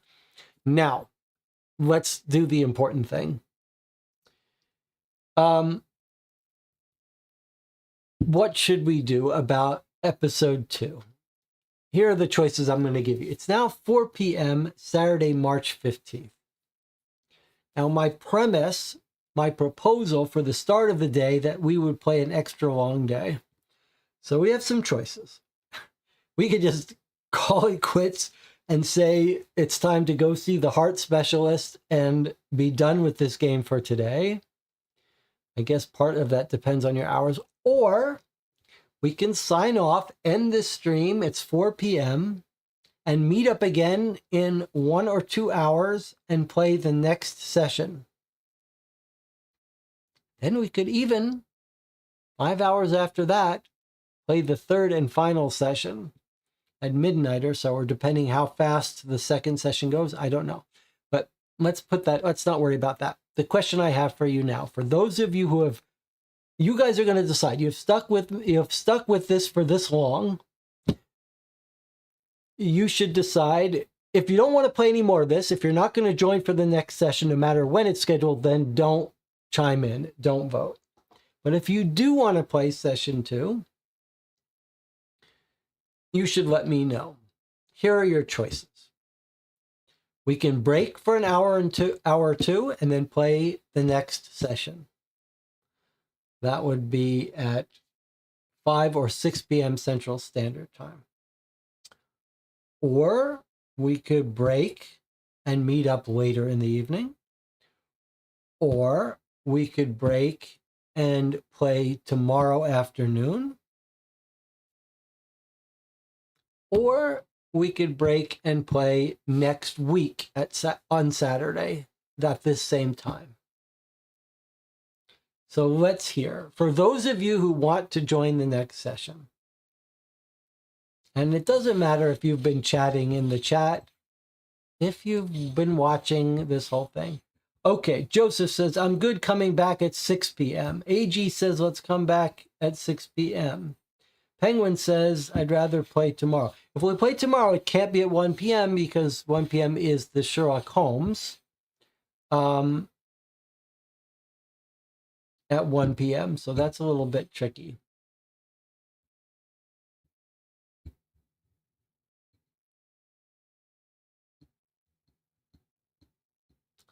For us in Europe, it's better tomorrow. Looks like we got a couple votes for come back in a few hours and a couple votes for tomorrow.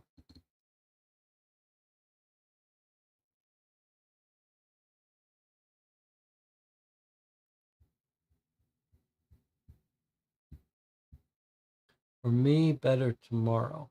For those of you who can play later tonight, can you make it tomorrow at, it wouldn't be though until 3 p.m. or so, or we could do it at like 6 a.m.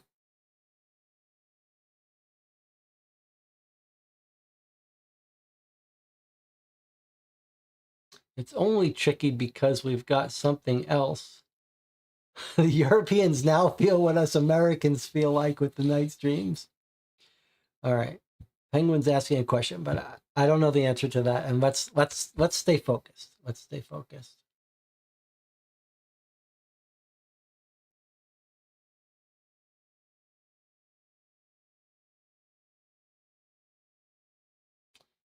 I can't tomorrow, but I'm good just rewatching a stream of it.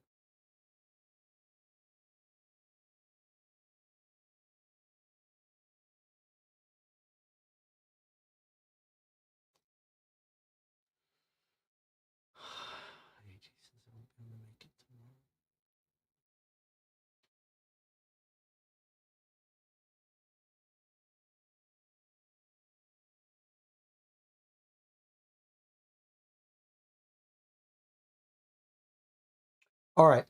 I'm going to have to make an executive decision since the channel is split. And I think the executive decision is going to be we're going to play another session in 2 hours. We said we were going to do something crazy and poorly advised and not smart. And that's what we're going to do. We're going to meet again in 2 hours and we're going to play chapter 2. And then if we'll see how we feel, maybe we'll play the final chapter tomorrow earlier or later than the 1 p.m. stream, but let's see what it's like. Let's see what it's like to marathon one of these games. Let's see if it doubles down in anger. I feel like most of the anger is now going to go away because now at least we know what menu to click. All right. So a little bit of an unusual, it's fun. It's fun to try a little marathon. We'll see how we can do it. So in 2 hours, I will be back. I'm going to reschedule it as soon as I sign off at 6 p.m. Central Standard Time. I'll see some of you then. The rest of you who are morning people for tomorrow will be able to catch up on this stream if you want over in the morning, and then we'll play chapter 3 probably tomorrow at around 3 or 4 p.m. So I guess the trade-off is some of you might not make session 2, but you might have time to skim through session 2 and watch session 3. Penguin says, how long is the second session? I assume it's going to be shorter than this last one, but I don't know. I don't know. DJ Moneycat says, you want to get nuts? Let's get nuts. All right, I'm trying to remember what that's from. There's a couple of movies that could be from, could be your Batman movies. It also reminds me of The King of Comedy with Rupert Pupkin, with Jerry Lewis, Robert De Niro, and Sandra Bernhard. That's your assignment if you want to wind down with a movie. If you want to see an amazing movie where the actors are playing roles that you won't expect them to play, an inspiration clearly for the remake of The Joker, go watch The King of Comedy, an amazing movie. For the rest of you, I'll see you in 2 hours, 6 p.m. Central Standard Time. I'm going to go sign off and schedule it now. Take a break, get something to eat.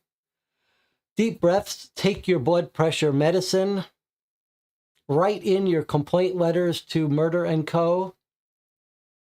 I'll see you at 6 p.m.